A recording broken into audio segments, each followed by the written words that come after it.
Hey guys, ready for some more fairy tale? There are very few series as loved or as criticized as Fairy Tail. It's a story that people genuinely seem to identify with, and at the same time it's often completely written off as a joke and punching bag for the anime community because many people think that it has no consequences, it abuses the idea of the power of friendship, and it has a real problem with fan service. But which is it? Is Fairy Tail a masterpiece or a piece of garbage? Well, if you've been with the channel for a bit, you know the deal. I'm going to review the entire series in this video, from the story beats to the character designs and everything in between, so that I can give an honest look at what is good and what is bad. At least that was the idea. However, by the time I reached the time skip, I had written 200 pages, and that's already way longer than the One Piece video. So instead, we are going to be breaking this into 3 parts, with the first covering until the battle for Fairy Tail. That's right, this video is nearly 5 hours long, and I had so much to say about it that we aren't even getting halfway through it. Because, spoiler alert, going through Fairy Tail again kinda shocked me when it came to how well the story, character designs, and themes can be explored, while also showing off some of the big problems that we're definitely going to get into. But so much of this series has been an absolute joy to re-experience, and I hope you have a good time as we go through it together. However, to fully appreciate and understand Fairy Tail, I like to look at where it came from, and specifically we're going to be talking about its author, Hiro Mashima. Mashima is from Nagano in Japan. When he was very young, his father, who was an artist, passed away, and in interviews he mentioned struggling to even imagine what having a father would have been like. However, he did know that he wanted to follow in his father's footsteps and become an artist as well. The closest thing he really had to a father figure in his own life was his grandfather, who would find discarded manga to read to him, and Hiro would trace the images as he learned to draw. This is the foundation of what made him want to write manga. In particular, he loved Dragon Ball and Ultimate Muscle, any stories where the protagonists would get in over their head but manage to win at the end of the day. Speaking of getting into trouble, in middle school he started to rebel a bit and constantly ignored his teachers as he drew through his classes. By the time he reached high school, his delinquency had gotten so bad that he got indefinitely suspended, and this was the point where Mashima completely committed to becoming a mangaka. After he eventually finished high school, he moved to Tokyo, where he attended a school that specialized in teaching manga artists, but he quickly felt that this place's teaching style wasn't going to help him grow in any real way, and so he chose to drop out and continue to teach himself instead. And this man put in insane amounts of work. By 1998, when he was barely into his 20s, he created a one-shot manga called Magician, which he submitted for one of Kodansha's weekly shonen magazine competitions while working at an arcade. But before he even received the results of that competition, he had already submitted another one-shot called Bad Boy Song, which got published in August of that year. Meanwhile, Magician would eventually even go on to get published and win the Rookie Prize.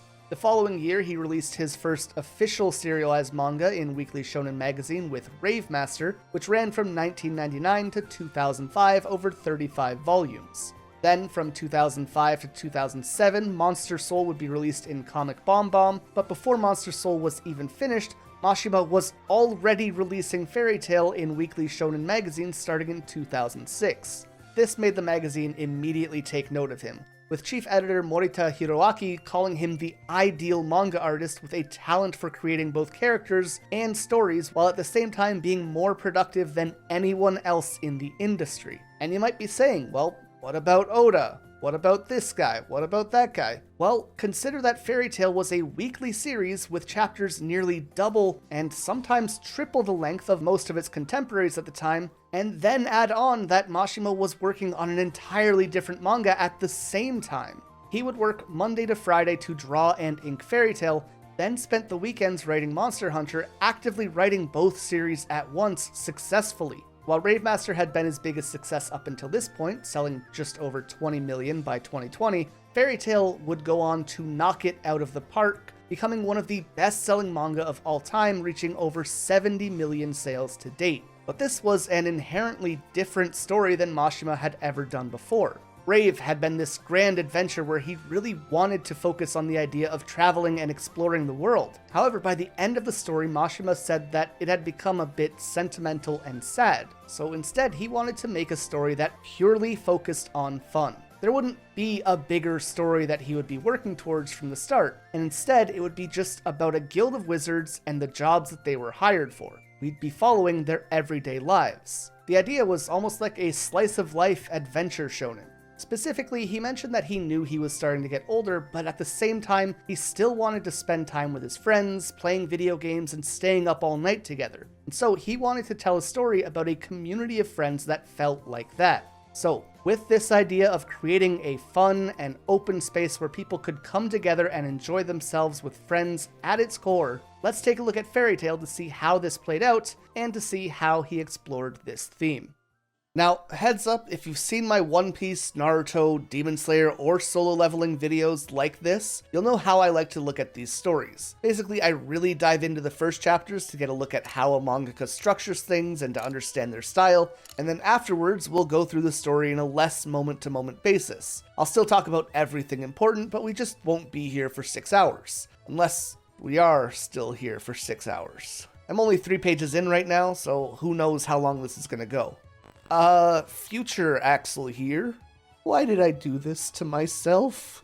Anyways, I will also be specifically going through the manga here, but my general thoughts on the anime are these. The animation can often be a bit cheap and feel like a slideshow, especially in fights where you would like to see more action. The voice acting in the dub, which was my only experience with the anime, is generally pretty solid, with a lot of the major characters having fantastic performances overall. The filler, when it appears, is often fun and makes use of the casual vibe of the series when it doesn't overstay its welcome. And finally, the music in Fairy Tail might be some of the best and most iconic that anime has to offer. From its Celtic-inspired fantasy sound that just flat-out rocks, to its heartbreaking slower pieces that have a solid chance of making me cry at any given moment, I think if there was any reason to watch the anime over the manga, the music alone is a strong argument, especially in those more heartfelt moments.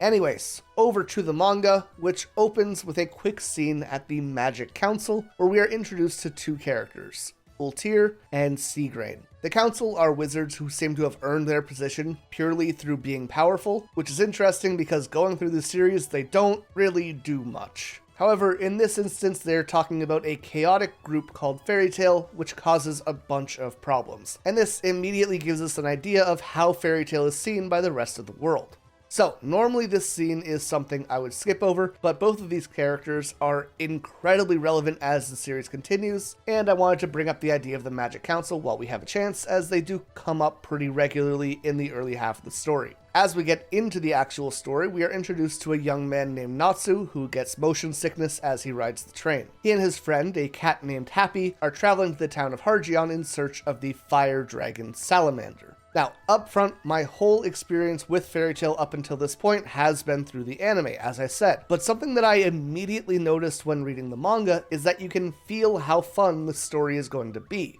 Just on the first page, we have the sign saying where we are, which is a monster's face, being held up by this tiny little guy. Then we have nameplates being these fun arrows, the spinning eyes of the protagonist, who we are meeting for the first time completely on his ass, and of course a goofy talking cat. There is personality everywhere you look in this manga.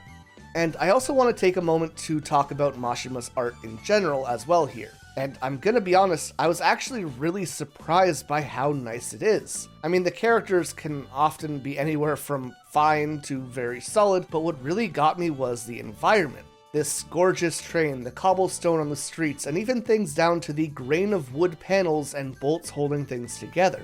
The amount of detail that Mashima puts in is actually crazy. Like, it isn't the Berserk manga or anything, but coming from the anime, I was just really pleasantly surprised.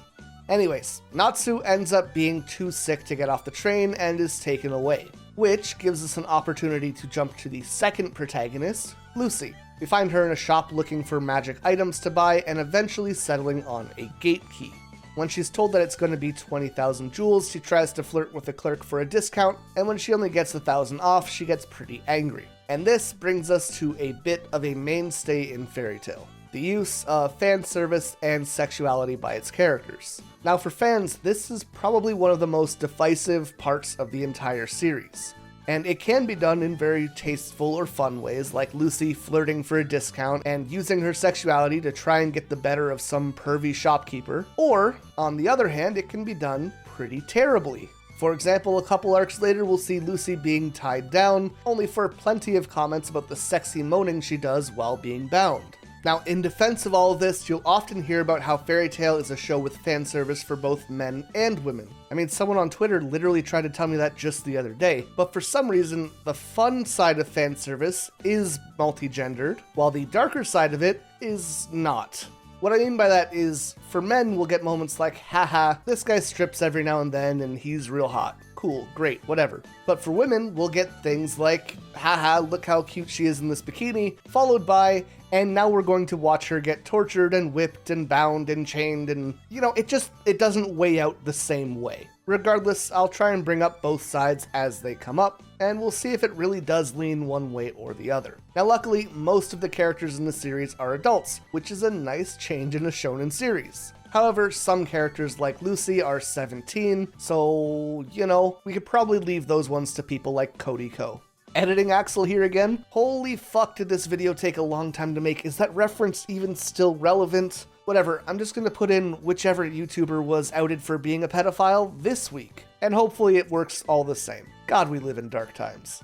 Anyways, Lucy ends up getting caught in some big commotion as the women of Harjion suddenly start swarming to see a famous wizard who had come to town. And this is Salamander, the fire dragon. As she starts getting close to him, her heart suddenly begins racing, and at first she thinks it's just because he's a famous wizard and she might be falling in love with him. But then Natsu arrives and she is suddenly snapped back to reality. Now, while this is the fire wizard calling himself Salamander, Natsu is looking for Igneal, a literal fire dragon. And that's why he is shocked and disappointed to find this fuckboy wizard. Once Natsu shows that he is completely disinterested, Salamander tells all the women that he is hosting a party on his yacht and demands that they all attend. And as he leaves, all of the women chase after him, leaving Lucy, Natsu, and Happy behind to finally meet each other.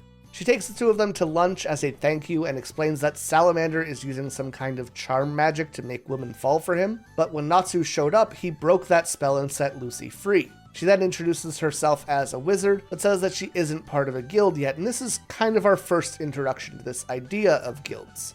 Basically, they are groups of wizards who come together to do jobs and share information. And with that, we have both of our protagonists' main goals. Natsu is going to be looking for Igneal, and Lucy wants to join a guild, and specifically, she wants to join Fairy Tail. Lucky for her, after she leaves Natsu and Happy, Salamander shows up once again and reveals that he is a Fairy Tail wizard, who can get her in if she comes to his party tonight. And with that, Lucy completely stops caring about this dude using magic to manipulate women and tries flirting with him for approval, meaning she will absolutely be attending that party. Now, she is there for all of 30 seconds before this dude tries to drug her wine, but as she calls him out for even trying this, she is ambushed by a group of traffickers. As it turns out, the dude who was hypnotizing women to be attracted to him wasn't that great of a guy. Who would have thought? Salamander then notices that Lucy is a celestial wizard and tosses her gate keys off the boat so that she can't access her magic.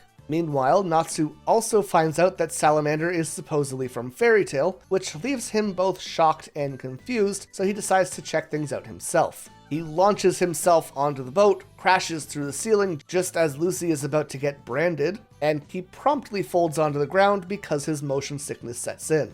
While that is super lame, Happy, who now has wings, swoops into the hole that Natsu made and flies Lucy away to safety. Now, not to be outdone by Natsu's failure, Happy reveals that he can't stay transformed any longer and turns back into a normal talking cat before falling into the water with Lucy. As luck would have it, she dropped basically exactly where her keys are underwater and uses one of them to summon a celestial spirit called Aquarius. This mermaid immediately comes across as resentful towards Lucy, but ultimately she helps her out by creating a tidal wave that pushes the yacht back into the center of town. Though apparently she was just trying to hit Lucy with the wave and just happened to catch the ship in her attack. Either way, the boat is on land, which means no more rocking motion, which means that Natsu's motion sickness is over and he can fight. And it's revealed that Natsu too is a wizard, but not just any wizard. As he takes off his jacket, we see a crest on his arm, and it turns out that he is a Fairy Tail wizard. Happy reveals that the imposter is likely a wizard named Bora the Prominence, who was expelled from his guild for using magic to commit crimes. But Natsu genuinely could not care less if this is a good or bad person in front of him. All that matters is that this dude was slandering the name of Fairy Tail. Bora, of course, tries to attack Natsu with some of his fire magic, but our boy just tanks it and swallows the fire, something that he can do because of his fire dragon slaying magic. Because Natsu was the real salamander the whole time, and the dragon that he is looking for, Igneel, is the one who taught him his magic. So in one massive and chaotic attack, Natsu not only takes out Bora, but also most of the harbor. This ends up drawing the attention of the town's guards, so Natsu takes Lucy by the hand and starts running, saying he will get her into Fairy Tail. Finally, back at the council, almost all of the members are clamoring over Fairy Tail's latest disaster. However, Seagrain ends up standing up for them. He tells the council that he likes those idiots because while they are causing a lot of problems, they're also excellent people. And interestingly enough, most of the counselors agree with this. And it's kind of cool that despite Fairy Tail being this ball of chaotic energy, everyone's just like, yeah, but they are pretty chill. Either way, for the time being, Seagrain convinces them to just leave Fairy Tail alone, adding that without them, the world would be completely boring.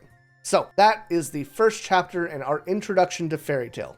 What did we see? Well, firstly, some surprisingly solid art as far as set design goes, as I mentioned earlier, but I also want to talk about character design. We're going to start with Natsu. We have a few really notable things when it comes to him. First and foremost, everything points towards fire and warmth. The name Natsu means summer. Rather than having a darker or more vibrant red, we have this soft pink that's being used for his hair, which doesn't come with the idea of heat, it comes with the idea of warmth. And that's because despite being a character who uses fire, he's meant to come across as caring and friendly. Fire can be destructive, it can be fierce, and it can be dangerous, but it can also bring light and comfort, right? As for the spiky shape of his hair, it literally looks like the curves of a flame, something which extends to his clothing. Natsu wears this open shirt that freely flickers in the wind as he moves, just as his scarf does. A scarf which, by the way, looks like the scales of a dragon. Even his personality, he is impulsive, he's fun, he lights up the room. Every element of his character design screams flame, all without ever coming across as dangerous. However, at the end of the day, a fire is still a fire, and when something important comes up, like a man who is harming the image of his guild, he can flip that switch and turn up the heat. As for Lucy, she is a little naive, she's got these big, innocent eyes and a smile to match. She's a character that's kind of difficult to talk about in terms of design because she so often gets new costumes, clothings, and hairstyles, but that's in line with her versatility as a character. Natsu is all fire, right? Well, Lucy's magic is incredibly varied, only being limited by the keys that she has on hand. On top of that, the idea of changing fashion fits into how important style and appearance can be to her. She cares that the shopkeeper only gave her a small discount for her looks. She wants people to be attracted to her, and her sexuality is important to both how she acts and how she sees herself. And that's great. 9 out of 10 times, I think she really owns that part of her character in a way that other women in other series might not have done so successfully. But right away, there is a lot to like about Lucy. But one of the things I found most interesting about her is how she and her powers fit into this world. Lucy magnifies. She is this bright light that brings out the best in those around her, and that comes through in her magic. She is a celestial wizard, someone who can summon spirits and have them fight with her. Having all those summons also makes for an incredibly powerful and versatile set of magic. Natsu can make fire, but Lucy can bring out Aquarius to manipulate water, Taurus for some power, Sagittarius for ranged attacks, and Cancer can cut your hair if you really need it to happen. And depending on which spirit she is working with, Lucy can be a real powerhouse. Just like in this chapter, we see Aquarius making a wave that launches a boat 50 feet into town like it is nothing. But what does that leave for her? She's in this peculiar spot throughout the series where she is surrounded by incredible wizards like Natsu who can hold their own. But Lucy needs her spirits to do just about anything. She has access to crazy magic, but she herself isn't all that powerful right now. And that's okay because the keys are not Lucy's strength. When you consider all the types of spirits that she can summon, it is incredibly important that she can work with anyone and make the most of their talents. This includes temperamental mermaids, guys who like to dress up as horses, or very impulsive fire wizards. Lucy is able to see the good and the potential in others and help them shine. She is the glue that ties the cast together, and that is her strength. That said, the idea of Lucy herself not having any physical strength in a shonen that is so tied to fighting can leave her feeling a bit vulnerable and like a liability in a way which is uncommon to other characters. For example, in this chapter, she was taken hostage and couldn't fight back because her keys were taken away from her. Now, luckily, this is something that gets addressed as the series goes on. And finally, we have Happy. Happy is a blue talking cat, and that's kind of neat. Okay, on the real though, that is what I was gonna say about Happy, but Happy is a fantastical creature. There's nothing particularly special or interesting about his design in general. However, he is a constant reminder that there is magic and fun in this series. Even in moments when we're just sitting around talking or when something sad is happening. Happy is a reminder that we are in the world of fairy tale and that anything is possible, all because he is a blue talking cat. And I think that's a really cool effect to be able to have on the audience without having to make a character actually do anything. He is just a visual reminder that is ever present. But nothing is a bigger reminder that we are in a magical world than fairy tale itself. And in the second chapter, we finally reach the guild hall. Now, this place is going to experience a few redesigns over the years, but this is probably my favorite. It's this really neat bit of architecture, almost like they built a pagoda and then decked it out with Arabian-inspired domes and doorways and windows. It's a building that is worldly, and by extension, anyone in the world can feel welcomed in it. And you know what? They do. Inside is truly the biggest collection of whack jobs, weirdos, womanizers, and wizards that you could imagine. I won't go into all of their character designs here because that would take forever, so instead I'll cover them as they become relevant to the story. The biggest thing though is that it all feels familiar. I don't know about you, but I grew up in a neighborhood where everyone knew each other. Your neighbors were your best friends, the people who you would pick fights with, fall in love with, break the law with. They were your whole world. It was a family in every sense except blood. And fairy tale is all of that under one roof. Now, of note here, we have Mira Jane, Fairy Tale's model and hostess, who acts like a big sister to the guild.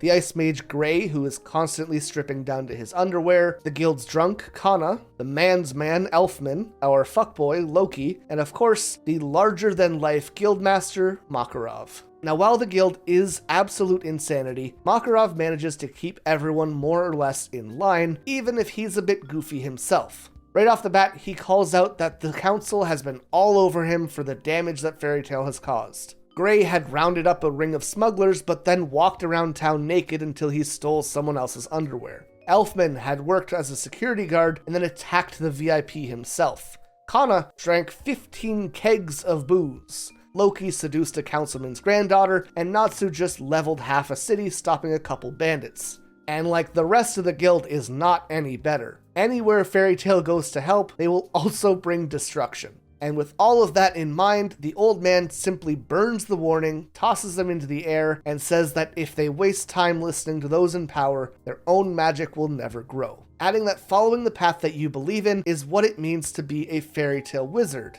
and Lucy is going to be their newest member. That's what Fairy Tale is. A story about being free, celebrating life together, and growing as people. It doesn't really have a big picture story for most of the series, just a cast of characters who are living their lives, and I think that's what separates it from the big series which came before it. Because of this, a lot of direction in the story comes from moments like this. Natsu is at the quest board trying to find a job, only to hear a young boy named Romeo talking about his dad, Macao. Apparently, he didn't return from his own quest, and so Natsu decides to go out and look for him. It's a style of story building that can often feel like a Monster of the Week setup, but which is then followed through with a classic shonen arc. Because of this, everything remains feeling casual and loose, even when something serious happens. Now, Makarov actually comes across as a bit of a dick in this moment. He tells Romeo that if his dad couldn't deal with the quest on his own, then he doesn't belong in Fairy Tale. But Makarov is all about the fake out. I mean, just a minute ago he appeared as a giant, only to shrink down to the size of a tiny old man. And here, despite being harsh with Romeo, the second that he sees Natsu storm off to save their guildmate, he smiles and says that you can't let others decide your path, you can only let what happens happen. As a guildmaster, Makarov does not want to tell his children how they should live their lives. He won't say, go do this. He will, however, give them the opportunity to follow their own path towards the right option. He doesn't tell Natsu that he has to go save Macao. However, he trusts that Natsu will make that decision on his own just based off of how well he knows him. The old man knew that if he made a big stink about going to save Macao, that would only hurt his pride. On the other hand, he knew that Natsu's father, who it turns out is Dragneel, had also gone missing. And Makarov knew that he would never allow another kid to lose a parent like he had. And that's kind of Makarov's role in the story. He's not just a guildmaster, he is Fairy Tail's father, and he always knows his children. He knows what they are, he knows what they need, and he knows that telling people to do the right thing is never the right option when you can give them the choice to make that decision on their own. Being told to save Macao will not help Natsu grow as a person. However, deciding to save Macao on his own shows a lot of strength of character. Mira Jane is actually the one who explains all of Natsu's history to Lucy, but she also goes on about how fairy tale wizards all live under a cloud. They all have some wounds, pain, or suffering, which might be hard to believe when you look around and see all the laughing and smiling. But all the same, this is a family, and a family isn't just the good times, it's the hard times too. Hard times where people can lean on each other and support one another to give them strength they might not be able to muster on their own. And in the spirit of being there for one another, Lucy joins Natsu on this mission to save Macao. So this ends up sending them to the peaks of an icy mountain where we are introduced to yet another celestial spirit, this time being Horologium. And this is going to be a series staple. He's a giant talking clock that seals Lucy inside of him to keep her safe, or in this case, to keep her warm. Now, Macao had come out here hunting giant ape-like monsters called Vulcans, and one of these actually jumps out and attacks. He sees Lucy and gets way too excited at the thought of a human girl before kidnapping her. The Vulcan brings Lucy back to his lair and even manages to send Natsu flying when he tries to rescue her. Notably, this is the second villain in a row right at the start of the series that is obsessed with women in a very creepy way. Something which definitely leans into that fan service complaint that people have about Fairy Tail. Either way, it's brought down to just Lucy and the Vulcan, so we get to meet our third celestial spirit, Taurus, who is also a perv. Like, his first line is, "Moo, Lucy, you are sporting a beautiful pair of udders today."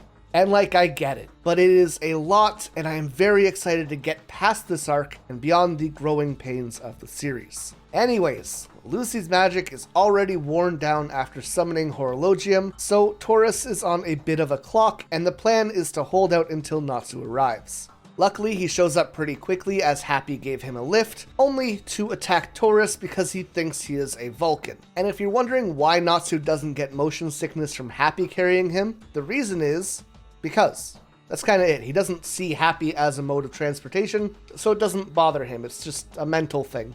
It's a dumb bit, but I kind of like it.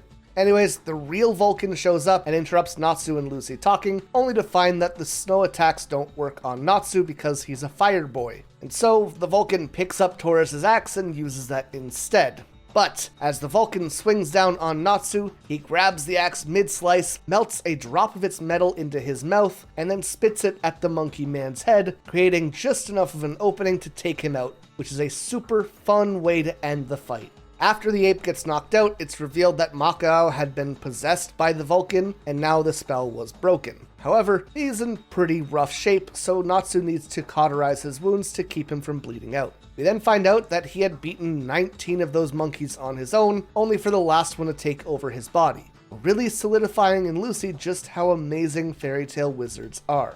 From here, they bring him back to his son Romeo, who apologizes to his father because he had apparently asked him to go on an amazing quest after some kids made fun of him for having a dad in Fairy Tail. But with this very teary reunion, the first arc comes to a close. Going into the second arc, now that we have some of the characters established, we can work on some world building and development. The kingdom that we are in is called Fiore, and specifically we are in the town of Magnolia, which is a famous trading hub. And in the shopping district along a small river lives one of Magnolia's newest residents, Lucy Heartfilia, who is not expecting to come out of her bath to find Natsu and Happy on her couch. And this is the perfect example of these two being absolute gremlins with no social skills. Even while she's yelling at them for both breaking in, Happy and Natsu are rummaging through her stuff and even finding the novel she's working on. Once things calm down a bit, we get a more in-depth description of Lucy's magic. As we've mentioned, she uses celestial spirit magic, which basically means that she carries keys that allow her to open gates to the spirit world and summon a celestial spirit into her own world. Keys typically come in two types: silver keys, which could be found at several magic shops, and for these keys, several wizards might have a contract with the same spirit, or there could be many of that spirit, for example in the case of Plu, who we actually get to see her make a contract with. Plu, by the way, is a character who is clearly a dog, and is entirely composed head to toe of anxiety. The second type of keys are golden keys, which are named after the zodiac and are one of a kind. Lucy already owns 3 of the 12, being Taurus, Aquarius, and Cancer. When she's done explaining all of this to Natsu, he asks if she wants to join her team at Fairy Tail, as many wizards tend to work with specific other members that they get along with. And when she agrees, he invites her to join a quest where they will be making 200,000 jewels. Now, it doesn't hurt that the quest in question is to infiltrate a pervy womanizer's mansion to steal a book from him, and that he is looking to hire a new blonde maid. Did anyone have all 3 of the first 3 villains being perverts? Because we're on our way to a bingo here. However, the job might be a bit more difficult than they imagined, as after they leave, a message is sent to the guild offering 2 million for that quest completion instead.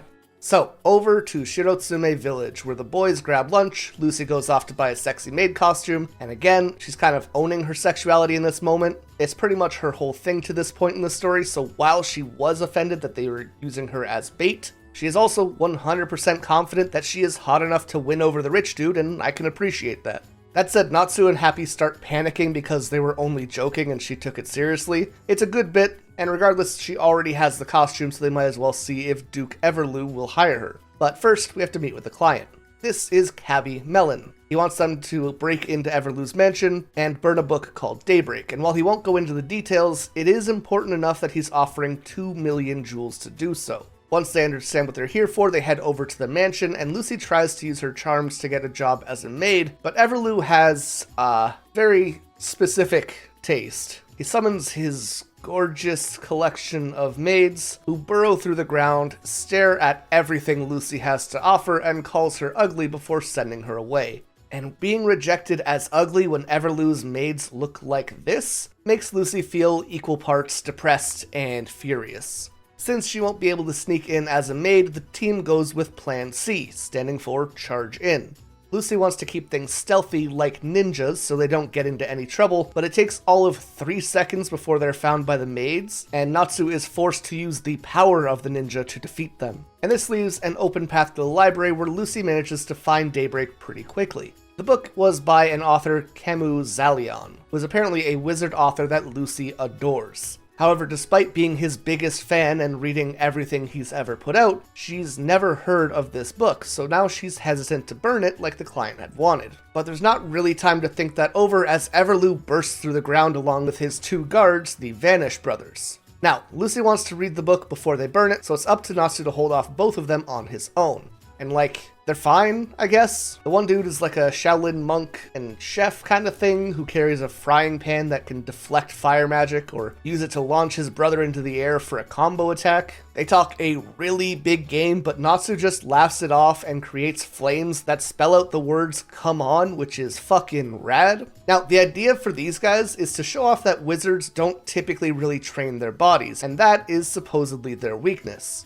And if you look to Lucy, she's a perfect example of that. She's helpful with her magic and her keys, but not so helpful when she doesn't have them. But as a result of these two specializing in training their bodies, neither of them really do any magic. And again, that's fine, but it's just fine. This is a story about magic and things that are fantastical and larger than life. And then you have this dude who uses frying pan foo. They just don't really leave an impact or feel memorable in any kind of way. At the very least, Natsu again comes up with a clever and fun way to overpower his enemies, though. This time, he launches a fiery breath attack, allows the pan guy to bounce it back at him at double strength, and then consumes that fire to give himself a power boost that lets him one-shot both enemies. It's good stuff. Meanwhile, as Lucy reads, she discovers a secret within the book, so she runs off to find a hiding place, and Everlu chases after her. Here, she puts on some magic glasses which allow her to read very fast, and before Everlu catches her, she has read the entire book and is confident that they both can't let him have it or destroy the book themselves.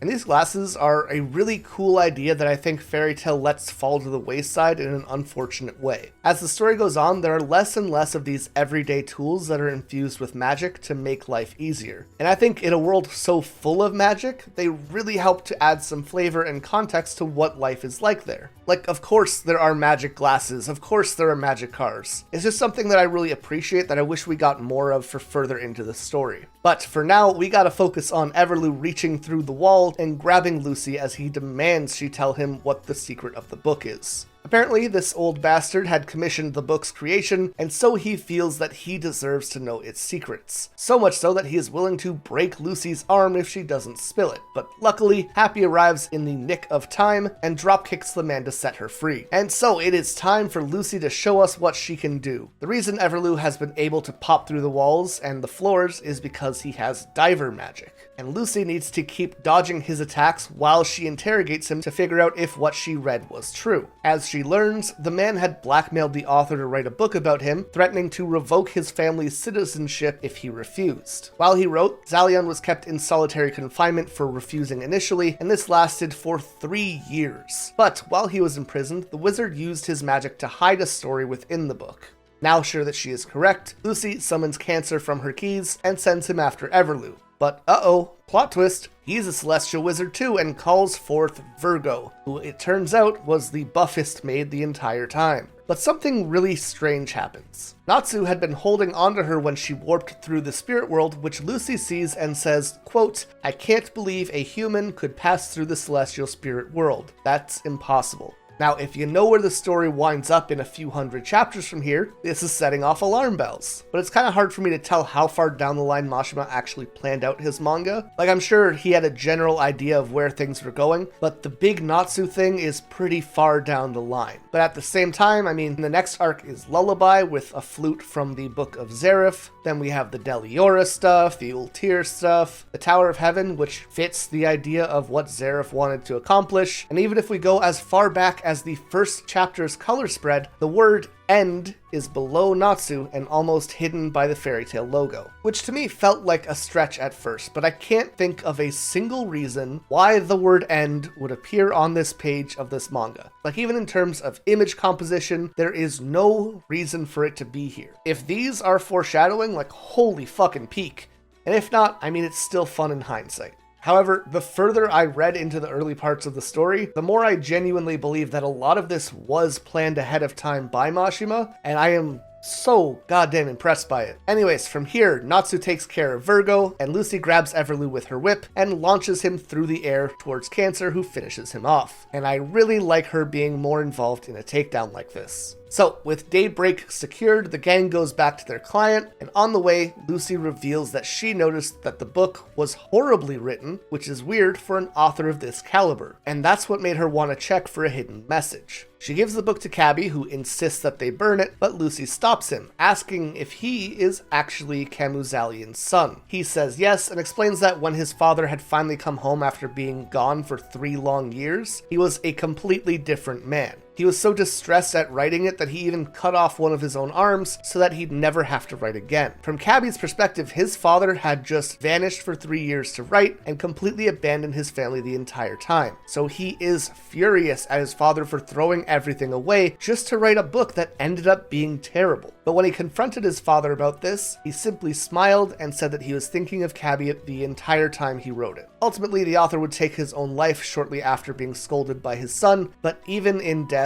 Cabby resented him. As the years passed, that hatred grew into regret for things ending the way that they did, so to atone for treating his father so poorly, he wanted to burn Daybreak and rid the world of his dad's greatest shame. But the thing is, he couldn't have been more wrong. Lucy unlocks the spell which has been cast on the book, and suddenly, all the letters in the book emerge and rearrange themselves. The reason his father had been smiling on his deathbed was because he could pass on knowing he had already written his magnum opus. This was not Daybreak, the story of some greedy aristocrat who had held him hostage. It was a father's final message to his son, entitled Dear Cabby. Obviously, seeing this, Cabby decides not to burn the book, and as a result, Natsu takes things one step further, saying that Fairy Tail never finished their mission, and so there'll be foregoing payments. Lucy is a bit angry at this at first, but as they leave, Natsu explains that despite meeting them in a mansion, the building smelled completely different from Cabby, and in fact, the man was actually very poor, likely renting that flashy place purely to keep up the appearance of the quest. As they make their way back to Magnolia, Lucy is filled with passion to become a great writer in the future, even if Natsu and Happy tease her about it. And that leads us to the Eizenwald arc. Buddy, are we not going to talk about the man with the Hitler mustache who wants to burn books? Ahem. And that leads us to the Eizenwald arc. This is about the time where I consider that Fairy Tail really starts to hit its stride. And while it definitely isn't in top shape yet, I think that these next 2 or 3 arcs are really where the series stabilizes into itself. That isn't to say that what we've seen so far hasn't set the stage though. Obviously, we've had that huge emphasis on humor, but at the same time, we've had these sprinklings of real emotional depth that Mashima is a true master of. For example, we have Romeo reuniting with his dad, and Cabby receiving his father's books. These are great moments, but they focus on side characters. We aren't connected with Cabby. Dude was in like 2 scenes. And the same is true for Romeo. But that brings us back to what Mira said in Chapter 2. Everyone at Fairy Tail has a dark cloud. They are all suffering from something. So going forward, there's going to be a shift in focus from the side cast to our core cast. But that leaves the question, if we don't really care about Romeo and Cabby, then why do these moments work so well? In terms of the story, it works because Natsu's whole thing is looking for his father too. We don't connect with Cabby or Romeo, but one of our protagonists definitely does. However, even considering that, we haven't really had that much time with Natsu either, especially in regards to Igneel. He's barely mentioned him. It's almost all secondhand information, so we still have this disconnect there. But that's not why this works. We don't have to understand the characters because Mashima does. Remember, Mashima's dad passed away when he was very young, and he spent his whole life wondering what it would be like to have a father figure. That's why there's such a huge focus on dads, specifically ones that have gone missing, passed away, or that a young boy is waiting to see come home. This is a man who lived his life without a father telling us how he felt. So no, we don't need to connect with the characters directly to make them feel real, because in a way it already is real.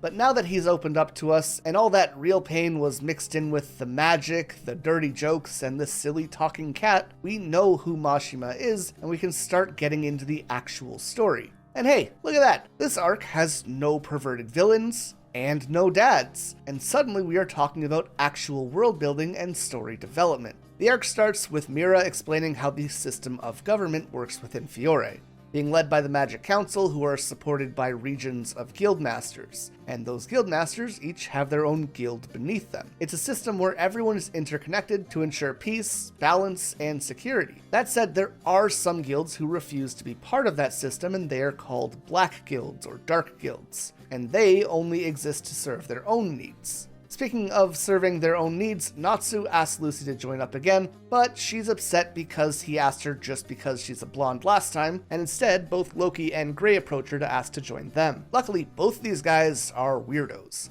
Gray has stripped down again and picks his first fight with Natsu in the series, something which would be a story staple going forward, and Loki starts flirting with Lucy until he sees that she's a celestial wizard, freaks out, and runs away. However, when he runs, he finds something way scarier than a celestial wizard and comes back almost immediately, because Erza Scarlet has returned to Fairy Tail. Mashima loves these big entrance reveals with people walking through Fiore and showing up at the guild, making a big scene. Right away, she comes marching in, wearing a suit of armor and carrying a horn from a monster that she had just killed, and this thing is massive. I mean, we can compare the Vulcan that Natsu fought in the opening arc to just this piece of the monster, and it's still several times bigger. Not to mention, the whole guild is terrified of her. Natsu and Gray are so scared that they even pretend to be friends to avoid upsetting her, because apparently she has beaten both of them and Loki within an inch of their lives several times. As for her personality, remember how Makarov joked about being all serious about the rules? Well, Erza just is that serious about it. She scolds basically everyone in the building, then says, "Ugh, I guess I'll let you off without saying anything today." Basically, she's a bit of a dictator and a lot of a monster. And her early personality is something that I definitely found very standoffish going through the manga this time. You don't get a lot of the charm or the empathy that Erza is known for, and she comes across as too stern to be likable early on, even though she ends up being one of my favorite characters. But either way, here she does something that no one expects. She asks for Gray and Natsu to help her on a quest, begging us to ask, what the hell could this crazy powerful woman possibly need help with? Mira even goes so far as to say that the combination of these three wizards could be the strongest team-up in fairy tale history. When Makarov hears about this later, he almost faints at the thought of the guild potentially destroying an entire town with this group together. And I guess, but with the gift of foresight, we have Loxus or Gildarts and Mystigan. I don't really know if this is the strongest team we've seen. We even have the Thunder Legion later, right? But that said, I do love this bit of Natsu stripping down and dressing Lucy in his clothes so that she can be Natsu from now on and he doesn't have to deal with Erza and Gray. Mira ends up sending Lucy along with this mission anyways because the other three are kind of idiots. While Erza might not be as dumb as Gray and Natsu is, she is fairly unique. For example, she arrives with 20 massive suitcases for this trip. To put it simply, she likes to do things her own way, even if it's inconvenient to everyone else. However, for Natsu to agree to join with this mission, she has to sign on to a rematch once this is all over, and of course she does. So, everyone gets on the train, Natsu gets sick, as is tradition, but this time, Erza is there to comfort him, telling him to sit next to her, and punching him in the stomach to knock him out so he won't have to suffer. This is her presentation of kindness, at least early on in the series. Once he's out, Lucy realizes that the only wizard in Fairy Tail she's seen do magic so far is Natsu, so she asks the others about their abilities. All we end up learning about Erza is from Happy, who says that her magic is very pretty because her opponent's blood goes everywhere. But we actually get to see what Gray can do. He uses Ice Make magic, which allows him to create just about anything he can imagine out of ice. And as Lucy notices, that makes Natsu fire and Gray ice. They are opposites, and that's why they don't get along. From here, Erza finally explains the mission, as she heard a group of wizards talking about breaking a seal on something called Lullaby. But more importantly, was the name they mentioned being behind this. Aragorn. This was apparently the strongest wizard of the Dark Guild Eizenwald, who specializes in assassinations. Hearing that this guild is still active and working on some secret project, Erza decides that she wants to go investigate, and since it will involve fighting a whole guild, she wants backup from Natsu and Gray. Finally, the group reaches their destination. However, they forgot to take Natsu off the train, and while he is helpless, he's approached by an Eizenwald wizard named Kageyama. This dude immediately kicks Natsu in the face out of jealousy for the pretty girls in Fairy Tail, and because of the motion sickness, Natsu just can't fight back. Lucky for him, Erza hijacks the train station, pulls the emergency stop, and gives him a chance to get into the fight. However, before he beats the brakes off this man, he notices a flute with a skull at the end of it, which apparently Kageyama had managed to unseal. But he was knocked out when Erza was explaining everything, so he has no idea that it's important. He also can't stick around as things are starting to move again, so he simply leaves Kageyama and jumps off the train. From here, he immediately smashes into Gray's head as Erza had driven the rest of the group towards the train in a magic car. But now that they're all together, Lucy hears Lullaby's description and realizes that it matches up with some old story about a song which carries death magic. It'll kill anyone who hears its melody, and apparently this was created by some great black wizard called Zareth. Hey, that sounds important. Maybe we should remember the name Zareth from now on. Realizing the dangers of Eizenwald holding Lullaby, Erza pours all of her magic into her car and speeds the group there as quickly as possible, eventually coming to Oshibana Station, where the Dark Guild has holed up and taken out a ton of local soldiers. Their plan is to play Lullaby over the loudspeaker to purge the population, killing those who took their rights away when they became a dark guild. So Aragorn takes the flute and runs for it, and Erza sends Natsu and Gray to chase after him, which they are against until she scares them into it. As for Erza herself, we finally get to see what her magic is, and holy fuck is it cool. She just sticks out her hand and poof, a badass sword appears in it, and in a flash she wipes out a dozen wizards like it is nothing. Then someone tries to use ranged magic to keep their distance, and she swaps to a lance in one fluid motion to cut him too. Then boom, 2 swords, then an axe, then a greatsword. This is requip magic. Erza essentially has her own pocket dimension filled with an unimaginable amount of weapons and armor that she can swap between whenever she wants. She is a one-woman walking arsenal, a perfect knight who has mastered every form of weapon and has options to suit any occasion. Now, like Lucy, this makes her a bit hard to talk about in terms of design. I mean, she has truly so many different styles to work with, and we might talk about a few especially interesting armors as they come up, but for now, I want to talk about just her base armor. A chest plate with a cross over the heart, a skirt, and scarlet hair.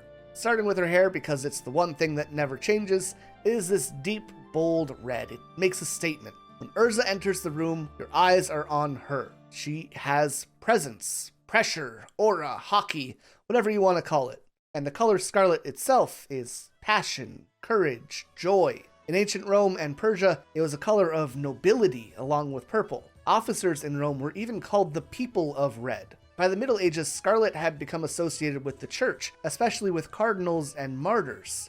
But in more modern light, you might have heard of the scarlet letter. It's a color associated with sin, adultery, and prostitution. It's a color with a ton of history behind it, and Erza fits in with a lot of it. I'll try to tie it in as we go, but she is a character that exemplifies plenty of these things. Being a martyr, being a soldier, the idea of sin being tied into her character, the idea of sexuality being tied into her character. And as for the armor, it is multi-purpose. On the surface, you have a knight, someone who stands in service of others and protects them. It is a promise to be the guild's shield and sword, a vow that literally crosses her heart. If Erza is there, no fairy tale member will be hurt, and none of their enemies will stand a chance. But on the other hand, I mean, it's armor. It protects her. It is a literal shell around Erza that keeps her safe. It is the walls that she puts up to keep others from connecting too deeply. And to see that this is her casual attire says that she is hiding from something. No one else in the guild has armor on constantly, right? No one is always ready for battle except for Erza. Of course, each armor comes with its own themes and inspirations. Most really lean into whatever that armor specializes in. For example, later we see flight armor, which is very fast and is designed to look like leopards. But none of them is more iconic than her Heaven's Wheel armor, a full armor dress complete with 4 angel wings, dozens of swords cascading around her, and a Valkyrie crown. And it's in this armor that she completely dominates every enemy wizard in the area and shows off why she is known as the strongest woman in fairy tale. This is also why she earned the nickname Titania, Queen of the Fairies, inspired by Shakespeare's Midsummer Night's Dream. While Erza is an absolute powerhouse, she can be a bit overzealous though, and she's burned up too much of her magic rushing here in the car. So all she can do for now is head outside and help others evacuate the area in hopes that no one will hear Lullaby. This also means that Lucy has to fill in her shoes and go to back up Gray and Natsu. Speaking of those two idiots, they are making plans and boasting about how badly they are going to beat Aragorn, and they end up getting so excited that they even celebrate together for a moment, but quickly realize what's happening and have to actively remind themselves that they don't like each other and head their own ways, but not before Gray tells Natsu not to die. These guys have this very obnoxious, very over-the-top rivalry, but at the same time, they genuinely understand each other. It's kind of similar to Naruto and Sasuke in a lot of ways, hatred on the surface, but in the same time, they have absolute confidence in each other.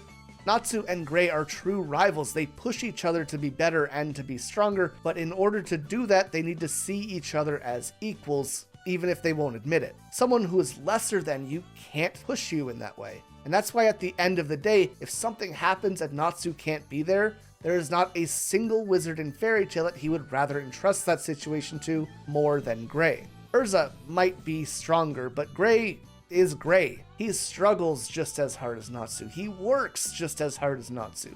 We haven't gotten there yet, but he has also lost just as much as Natsu. And that's why they can believe in each other so deeply, even if they butt heads every chance they get. Now, Gray ends up finding and fighting a mage named Rayul, who uses magic that manipulates black bands, and they reveal that Aragorn will be creating a wall of wind around the station so that Fairy Tail members can't escape. Luckily, Rayul is an exposition machine and tells Gray that the station overlooks a ravine leading to a town called Clover, which is famous for being the location that the guild masters meet at. So the plan is for Aragorn to fly over to them, play Lullaby, and kill all of the guild masters at once. And this is where Gray and Natsu actually differ. While Natsu can be a bit of a hothead, Gray is cool and collected. Natsu will light someone up for information, but Gray is more strategic. He will allow himself to take damage and let the other wizard feel like they are in a position of power so that they will boast and brag about how he never had a chance. For example, he lets Rayul beat the hell out of him, and then once he has all the information he needs, he holds his hands to Rayul's face and freezes him on the spot, saying that he will teach them all that if they try to attack a Fairy Tail wizard, especially Makarov, then Fairy Tail can be much more terrifying than any dark guild.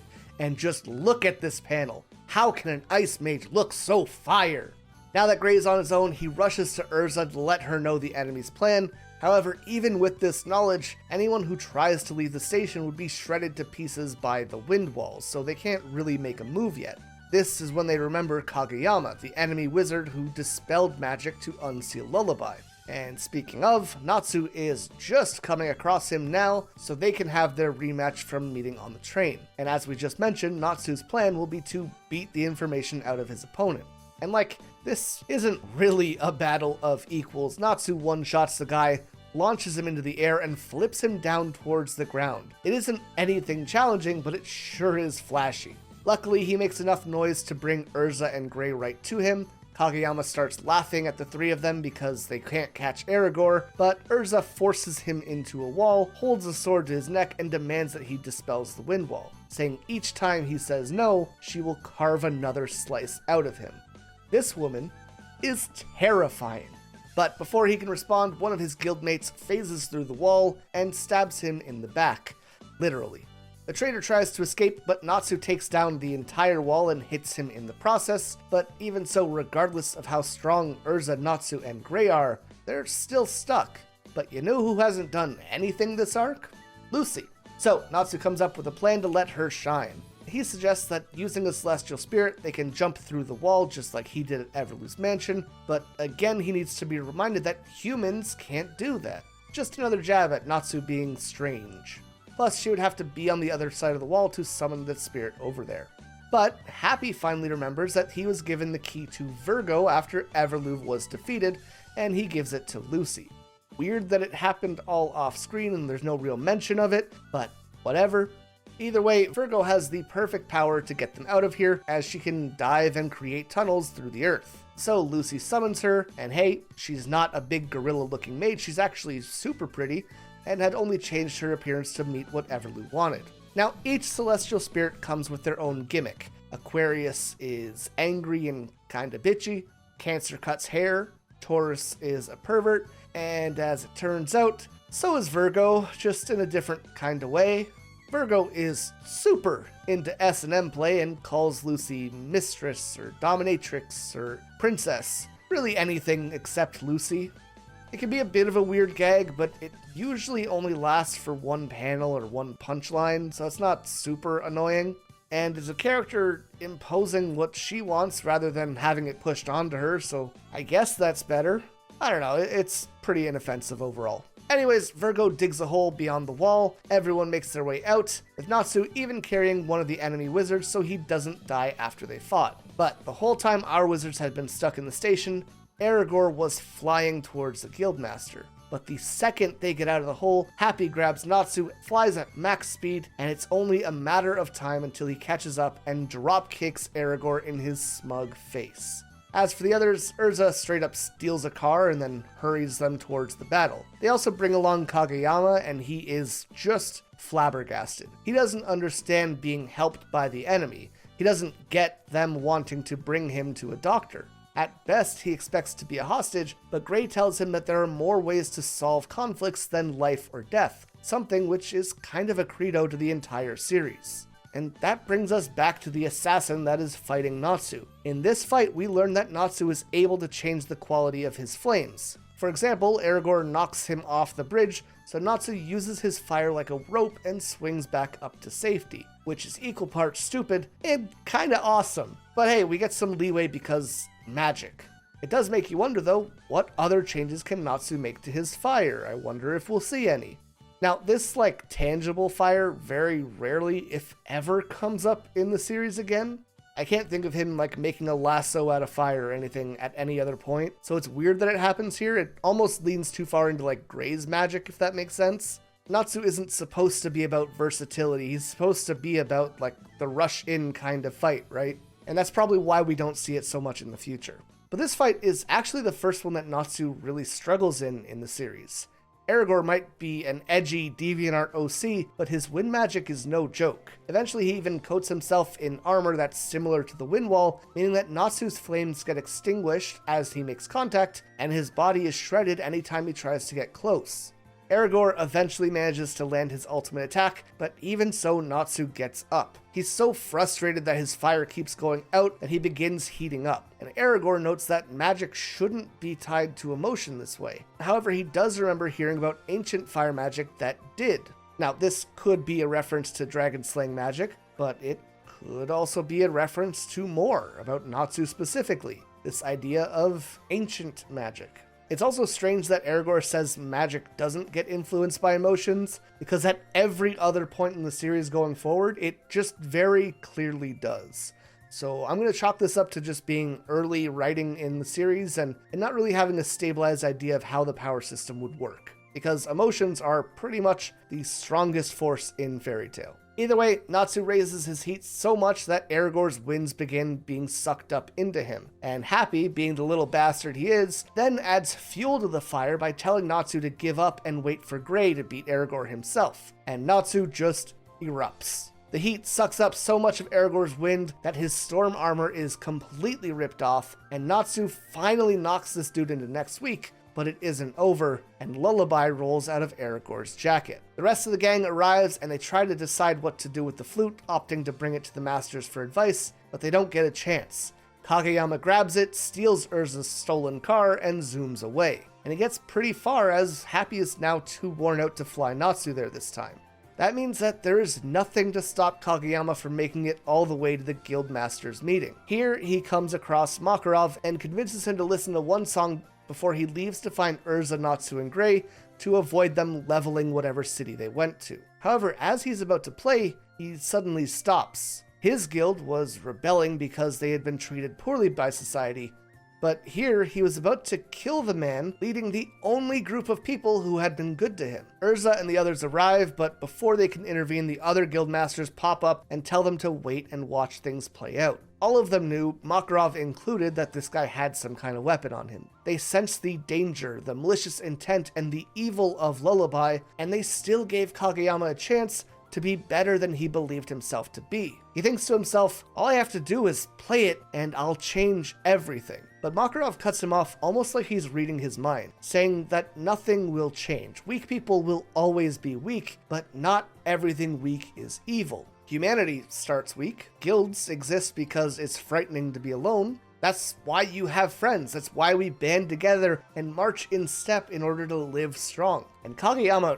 really takes it to heart. It's honestly a shame we don't see him after this arc, because seeing him enter Fairy Tail would have been a cool character arc for him. But either way, it's a perfect example of why Fairy Tail doesn't need to kill its enemies. There's always a chance for them to grow, and we'll see that several times throughout the series. But just because he lost his nerve doesn't mean Lullaby has stopped. The flute starts speaking and billowing smoke, calling forth a giant wooden demon. This is the true form of Lullaby, the demon of Zareth. The master of the Blue Pegasus Guild explains that Zeref is the most evil wizard in history that specialized in living magic. However, he supposedly hasn't been seen in hundreds of years. But now his magic appears in the form of this horrifically gigantic demon. But even seeing this, Fairy Tail doesn't stand down. Erza requips and starts slicing, Natsu jumps up for a flaming kick to the face, and Gray makes ice shields to protect the masters. Then, despite the giant size, one final combo attack manages to take it down, though it does fall on the master's meeting hall and destroys it. But that's besides the point. What's important is that we got to see Fairy Tail's strongest team in action, and it was excellent. Kind of disappointing how weak the Demon of Zeref is, but it is what it is. With the end of Eizenwald, the council meets to discuss what to do with the remaining dark guilds, ultimately deciding that they need to be eradicated, especially if they are now harnessing Zeref's magic. The gang returns home, and Lucy sends a letter to her mother telling her all about what happened, but asking to keep it secret from her father. Hey look, more father issues. But that said, she is a Fairy Tail wizard now, so she can't really get a moment of peace. She turns around and finds Gray half naked on her couch, and he's there to remind her that Natsu and Erza are about to fight. Before they battle, several members of the guild discuss who the strongest members of Fairy Tail are. As far as women, Erza is easily the strongest. But for the men, Natsu and Gray aren't even in contention.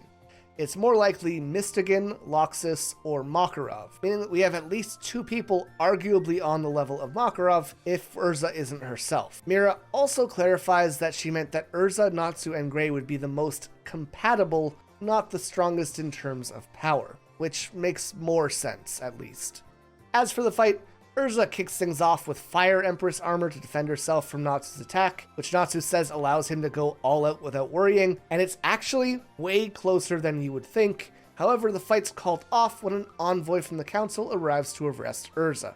When she's brought back to the council, she comes across Seagrain, and they seem to know each other, but apparently this is just a hologram of him.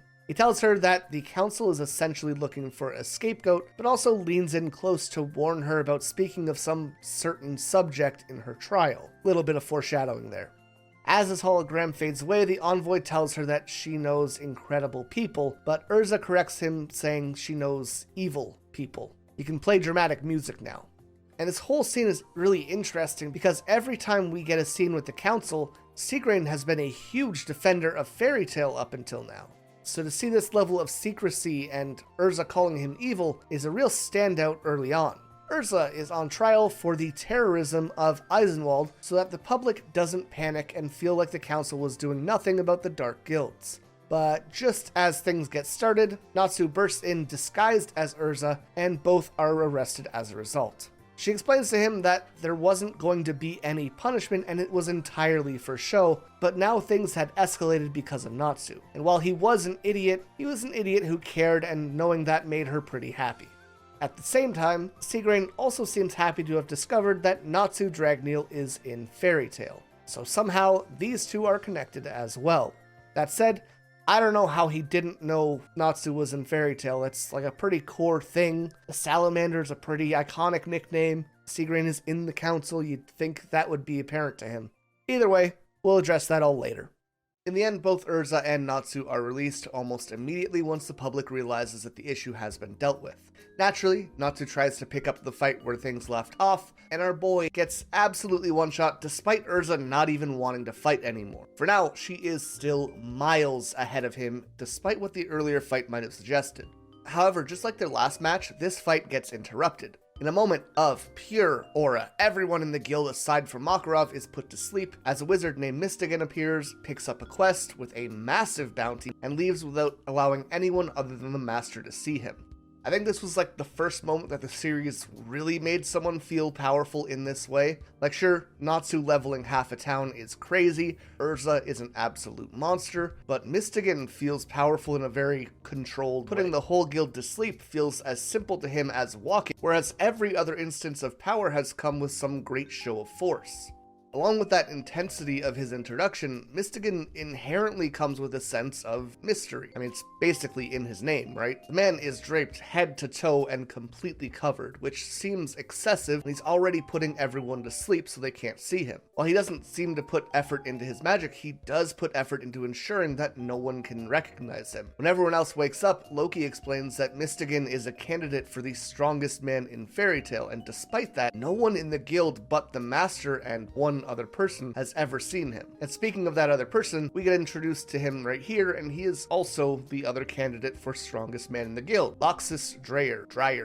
Loxus. We're gonna stick with Loxus. Now, there's a lot to talk about with his introduction as well. Firstly, he is literally speaking down to the rest of the guild. He's on another level looking down at them from the balcony. This is something that we saw Makarov do when he was introduced. However, Makarov jumped down to speak to everyone on the same level. Loxus continues to stand above them, and his attitude matches that. He feels above them as well. Second, most people seem rather excited to see him, but Natsu immediately shrinks away like he doesn't want to be seen, which is super weird for Natsu. He's always up for a challenge. It's almost similar to the same reaction he had with Erza. And third, I mean, what a wild character design. Right off the bat, he's got this cocky smirk as he smokes a cigar, all adding to that air of superiority. And he has that scar across his eye, which is textbook badass design because you know he got it from some kind of fight. He is battle tested, and it's pretty much written on his face, and he is constantly listening to music on his headphones while talking to others because it isn't like what they say matters anyways. On top of that, he wears this leopard print shirt, which is just shouting, "Look at me," while also leaning into that idea of being a predator or being dangerous. Natsu eventually gets worked up to the point that he challenges Loxus to a fight, but Loxus laughs it off, saying, "If you can't take out someone as weak as Erza, you don't stand a chance against me." He continues to taunt him to come up to the second floor, but Makarov stops him on his way and says that Natsu isn't allowed there yet. Loxus then takes the opportunity to say how great he is and leaves confident that even Makarov is below him. Now, back to this idea of the second floor. Mira explains that only S-Class wizards are allowed up there, as that is where the S-Class request board is, which has extremely dangerous missions that only a couple members of Fairy Tail are able to take. In fact, there are only 5 S-Class wizards currently, those including Mystigan, Erza, and of course, Loxus. But regardless of the rules, this second floor brings us to the topic of the current arc, where Natsu and Happy have stolen an S-Class poster and have made the decision to complete it to prove themselves, and naturally they're dragging Lucy along with them. The quest involves saving the cursed island of Galuna. Originally, Lucy is against it, even despite the huge cash reward, but there is a secondary reward, that being one of the 12 golden zodiac keys, and seeing that, she is all in. Back at the guild, Mira notices that one of the S-Class requests is gone, which, first of all, hey, Mira is allowed on the second floor. Maybe she's strong. It even seems like she wants to fight Loxus for a second. But more importantly, Loxus explains that he saw Happy steal it and asks Makarov if it means that they will be expelled from the guild for breaking the rules. Makarov freaks out when he finds out Natsu is headed to the Demon Isle and wants Loxus to go after them since he is the only one with a chance to bring them back by force. But Loxus isn't interested.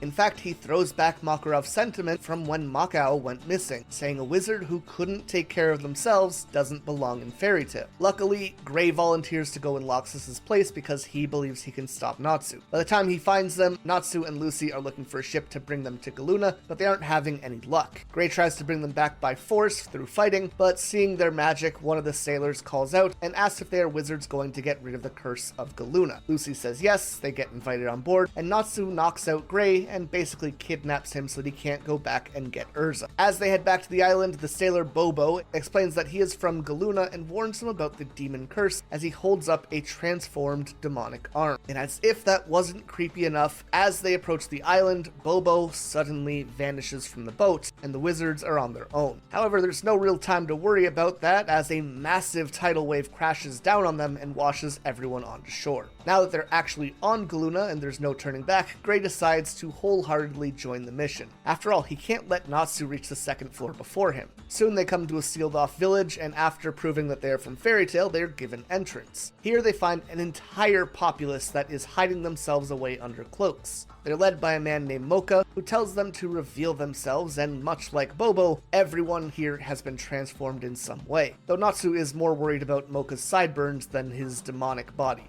And here is our info dump. Galuna was an island known for collecting moonlight and glowing beautifully in the past, but 100 years ago, the moon suddenly turned purple. As this is being explained, the moon comes out from behind the clouds, and the entire village fully transforms into monstrous versions of themselves. When morning comes, they return to normal, but any who remain demons are killed, including Mocha's own son, Bobo. By the way, Bobo was a ghost, I guess. You know, gotta get those extra spooky points in there. Anyways, the villagers all thank Fairy Tail for coming and explain that there's only one way to save them. They must destroy the moon. Really solving problems like we're in Dragon Ball Z here. Now, most of the group realizes that that is impossible and a terrible idea, but Natsu is just sitting there wondering how much he would have to punch the moon to destroy it. And I really like how consistently naive and simple-minded he is. He's just straightforward. Like, it's obviously played off for comedic effect, but Natsu just is Natsu. And he always commits to whatever he is putting his mind to, even if it's just fucking dumb. Luckily, cooler heads prevail, and Lucy suggests trying to remove the curse rather than blowing up the moon. The group investigates the island, comes across a giant, smelly rat, and eventually makes their way to a decrepit and destroyed temple dedicated to worshipping the moon. It looks so run down that Natsu even wonders how sturdy the floor is, and as he tests that, everyone falls right through it. And that is when they find a towering monster frozen in ice, and Gray recognizes this is Deliora, the demon of disaster. Right away, he starts freaking out because this thing should not be here. However, his voice attracts the attention of a few other wizards who come in to check things out. One short dude with huge eyebrows, and a furry who is even more of an idiot than Natsu. On top of them, there is also Sherry. And flipping the page between these two who have super minimal designs and finding Sherry, who looks like this, is like character design whiplash. Everything about her is over the top. They all talk about gathering something called Moon Drip, but first they need to drive out the intruders before someone called Rete finds out, especially since these intruders have seen Deliora.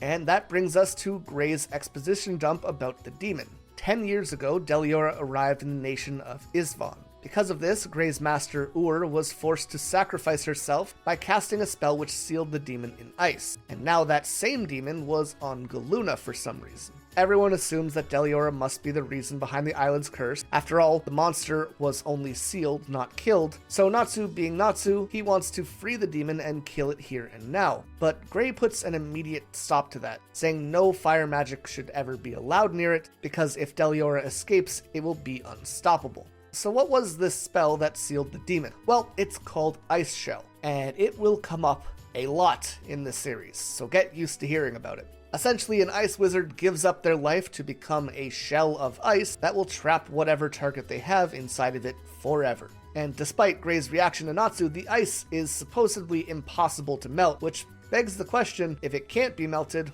what is the worth of bringing the demon to Galuna? The gang decides to stake out the caves until the moon is out, and while they wait, Lucy summons yet another of her celestial spirits to pass the time. This is the spirit of the harp, Lyra, who sings a song about overcoming past trauma and becoming stronger as you move forward, which makes Gray cry for a moment. Again, bringing us back to that idea Mira mentioned, everyone in Fairy Tail has some dark cloud hanging over them. When night finally falls, a ray of purple moonlight makes its way through the cracks in the cave ceiling and falls directly onto Deliora. Everyone rushes to find the source of this moonbeam, and upon investigating, they find a cult performing a ritual.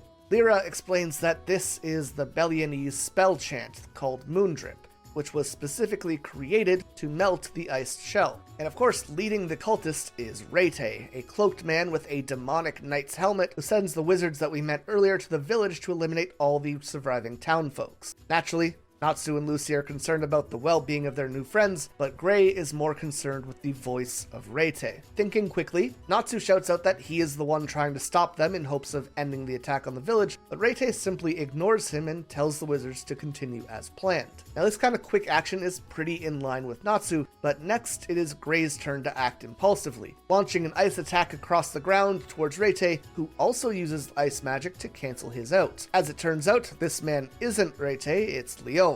And Rete was a title meaning something like the Sub-Zero Emperor. But more important than the name, this is someone from Gray's past. Leon wraps Natsu up in a ball of ice, and Happy uses the opening to carry Lucy into the sky towards the village. I like this for Happy, but it does feel weird for him to put anything that isn't a fish in front of Natsu, right? But that just leaves Gray, Natsu, and Leon. Leon freezes Natsu in a ball of ice, and because he could easily be shattered, Gray rolls him down the hill to safety. As for Natsu himself, he can't melt the ice for some reason, so instead he waddles towards the village to help Lucy and Happy. And we finally learn more about who this Leon guy is. He was another one of Ur's disciples, and he trained with Gray, but now they are at each other's throats. Gray is understandably pretty confused. Why would his fellow student try to bring back the demon that their master sacrificed herself to steal away? But Leon sees things differently. In his eyes, Gray is the one who killed Ur, and it is shameful that he is even still alive. Things are not looking good, but luckily there is some terrifying help on the way. Erza apparently was scarier to the sailors than the idea of Galuna's curse, so they are fearfully bringing her to punish Natsu, Lucy, and Gray. So something I want to point out here is the difference between Gray and Leon.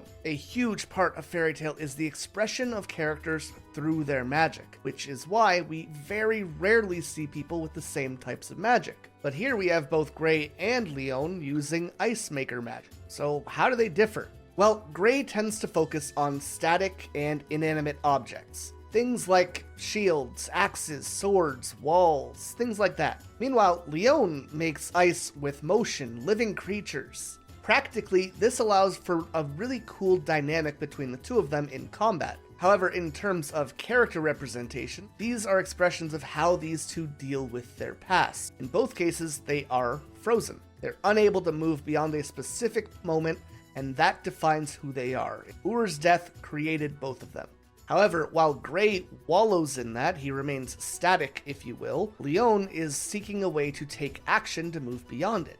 It is a really cool representation of that idea being shown between them. Anyways, they do the fighting. Leon is all upset because surpassing Ur was always his dream, but now that she's dead, that dream is gone. However, he believes that if he can bring back Deliora, the demon she couldn't kill, then by defeating it himself, he can prove that he is stronger than she ever was. Which, okay, I guess. Gray tells him that's insane, which it is, but Leon turns it on him, saying they said the same thing to Gray all those years ago before he tried to challenge Deliora, and that's why Ur had to sacrifice himself. And that's the detail that we were missing. Leon is angry because he blames Gray for being an idiot. And along those lines, Gray feels as though he needs to be punished for Ur's death. And as we'll see through the story, some part of him is obsessed with the idea of making up for that sacrifice by sacrificing himself. It is two different perspectives and paths that stem from the same origin point. Fueled by his anger, Leon one-shots Gray, and when he wakes up, Natsu is standing above him, still locked in ice. Turns out, Natsu couldn't find the village, but now that he found his way back to Gray, they can head there together. And hey, speaking of Natsu, Gray came out to stop him from going on an S-class mission because it was too dangerous, just like Ur and Leon tried to stop Gray from challenging Deliora because that was too dangerous. Meanwhile, Lucy is explaining the situation to the villagers. Basically, she says that they don't stand a chance against the three wizards who are coming in a fair fight, but she has a plan. Plan might be giving it a bit too much credit. Basically, she has Virgo dig a hole behind the village gate, and she thinks that the enemy will just fall into it because there's only one entrance. But you'd have to be pretty stupid to fall into a pit trap like that, right? So anyways, then Natsu and Gray fall into the pit trap. But not everything is bad. Natsu is finally far enough from Leon that the ice ball melts off of him.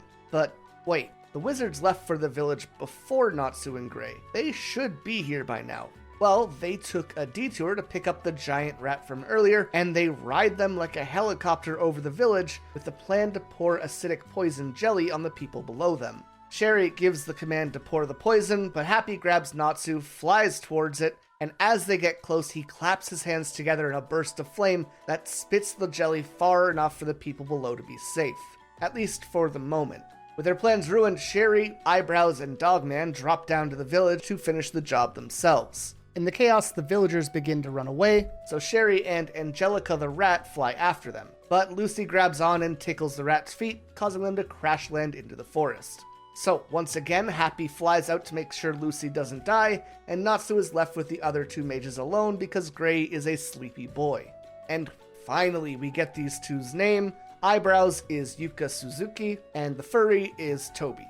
They were apparently members of the Lamia Scale Guild in the past, along with someone named Rock Iron Jura, but Natsu has absolutely no interest in this backstory at all, cuts them off, and blasts them with fire.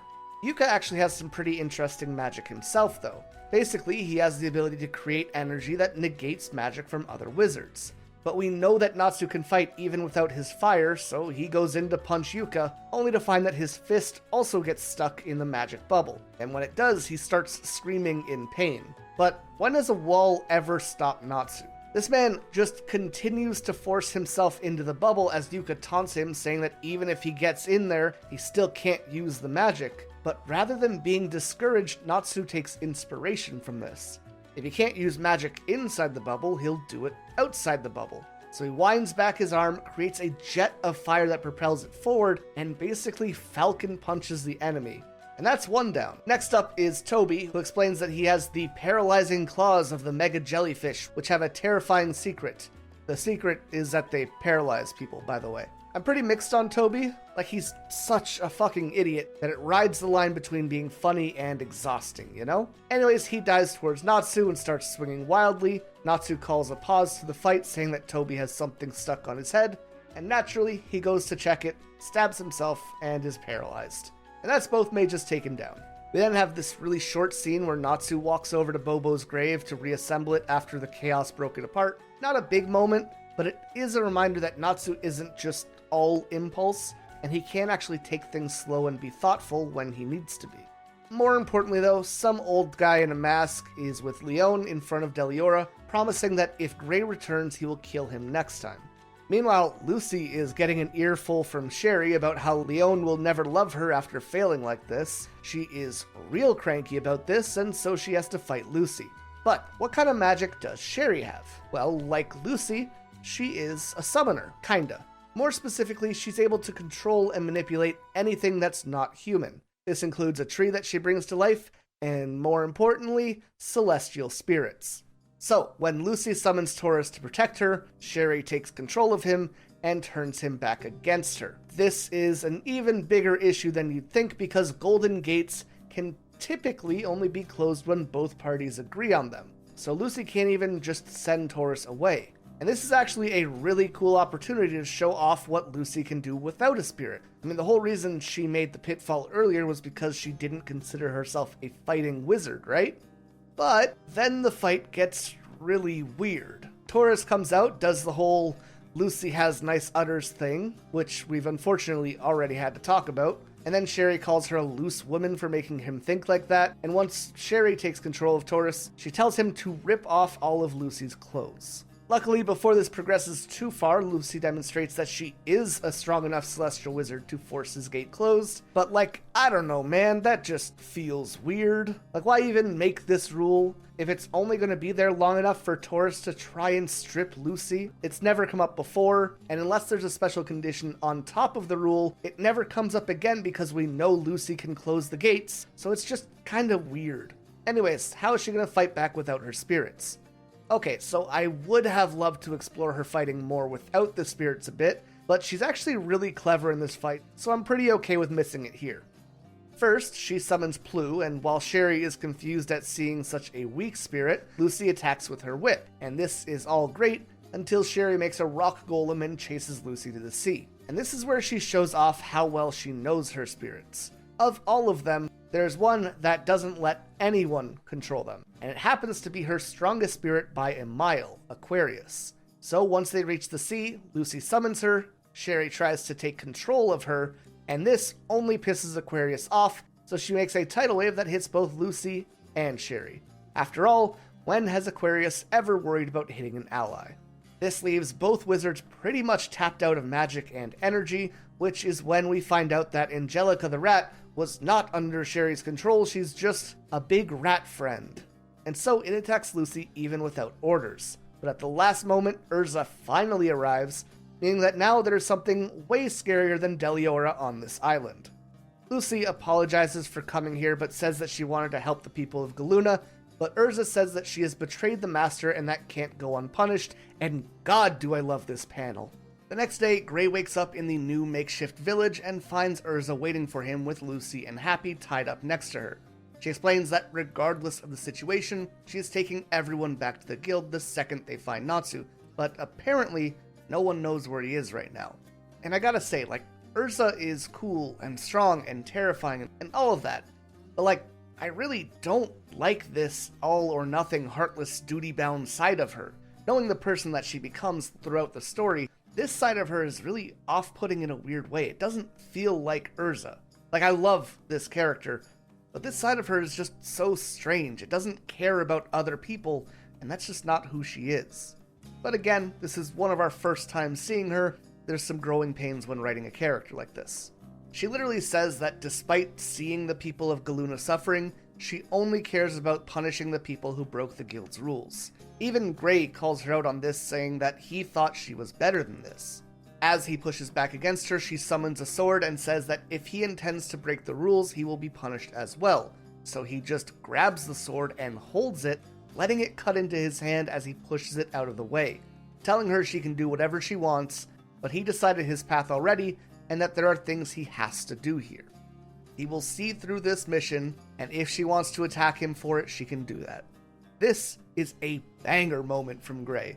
Obviously, being cool and collected is his whole thing, but I really like seeing these brief moments where he's actually passionate about things. Realizing that there is no other reasonable path forward, she decides that the best thing that she can do is finish the job and then bring everyone back to Fairy Tail where she can beat their asses. Anyway, inside the old temple, Leon, Toby, and the masked old guy discuss how the demon is nearly ready to be resurrected, but how if the ceremony is interrupted, the entire scheme will fall apart. Because of this, the old wizard decides to join in the fight, claiming that they know some kind of lost magic which could help, especially since they are about to come across Fairy Tail's salamander. And speaking of which, since Natsu learned about the new village, he headed back to the temple instead, and he has come up with the genius plan to solve the Deliora problem. He knows to resurrect the demon, Leon needs to pour moonlight on it from above the temple, so all Natsu has to do is tilt the entire building onto an angle, and the light won't be able to reach him. Even when Natsu comes up with a pretty genius plan, it still basically comes down to I'ma hit it real hard. And that is equal parts endearing and badass for some reason. Now it's Natsu's turn to battle Leon, and it's actually a fantastic fight for what it's worth. We have ice clone decoys, Natsu using fire breath to redirect himself mid-air, and then spinning into this cool flame breakdance rotation. It is a quick fight, but it has some really great choreography. He ends up catching Leon out and blasts him with fire, but the old wizard, whose name is Zulti, uses some kind of magic which manages to save Leon at the last moment. However, this dude is all pride at this point and creates a wall of ice around himself and Natsu so that no one else can interfere in their fight. After all, if he can't beat Natsu on his own, then he can't possibly expect to compete with Deliora. However, there is something that Leon doesn't know. is still alive. As Gray leads Erza, Lucy, and Happy to the temple, he tells them what really happened 10 years ago. The demon Deliora had attacked his village, and Gray, the sole survivor, was found by and Leon. As he laid in the rubble, he vowed that he would never rest until Deliora was killed. So picks him up as a new apprentice in ice magic. This is actually where he developed his habit of stripping down to his underwear, as part of training involved becoming one with the cold, and apparently becoming comfortable in the snow without clothes is the first step towards developing that oneness, which I guess technically classifies as functional fan service. Weird time to be alive. But part of me thinks that Mashima just wanted to draw ass. Overall, it's a bit goofy, sure, but I can at least get behind the idea of an ice wizard needing to make themselves accustomed to the cold. Wanted her disciples to learn ice maker magic specifically. It's a form of magic which has unlimited freedom that allows the user to express themselves in a form which best suits them. I already pointed out the difference in how Gray and Leon use their magic and how that demonstrates who they are as people. Having that element of freedom really allows people to show themselves off through magic in a very cool way. But one day Gray learns something that changes everything, the location of Deliora. Despite not being fully trained and still being a child, he decides that he's going to head towards the demon. Naturally tries to stop him, but Gray just tells her to stop and shouts that if he dies, he would resent her for not teaching him stronger magic. Naturally, the little dude doesn't stand a chance, however both Leon and had followed him to the battlefield to support him. When things become too out of control, Ur grabs Gray and hugs him, asking him to take Leon away from the area so that she can use her full strength to protect them. She then tells Gray that he and Leon were her happiness and that she would do all she could to save them. As Gray looks at his master, he sees that she has already lost a leg and replaced it with ice, something she claims was nothing to worry about, and asking if he finally understood how wonderful Maker magic was. This would be her last stand though, and so she tells Gray that if Deliora is the embodiment of darkness within him, then she is more than happy to fight that darkness for him. This is when Leon wakes up and accuses Ur of betraying him because she was supposed to be the ultimate ice wizard and he dedicated his life to surpassing her. So if she was going to die fighting Deliora, then that puts all of his training to shame and makes it all meaningless. So he will have to kill the demon himself. The young Leon crossed his arms and entered a pose that seemed to scare Ur. This is a spell that he learned from reading books that she had hidden away in storage when she wasn't looking, the iced shell. Before he could cast it though, Ur freezes him solid, explaining that whoever uses the spell would have their body completely destroyed. But Leon was right, the ice shell was the only way to stop Deliora, but he wasn't the one who needed to cast it, Ur was. So she performed the ice shell, and her body began to fall apart.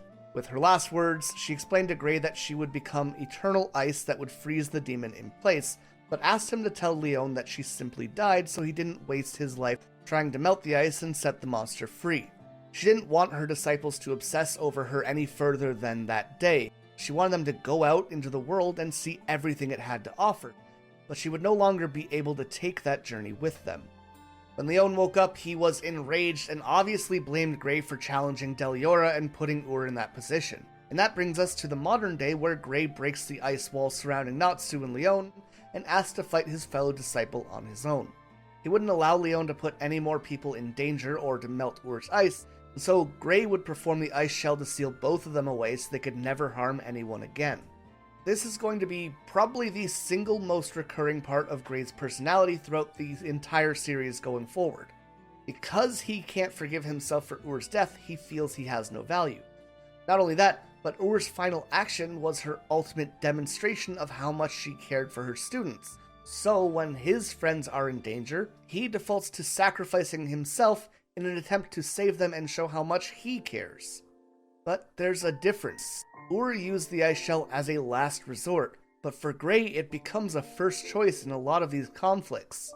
Don't get me wrong, the moment looks incredibly badass, but Natsu lovingly demonstrates that no one wants Gray to sacrifice himself. Gray insists that he be allowed to finish the fight, even saying he is willing to die if necessary, but Natsu stops him asking since when death meant finishing a battle, saying it's just the same as running away. And we gotta talk about this for a few reasons. Firstly, the amount of times these two have this exact conversation in the series is wild. But going forward, I want to focus on how the tone of those situations changes. More importantly, one of the biggest complaints people have about Fairy Tail is the lack of consequences, but more specifically, they tend to mean the lack of deaths. And yes, absolutely, there is an issue with death in the series as a whole. But that issue doesn't stem from characters not trying or wanting to kill each other. As Natsu says here, the goal of a fight shouldn't be to kill your opponent or yourself. They should be battles of will or ideals. Those traits manifest as a character's magic, and therefore winning the fight is a demonstration of who has stronger willpower. You don't need to kill anyone, you need to show them that your beliefs, your ideals, are stronger until they no longer have the will to deny you. That's why death is the coward's choice. You aren't trying to change someone's mind, you aren't giving them a chance to present their ideas, you are silencing them without ever giving yourself an opportunity to be proven wrong. There is never a reason to kill someone when you could talk things out, or in this case, fight things out. Sure, there are extreme cases. Ur needed to kill herself to get rid of Deliora, but that is the exception and not the rule. And this will ultimately lead into the power of friendship discussion, but we'll bring that up as it's shown in the series. Anyways, the conversation is cut short as the temple starts shaking and suddenly it's no longer tilted. This is Zalti's fault, and he comes back to taunt Natsu before running off. Having made his point to Gray, he tells him not to lose the fight and chases down the old wizard, leaving the ice mages to fight once again. Leon mentions how fucking stupid Gray's plan was to begin with, because they are basically in the room where they could melt the ice. And thinking about it, Gray responds, "Whoopsie daisy."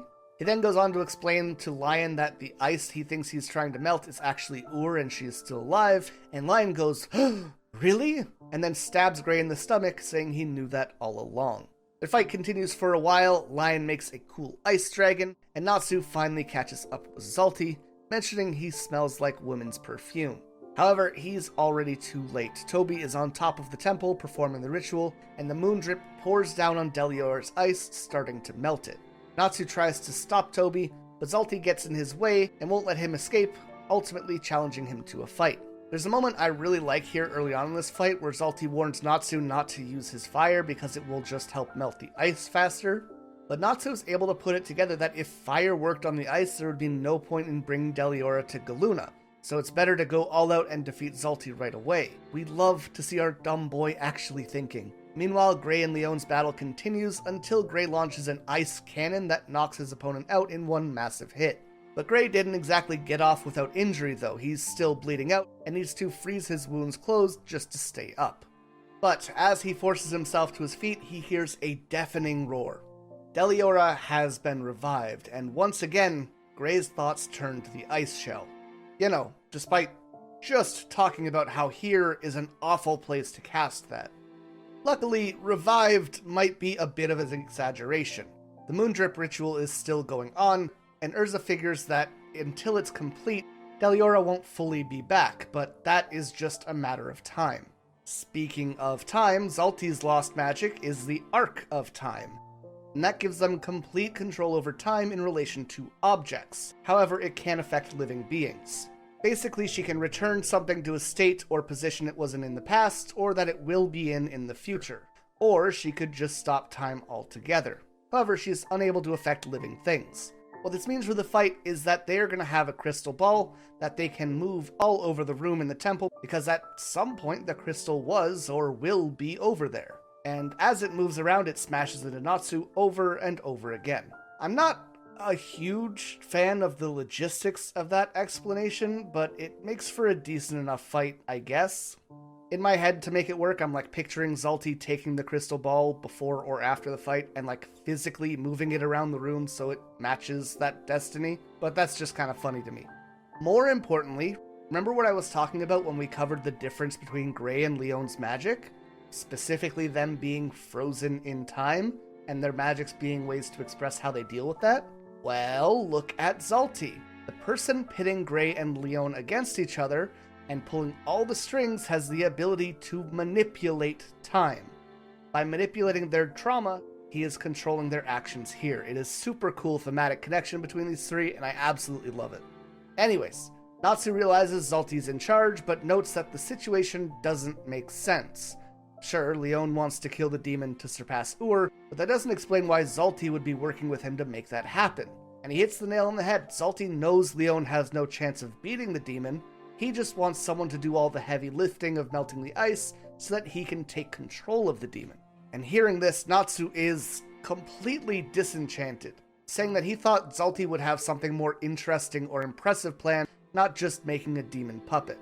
I guess if you're gonna be evil, you should be creative about it. Of note though, Zalti also mentions they just joined some group and doesn't know the full goal at hand, but we don't expand on that much here. The fight is decent despite being pretty quick. Zalti collapses the ceiling by aging it and continues to attack with their crystal ball, but not being able to control living things really limits their power. The first time Natsu manages to find an opening, he one-shots the dude, dropping the line, "This is how I control time. Look at the future, and you'll see in 1 second, I'm gonna send you flying." Which, fantastic. At the same time, Erza is on the surface, stopping Toby's ritual, but she is too late and Deliora has been freed. Gray finds his way to the demon just in time to find his master melted in a pool around his feet. With the demon's release, Ur is possibly gone forever. Leon also drags himself into the room, and we see some memories with him and Ur. Most importantly was when Ur picked up Gray, and Leon says to her that if she's looking for a replacement for her kid, he should be enough alone.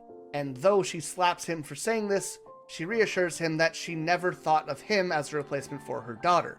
She only sees him for who he is, and that is her beloved disciple. But that adds the idea of Ur having lost a daughter. And while she says that she is more or less okay, I mean, nobody loses a kid and is okay, right? We'll talk about this later, but Ur herself is also frozen in time at the moment her daughter was taken from her. It's this thing that seems to be common in all ice mages in the story, and I think that's kind of cool. In the present, though, Leon barely makes it to his feet before Gray knocks him down again and prepares another ice shell. We need to get the counter going. This is 2 times now.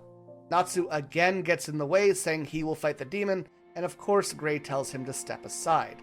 But Natsu then tries things in a different way. Rather than being aloof about it, he's honest and direct, telling Gray that he stopped him before because he didn't want him to die, asking if he even heard him or not. This moment really resonates for me.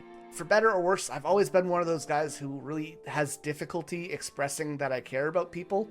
Don't get me wrong, I will show you it every chance I get, but it's not like me and my brother or my best friends ever say we care, you know?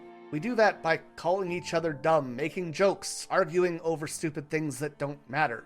And we all know that we care about each other, there's never any doubt about that, but sometimes people do need to hear it. Gray is constantly looking for a reason to sacrifice his life to show that he cares, and it never even occurred to him that he could also show that by continuing to live. And Natsu recognizes that, so just for a moment, he lowers the walls, that false rivalry that they have, and opens up saying, hey, we do care about you, dummy, don't kill yourself. If you remember back to the meaning behind Fairy Tail, Mashima wanted to make a manga that captured the feeling of a night with your friends, playing games until the sunrise. And I think this moment in particular does a really good job of representing male friendships specifically. I think a lot of us, especially from my generation or older, have trouble opening up, and it's just a reminder that, hey, sometimes you should. Either way, Natsu readies his defenses, charges into Deliora himself so Gray won't have to take his own life, and Deliora winds up to attack, but suddenly his arm shatters, and the rest of his body is soon to follow. For 10 years, Ur's ice had been siphoning life from the demon, and all that remained by the time it was released was the last vestiges of its strength. Seeing the monster that killed his family fall apart before him, all Gray can manage to do is break down in tears as he whispers a thank you to his teacher. And with that, the battle ends, and according to Gray, the ice that had melted from Ur flowed towards the sea, where she will live on forever and watch over her disciples in hopes that they learn to move forward. With that, we have a moment of celebration followed immediately by a very angry Erza. She reminds them that the reason they came here was for the village, not to kill Deliora. Leon interrupts them, adding that it had been 3 years that they were melting Deliora's ice on Galuna, and they had never once interacted with the villagers at all in that time. What's more, his own team had been bathed in moondrip for 3 years now, never saw any of these symptoms, so he wasn't sure how the moondrip could be connected to their curse. From here, the Fairy Tail members leave, with Gray saying that Leon should join a guild because it would allow him to make new friends, find new rivals, and possibly even a new goal in life. Everyone makes it back to the village, only to find that everything has been repaired. Even Bobo's grave is in pristine condition. So Erza calls all the villagers together and actually asks them about the curse, falling into Lucy's pitfall as she does. What was it that they said earlier? You'd have to be really dumb to fall into one of these? The villagers go on to explain that they never investigated the light from the moondrip because every time they walked towards it, they would suddenly find themselves back in the village. Hearing this, Erza puts everything together and finally agrees to destroy the moon just as the villagers had asked. To do this, she puts on her giant armor with increased throwing power, equips the Demalivo Lance, which destroys dark magic, and has Natsu empower her throw essentially like a rocket launch, sending the lance flying through the sky where it quickly reaches its mark, cracking the moon and shattering the sky. Apparently, years of the moondrip ceremony had caused gas crystals to cover the island like an umbrella, and the refraction made the moon seem purple. With that now destroyed, the villagers could return to normal, which, as it turns out, is their demon forms. The moondrip layer had been affecting their memories and made them think that they were humans turning into demons, when really it was the reverse. This also allows Bobo to finally return home, Turns out he just ran away when everyone else started thinking they were human and started hunting demons. Alright, so, admittedly, this is kinda wishy-washy and pretty dumb. But the villagers withheld information from Natsu and the gang and also lacked information themselves, and it means this reveal really comes from nowhere and just feels like an ass pull. Inadvertently though, figuring it out in a matter of seconds shows the gap between an S-class wizard in Erza and a wizard of the level of Natsu or Grey. So at least that's good, I guess? I don't know, the villager subplot of this isn't really the focus of this arc, despite being the reason that we came to Galuna, so I'm not super pressed about it, I'm just not impressed either. That said, there is a line that I want to focus on here. When the villagers celebrate at Bobo's return, Natsu says that they look more like angels than demons, and we get this really pretty panel with white silhouettes of the demons flying around the moon.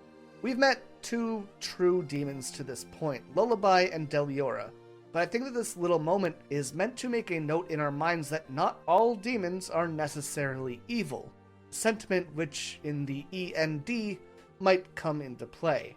Finally, as the group celebrates with the demons, we see Zalti calling Seagrain through their crystal ball. Turns out, Zalti fixed the village with their time magic, and both of them are watching Fairy Tail but hoping that they don't get in their way. This continues on the thread of Seagrain being very interested in the guild and not wanting to interfere with it, but also not wanting them to interfere with him. But more importantly, Zalti wasn't Zalti at all. In a puff of smoke, they pull off their disguise to reveal Ultir. We don't get much more information on her at this point, but we have her time magic thematics being tied to Grey and Leon, and the fact that her name is Ultir could be Englished to sound pretty close to Ur's Tear, so we can make connections to those characters there. The next day, Erza turns down the reward as the guild never officially picked up the quest. However, the villagers insist and she agrees to take the bonus reward of the golden key. But with that, they sail back to Magnolia. As for Leon, he asks Sherry, Toby, and Yuka about the guild they used to belong to, and ultimately they end up joining. Meanwhile, Ultir returns to the council hall to meet with Seagrain and apologizes for her failure. But Seagrain simply says, Ur weeps to make Ultir, and then compliments what a wonderful wizard Ultir's mother was, saying that she would have even been a wizard saint if she had continued to live. And I guess that mystery didn't stay unsolved very long. That said, Ultir doesn't seem so bothered about the death of her mother in comparison to how Grey and Leon feel. But if Ur's daughter is actually alive, we are once again left with more questions than answers. The biggest one being, why did Ur think that Ultir was dead? As they continue to talk, Seagrain asks what it's like to fight against Natsu, noting that to fulfill his dream, Natsu will need to keep burning brightly, and mentioning that he is Igneal's child, so he will only continue to grow from here. That puts these two in a really interesting place in connection with our main cast. Ultir's mother was Grey's teacher, while Seagrain knows Natsu's father, and has some mysterious connection to Erza. Interestingly though, Lucy is left out of these connections. Realistically, she is just as much a protagonist as Natsu is, yet the story has rarely tied her to the antagonists or the greater story outside of just being a fairy tale wizard. At least early on anyways. Later, she has much heavier moments, and the next arc will actually address this problem. Speaking of Lucy though, her new key is Sagittarius, the half-horse, half-man. And shout out to Natsu, who thinks that this is a half-horse, half-man. However, as everyone returns home, and they approach the guild hall, they find that it has been completely destroyed, with massive steel pillars having been thrown through every part of the building, leaving it as a pile of rubble.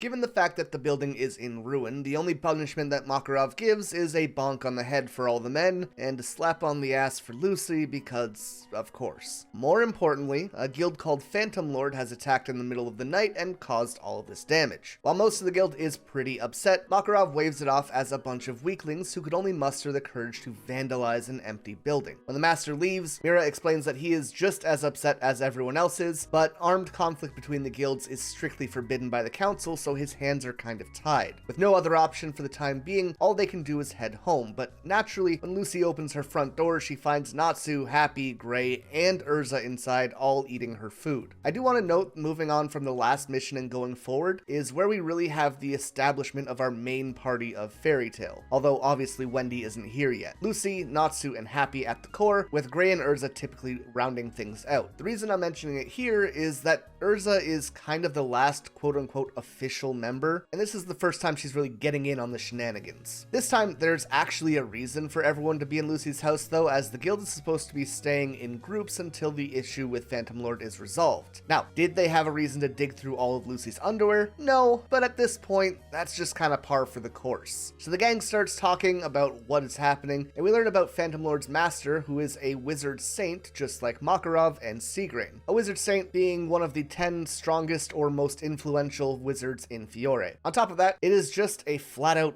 bigger guild, which is why they need to be cautious. The real issue is that even with that in mind, the guilds are about equally powerful, which means they would just endlessly fight until the destruction became too much of an issue and the other guilds were forced to get involved. Notably, Phantom Lord has 4 S-class wizards called the Element 4, as well as the Iron Dragon Slayer Gajiel, and he is likely the one who attacked the guild. This is our second named Dragon Slayer in the series so far, so that's kinda cool, and we actually get a quick look at him here, and wow, what a design. Iron bolts studded throughout his body, including his eyebrows, nose, chin, ears, and arms. This, along with the scars covering his body, just screams that this dude is no stranger to pain or combat. He's got his black sleeveless tunic that frays over the shoulders with feathery spikes, which go along with the sharp, chaotic design of his hair. Even his pants are loosely stitched together haphazardly. Head to toe, this guy just screams violent street punk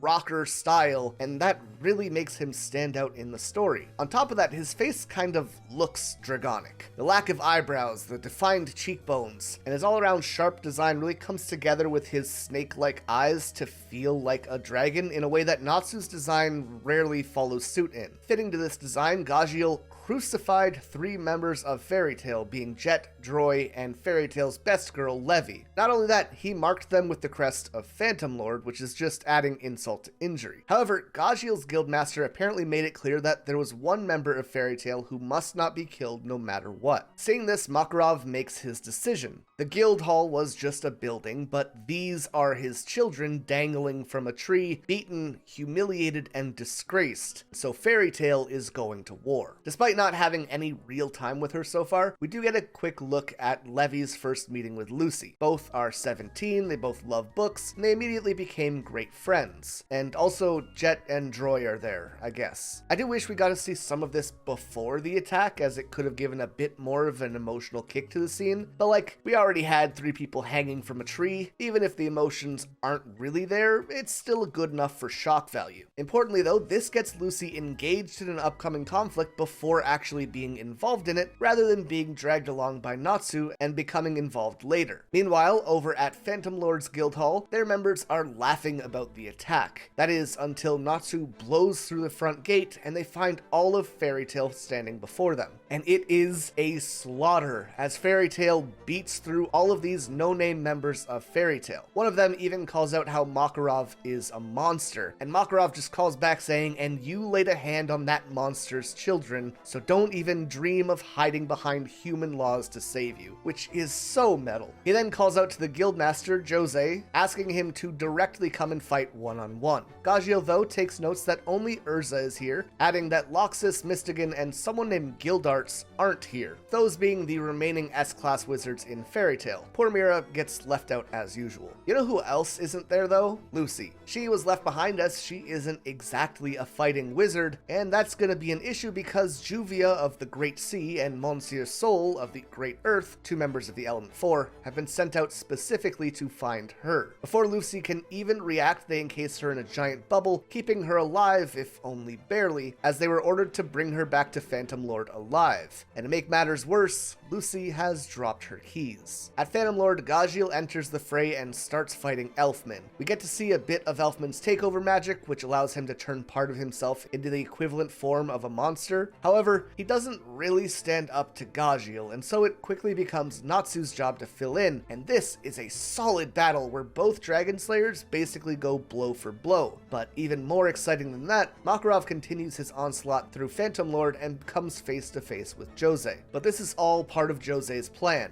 and what Makarov is really looking at is a magical projection. The real Jose is holding Lucy hostage at knife point at their main headquarters, and this distracts Makarov long enough for Arya of the Great Sky to attack him from behind and drain his magic. With that, Makarov is out of commission for now. Erza realizes that the hit to the morale is even more of a problem than simply losing Makarov's strength, so she calls for a full retreat. But on the way out, Natsu hears that Lucy is being held hostage, so he grabs a member of Phantom Lord to interrogate them. At Phantom Lord's headquarters, Lucy is being kept in a prison cell where Jose introduces himself, and this man has a lot going on with his design. He's got bat wings, a very long wizard hat, and a two-tiered robe. He's rocking a Fu Manchu. It all comes together in a way that I can only describe as a pedophilic witch of the West. There's not many characters in the series that I just flat out don't get the vision for, but I don't know what's going on here. I don't like this guy's design at all. He tells Lucy that if she behaves, she will be put in a better room, and explains that the attacks on Fairy Tail are all a side effect of the mission to get a hold of someone from their guild, that being the daughter of the famous Heartfilia family, Lucy. Her father is some great industrialist and commissioned Phantom Lord to bring her home after she ran away. Now, whether or not crucify her friends was part of that commission is up for debate, but I'm going to assume that Phantom Lord took some creative liberties. All the same, Lucy is super against going back to her father. Obviously, we are missing a lot of context here as of right now, but we'll get that as we go. But we do get to see more of her quick thinking here. She fakes needing to go to the bathroom just for Jose to call her bluff and give her a bucket, and she fucking commits to the bit, embarrassing the man so much that he turns around and she can kick him in the balls.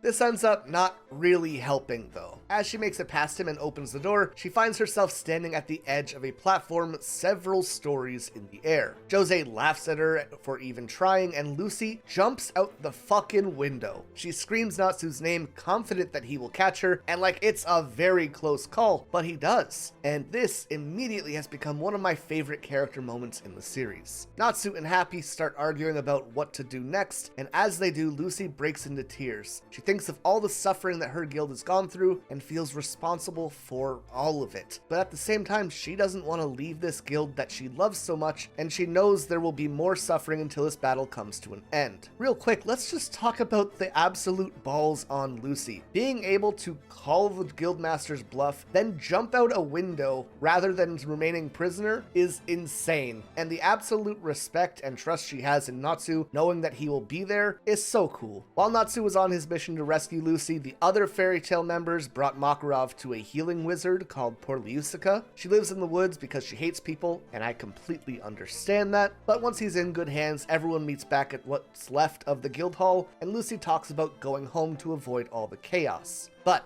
Natsu says the rich girl's life doesn't suit her, and she's a better fit for laughing in an old bar and going on adventures. She shouldn't have to go back to a place she doesn't want to live, because she is Lucy of Fairy Tail, and that means that this place is her home. Natsu's emotional intelligence sometimes is actually really excellent. I appreciate it. As for the rest of the guild, Kana uses her cards to try and find Mistigan, but for some reason, he can't be found. And Mira tries to convince Loxus to come back and help, but he will only do it if, quote, that new girl with the big jugs will become his woman, and if the old man retires to make him master, end quote. So that's cool. Mira gets very upset with him, obviously, and feels horrible that despite her being here, Lucy was still kidnapped, and so she wants to join the fight next time. But apparently there's something wrong with her magic right now, and she'd just get in the way despite being an S-class wizard. And yeah, that's announced here.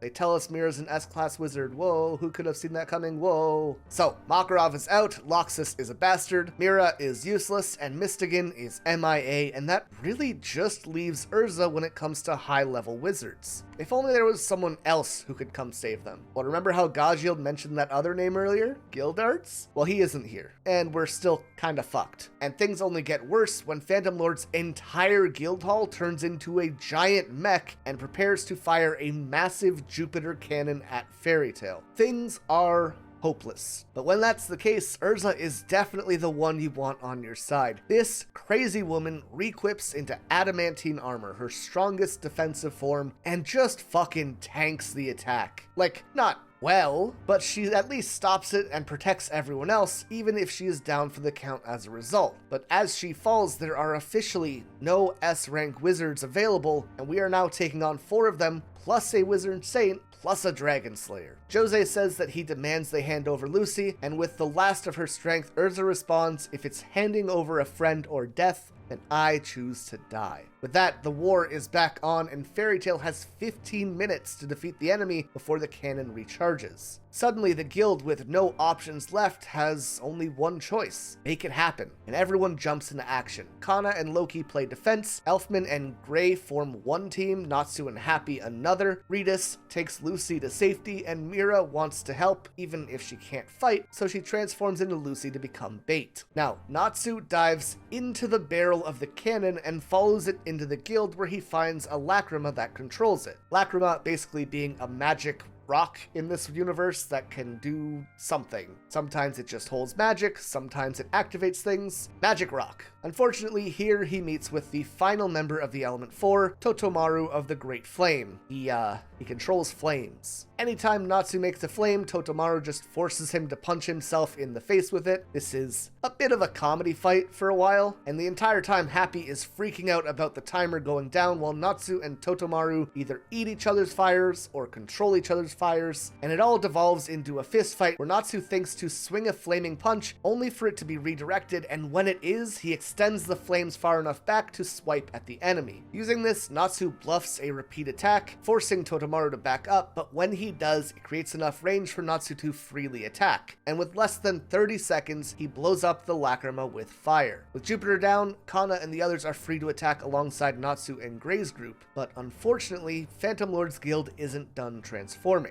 It becomes an even gianter mech, and by extension, it turns into a vehicle, triggering Natsu's motion sickness. Now that he's useless, Totomaru believes it's an easy win, but Gray and Elfman show up and basically one-shot him. Which, like, this dude was an S-class wizard? The others, sure, I guess, but homie must have copied someone's homework. Like, what happened here? We don't get to see too many S-class wizards in the series, but Totomaru is easily the worst of the worst. Either way, things go from bad to worse when the giant robot starts drawing magic circles. Apparently he is preparing to cast Abyss Break, which is a forbidden magic that in this case will create a black wave that levels half the town. Luckily, the guild hall needs to stay still while casting, so the gang, Natsu included, can split up and look for clues. This time they only have 10 minutes. That said, Mira is pretty surprised when she hears Elfman is fighting because supposedly he has a similar issue to her, which stems from some traumatic day in their past. Hearing that her brother is trying to overcome this despite what they both went through, she works up the nerve to take action as well and calls out to Jose saying that she is right here, disguised as Lucy, and that he can have her if they stop the attack. But Jose just sees right through this immediately, and it just leaves her feeling even less useful. As if this wasn't enough, the next moment she is captured and taken hostage by the giant robot. But speaking of her brother though, it's time for him to fight. He comes across Monsieur Soul, and it's here that we get a better look into he and his sister's backstory. Soul explains that they had a younger sister, Lisana, but when Elfman failed a full body takeover, he went on a rampage and killed her. This is why he only allows himself to use takeover magic on one of his arms right now. He's afraid of losing control and hurting anyone else. On the note of his magic, Elfman is all about becoming an idealized version of himself, being manly as he'd call it. So his magic allows him to become something bigger, stronger, sturdier, more dependable. Because of his size and his strength, Elfman believes that he is someone who should be able to protect his sisters, and his magic reflects that by letting him be more powerful. But in trying to reach too far above himself, he ended up losing that control and killed his sister, so he's now afraid to transform more than just a part of his body. That said, it's not super useful against Soul, who's like a rubbery tube man. It's basically Elfman swinging wildly and Soul easily dodging his attacks on loop. He gets so overwhelmed that he even tries to risk a full body transformation, but his mind just won't let it happen. Not that Soul gives him the chance though, he's knocking him through the wall whenever he even tries. This ends up being a very bad choice for Soul though, as the room he gets sent into is where Mira is being held hostage, and Elfman is not happy about his sister crying. This motivation is enough to send him into a rage and force out a full body transformation into his beast soul form. With this new power, Elfman completely outclasses Soul and wins the fight in a matter of seconds. But now that the enemy is gone, that leaves the bound Mira Jane in a room with a rampaging Elfman. As the monster marches towards her, Mira can't help but worry that he has lost control again, but instead Elfman just hugs her and apologizes for making her see this form again. It's a very cute scene. Now, that all said, introducing us with a problem for Elfman and then finding the solution essentially in the same chapter or very soon after kind of feels lackluster and like there's not enough build up to really focus on it. Like we essentially just met him, just learned this problem, and it's already over. There's no build up, there's no real stress for the situation, and though we do see him struggling to transform like once or twice, there's not much beyond that, you know? Either way, the payoff for the scene works out, and I think that makes it seem good enough. With 2 members of the Element 4 defeated, the giant robot spell begins to slow, leaving just Aria, who comes across Natsu, and Juvia, who finds Gray. And she immediately falls for him and is conflicted throughout the entire fight. She seals him in a water lock, only for it to be frozen and shattered, giving her the idea that ice and water together could be fate. But in doing so, Gray rips open his wound from Leon, so he takes off his shirt to keep it from getting bloody, and Juvia gets all worked up about how fast this guy is moving. Gray then launches a counterattack, but Juvia is made of water, so everything goes right through her. She tells him that it's pointless, but if he turns over Lucy, then she will try to convince Jose to stop. But just like everyone else, Gray would rather die than turn her over. Hearing this, Juvia assumes that he loves her and begins literally boiling with jealousy. Using her boiling water attacks, she overwhelms Gray until he desperately tries to turn around with a surprise attack to freeze her, but in doing so, he accidentally grabs her boob. He panics, jumps away, unfreezes her, but Juvia sees this as him making a move and then releasing the ice because he's so kind. Girl's messed up, but she decides that she will protect Gray instead of fight him and tries to confess her love. As she does though, her power causes a downpour of rain, and like all men, Gray says something stupid, mentioning how depressing the rain is. As it turns out, Juvia is a rain woman, and her entire life she has brought rain with her anywhere she went, making people hate her for constantly making things depressing and even ruining her relationships. This comes from a Japanese yokai called the Ame-ona, which ended up kind of evolving into this idea of an unlucky person that seems to be jinxed to have rain following them wherever they go. These people get a reputation for ruining special events such as weddings or whatever else, and Juvia is just the character version of that in Fairy Tail. But she hoped that Gray would be different, and he just clearly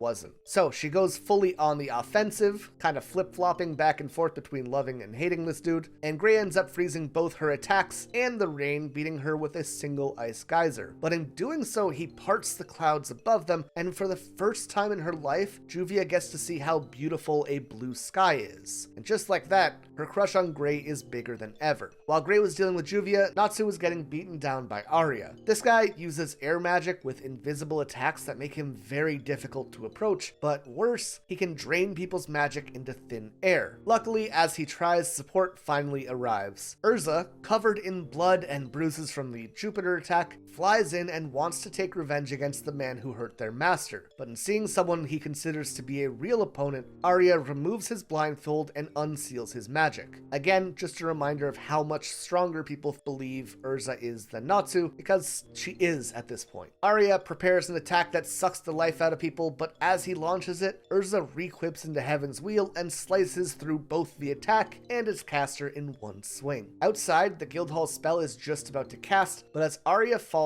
so does the robot, canceling out the magic. Erza was already in a rough spot coming into this fight, but after her attack, she is completely worn down and passes out. But that's all of the Element 4 down, and only Gajiel and Jose remain. While his guildmates were fighting, Gajiel followed his nose and found the real Lucy so he could bring bring her back to Jose. Dragon Slayers have strong noses, by the way. I don't know if I've mentioned that or not yet. It's something that all of them share, though. The Phantom Lord members are afraid that Lucy might be dead because she's in such rough shape, so Gajiel kicks her to prove that she's okay. They are doing a great job of making this guy hateable, by the way. Lucy being taken seems to specifically upset Loki, who was angry that he was so afraid to be near her that he let her get hurt. We will follow up on this next arc. With Lucy in hand, Phantom Lord is free to let loose, and Jose decides to hunt down the remaining wizards himself. And so everything falls to Natsu. Erza tells him that he needs to unleash the hidden power that is sleeping within himself, saying that if he can do that, he can even surpass her with ease. And so he charges off, completely covered in flames and ready to fight. But he's not the only one awakening, though. Deep in the woods, Makarov finally opens his eyes. Anyways, Jose appears before Erza and the others, and this design I like a lot more. He has lost that goofy pedo wizard design and instead looks like a soldier. And it comes with a lot more presence on the page. Like, he's definitely still one ugly bastard, but at least he looks like he's serious now, right? And he is giving off serious evil energy to match, using just a single attack to take down both Grey and Elfman. This is the casual power of a wizard saint. With both of them down despite being super fucked up herself, it is up to Erza to take on Jose, and you know what? 60 chapters in, for the first time in the series, we have a mention and use of the power of friendship. Jose asks how she could even stand up after taking a direct hit from Jupiter, let alone also fighting Arya, and she explains that her friends give her strength and that physical pain means nothing when fighting for those you love. And if we're being honest, she should be down right now. But two things here. Firstly, the adrenaline from wanting to protect people you love can absolutely give you some kind of strength or push you beyond your limits. It happens in real life all the time. And second, Erza isn't any stronger here. Our girl is hardly on her feet. She's exhausted, she's bleeding, she's desperate. What is the power of friendship doing here? It's just letting her get back to her feet. While she's taking on Jose, Gajiel has crucified Lucy, seems to be a thing he likes to do, and he's using her as target practice. But rather than being afraid and begging for her life, Lucy straight up laughs at the dude, saying that if he really does kill her, then he will spend the rest of his life trembling in fear as the world's scariest guild hunts him down. She has been so fucking cool this arc, without actually having done much. Naturally, this pisses Gajiel off enough to really throw a knife at her, and on cue, Natsu bursts through the wall, grabs the knife in his mouth, strikes a badass pose, and knocks Gajiel across the room. This is a battle of Dragon Slayers, and we have never seen Natsu fired up like this. And a lot of those sharp features that I talked about Gajiel having that made him look more dragonic, well, Natsu starts showing those off here as well. Sharper eyes, jagged teeth, and of course the scales on his scarf. Gajiel has his own scales though, but his are made of metal, so I mean, he wins. He coats his entire body in steel, making him nearly invulnerable while boosting his strength. Even despite Natsu's own newfound strength, he comes across a literal steel wall here. Also, I just want to take a moment to talk about some of the art here. I mean, just look at this panel of Natsu. This is our Dragon Slayer in a way that we have never seen him before. The line between his body and the flames is completely blurred. He is fire. These two continue to go blow for blow, and it is easily the best fight we've had so far in the series as they go all out and come to a standstill. But Gajiel has an advantage. Their arena is littered with steel and he can consume it to regain his strength. With this, Gajiel completely turns the tide of battle. Lucy wants to create some fire to help Natsu in the same way, but most of her keys are still on the ground in Magnolia, all with the exception of her newest one, Sagittarius. However, she hasn't even made a contract with his spirit yet. All the same, she calls him out, and holy fuck, he is just a dude in a horse costume and his underwear. I would die for this man. I absolutely love him. Not knowing what this spirit is capable of, Lucy asks if he has fire beams or anything like that, but he is just an archer, so he isn't really of much help here. With no aid in sight, Gajiel keeps beating down on Natsu, punching him through a wall and showing him what he is fighting for, just in time for him to see Fairy Tail's guild hall come crumbling down. As Natsu looks over his home being destroyed, he thinks back to the first time ever seeing it. How he thought this massive place was some kind of building where powerful wizards would meet. Back then, Makarov told him that no one knows if fairies have tails or not, let alone if they even exist. And that's the kind of mystery that inspires adventurers. And it's the very idea behind this guild and would become the idea behind Natsu's way of life. There, he met Gray, Kana, Erza, Loxus, and all the rest of his newfound family. And now, because he was too weak and was taking too much time, all of those friends were crying as they lost their home. Gajeel begins berating Natsu, and Happy, being the little homie he is, stands up for his friend, saying he destroyed Jupiter, took on one of the Element 4, and was completely drained before even fighting Gajeel. If only he could eat fire, then he would never lose. But, as it turns out, Lucy had asked Sagittarius the wrong question. Sagittarius only said that he couldn't create fire himself. He didn't realize that she just needed him to produce a fire for Natsu to eat. Now that that's been cleared up, he fires an arrow into a nearby machine, causing it to combust and producing all the fire that Natsu could ever want. In an instant, he is back to full strength. Natsu reflects an Iron Dragon roar and launches a crazy attack of his own that not only takes Gajeel out, but tears down part of the Phantom Lord Guildhall. This power is unlike anything that we've ever seen from Natsu, but it leaves him completely unable to move. And all that is left is Jose. He goes on a rant about how he let Makarov survive so that he could wake up and find that his guild and family were left in ruin to experience true despair. It's very cliche anime villain behavior. Apparently, Phantom Lord was the biggest guild with the most money and the best magic, but over the last few years, Erza, Loxus,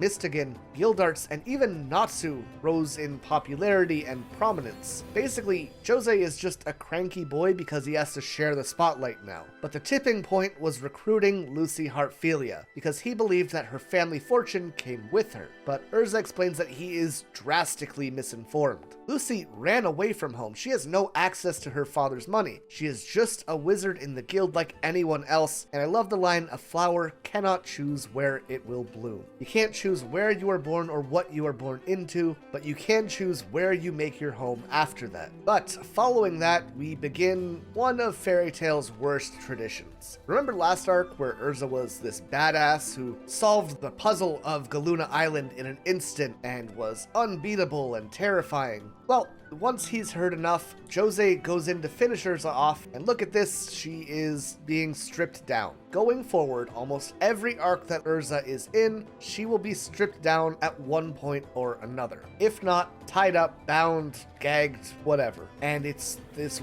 weird thing where they're presenting her as this, like, icon of power, and then constantly humiliating her and playing her off as this, like, sex object. I don't really like it, and it gets very weird in a lot of arcs. Especially the later we go, it just gets worse and worse, but this is the starting point of that. And listen, on some level, I get it. Like, her magic is tied to being in armor, so in a way, her armor being shattered is like Natsu running out of magic or running out of fire, right? Whatever. And here, specifically, it isn't really egregious at all, but like knowing where this trend leads is just wild as it gets out of hand. However, Jose's attack fails overall. It is cut short before he can kill her by Makarov canceling it out. And I know 90% of the time Makarov is there, he is made to be comedic, but man does that make his badass moments just shine so much brighter. The dude walks through a cloud of dust talking to Jose, saying, "Children have been hurt, children have cried, all because of their incompetent parents. We've done quite enough and it must be stopped." And that panel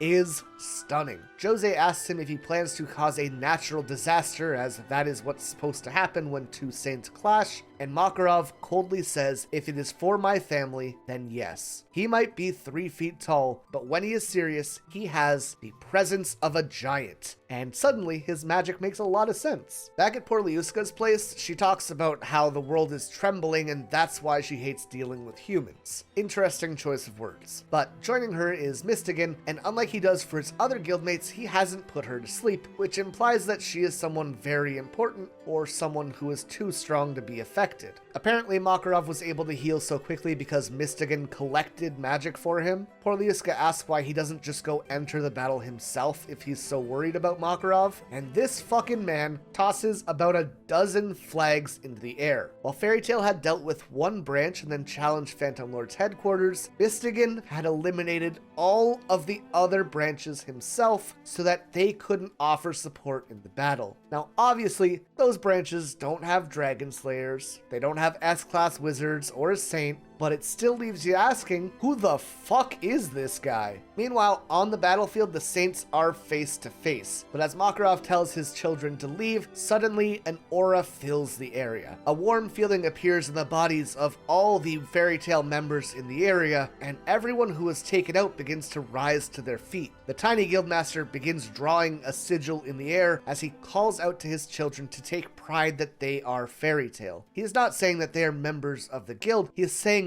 they are the guild. And even without their guild hall or their guild master, Fairy Tail exists within them. The clouds above Phantom Lord begin to swirl, the tide becomes erratic, and lightning strikes. Jose does all he can to attack Makarov, but nothing works. And the old man casts his spell, a magical pulse that extends far beyond the guild hall. And like a true parent, Makarov appears before Jose as a giant, telling his opponent that he has till the count of 3 to shape up. Of course, Jose refuses to do as he's told, and the old man reaches 3, claps his hands together, and invokes Fairy Law, an attack that almost looks like a nuclear blast of pure light. This is an ability that warmly embraces all the members of Fairy Tail while brutally destroying anyone that the caster believes to be an enemy. And in this case, it completely petrifies Jose where he stands. With that, the war is over and Fairy Tail has won. As everyone celebrates, Natsu remains in the enemy guild hall and speaks to Gajiel about where he learned his Dragon Slayer magic. Like Natsu, Gajiel learned his magic from a dragon, this one being called Metallicana. Also, the word Metallica and Gajiel's rocker kind of design, very fitting. But just like Igneel, Metallicana just vanished one day without saying anything. In fact, it happened on the exact same day, the 7th day of the 7th month of the year 777. By the way, Mashima loves the number 7, if you can't tell. Before leaving, the Dragon Slayers more or less agree to play nice and share information about their dragons, and Natsu heads back home. As everyone gathers, Lucy sees Levi, Jet, Droy, and Ritas, along with the ruins of their guild hall, and she can't help but feel responsible, but Makarov tries to ease her worries with one of his speeches. Happiness and sadness. We can't share in them completely, but we can share them to a certain extent. That's what a guild is all about. One person's happiness is everyone's happiness. One person's anger is everyone's anger. And one person's tears are everyone's tears. There's no need for you to feel guilt. You should already know how everyone feels, so lift up your head. You are a member of Fairy Tail. And hearing that, Lucy breaks down into tears as the rest of Fairy Tail laughs and welcomes her like it was just any other day. A week later, the Magic Council's Rune Knights are sent out to investigate what happened, interviewing each member of Fairy Tail, and Lucy writes her mother about how there shouldn't be anything to worry about since everyone knows Phantom Lord was to blame. Of note here, we just had an arc about Lucy running away from home because of her father, but she's still writing her mother. It only raises more questions about her past, which is why we get a flashback here. Basically, her dad was always working and constantly scolding her or saying that she was in the way. The memory we see is her making a rice ball for her dad's birthday, and he yells at her and says that it's the chef's job to cook, not hers. If she has free time, she should be studying instead of bothering him. So, he seems nice. Meanwhile, the rest of Fairy Tail is rebuilding their guild hall. Natsu and Gray get into a wood measuring contest. Juvia begins stalking Gray, and at one point when he mentions how hungry he is, she zips past him, dropping a bento in his hands before he even notices her. It's kind of cute in a creepy way, but then we have Loki arriving with Lucy's keys, and the lad is looking rough. He's usually this hotshot playboy, but all of a sudden he's got bags under his eyes, he's shaking. It just doesn't look good. Everyone wants him to meet with Lucy, but again, we are reminded that he has bad memories with celestial wizards. All the same, the gang goes to Lucy's house to bring her keys, but she is gone. Instead, they find dozens of letters to her mother that have never been mailed, and a note saying that she has gone home. At the Heartfilia estate, Lucy meets with her father, and it's this very formal, prim and proper discussion. She apologizes for running away, and he says that if she stayed any longer, he would have had Fairy Tail crushed. But more importantly, he wants to talk about her wedding arrangements with Duke Soir of the Dragneel family. And what a looker this guy is. The man then says, "You will marry him to secure our future, and you will be expected to bear a son. That concludes our discussion. You may return to your room." It's a very weird scene where Lucy, who we've seen be a woman with a ton of strength of character, is apparently cowering before her dad, but then she turns it around. She tells him that he misread the situation. She returned home to apologize for leaving without notice. That was wrong of her, and it was just running away from her problems. But she came back now to be an adult and speak to him directly. She is leaving this house, she is making her own path, she will not marry anyone on his orders, and she demands that he never lay a finger on Fairy Tail again. She then rips off all of the fancy clothes that he expected her to wear, says she doesn't want his money, and tells him that she found a place where people actually love and accept her. Fairy Tail has become her second family, a family much better than her first one, and despite how hard it has been, if her mother was still alive, she would absolutely have told her to follow this path that she has carved for herself. And that explains the unmailed letters. On that note, listen, I liked Lucy when I watched the series as it aired. I sometimes felt like she was played as a damsel in distress, but I think that's because I was like 16 at the time, and she doesn't really have a lot of unga bunga roles in fighting, you know? But now that I'm reading through this and I'm, a bit older, like, she is such a fucking badass. Consistently, she is so goddamn cool. Even if she doesn't often get great fighting roles, Mashima does a fantastic job of making her a strong character with her actions and how she holds herself. It's just a great way of demonstrating how to make a character important in a shonen without relying on combat. On her way out of the mansion, Lucy leaves flowers at her mother's grave, which reads Layla Heartfilia, born in year 748 and died in year 777.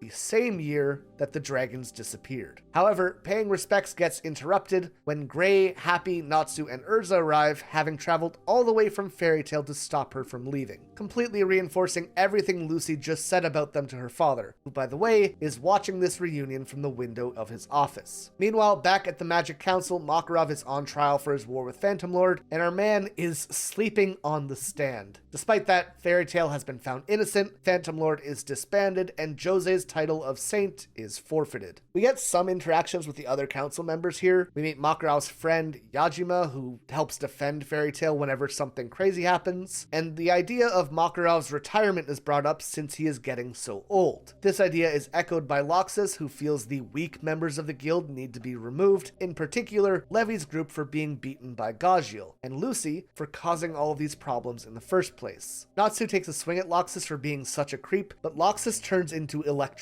and warps behind him effortlessly. Remember, Natsu is stronger than he has ever been before, but Loxus is just clearly on another level entirely. Loxus goes on to say that when he inherits the guild, he will remove the weaklings and anyone else who opposes him. He will create the strongest guild in history. And he's talked about this a few times now, inheriting the guild. And that's because Makarov is his grandfather. And doesn't he act exactly like a nepotism hire here? The only difference is that Loxus has the power to back up his bullshit. Now, an important note here, remember, Mashima was raised more or less by his grandfather after his own father was out of the picture. And here we see Loxus, a missing father figure, and Makarov. So we're gonna follow that dynamic as well into the future, and we can assume that their dynamic probably mirrors Mashima's own in some way, shape, or form. Especially since we know that Mashima was kind of a bastard as he was a teenager. He acted out, skipped school, did whatever he wanted. It's giving a lot of Loxus energy. But this is actually one of the reasons why Makarov refuses to retire. He knows that Loxus isn't in a place to become guildmaster at all right now. Things get kinda heavy, so Erza changes the topic of picking up a new job, and also suggests that she, Natsu, Lucy, Gray, and Happy form an official team since they've been working so closely together lately. When they all leave, Makarov considers who should actually replace him if he did retire.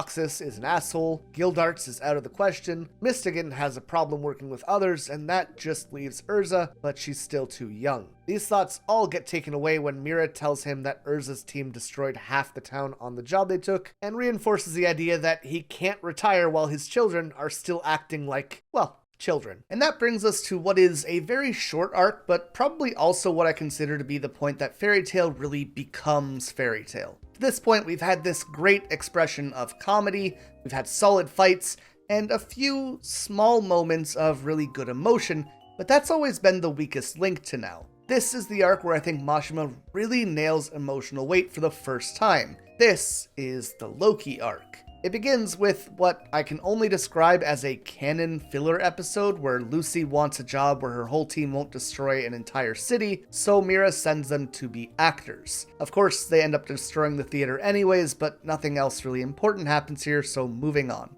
While out on another mission, they end up crossing paths with Loki, who is also working in the area, but as per usual, he sees Lucy and runs in the opposite direction. And at this point, Lucy is getting pretty annoyed with it. She hasn't done anything to him, but he is treating her like a monster. Worse yet, she doesn't really know his story, so it just seems like he hates her for no reason. Luckily, she can unwind with some time in the hot springs and with a friendly pillow fight. This isn't important, but I wanted to share that Erza is sending these things flying like cannonballs because who doesn't love a violent pillow fight? Afterwards, Lucy jokingly wonders if Erza, Natsu, and Grey are even human because of their strength. But this fun moment is ruined when two dudes begin hitting on her and straight up using their magic to paralyze and grope her. Instead of helping her, Happy just pretends to be a normal cat, but luckily Loki arrives to save her before things get too serious. He's quick to try and leave afterwards, but Lucy asks him to hang out for a bit so she can get to know him. He agrees, kind of. The dude just sits a mile away from her at the bar, but at least he showed up.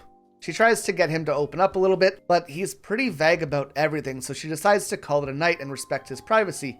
However, as she leaves, he pulls her in for a hug and tells her that he won't live much longer, which he immediately laughs off, saying it was one of his best pickup lines. Lucy rightfully slaps him and leaves him alone in the bar. However, at Fairy Tail the next day, half a dozen women show up claiming to be his girlfriends, all saying that he broke up with them out of nowhere, so it does feel like maybe something bigger is happening. It leaves Lucy pretty curious, so she ends up going home to summon old Master Crux, the Southern Cross celestial spirit who apparently knows all the information about anyone who's ever passed through the gates between the celestial world and the human world. She asks him to look into Loki's past with celestial wizards, and while he can't be specific, he explains it has something to do with a famous celestial wizard named Karen Lilica, who unfortunately died on a job while working for the Blue Pegasus Guild. A horrible feeling crosses the back of Lucy's mind just as Grey breaks in to tell her that Loki has left Fairy Tail. Everyone begins searching for him, but Lucy knows exactly where to look, finding him at a grave in front of a waterfall. She asks if it belonged to the celestial wizard Karen, Loki's owner.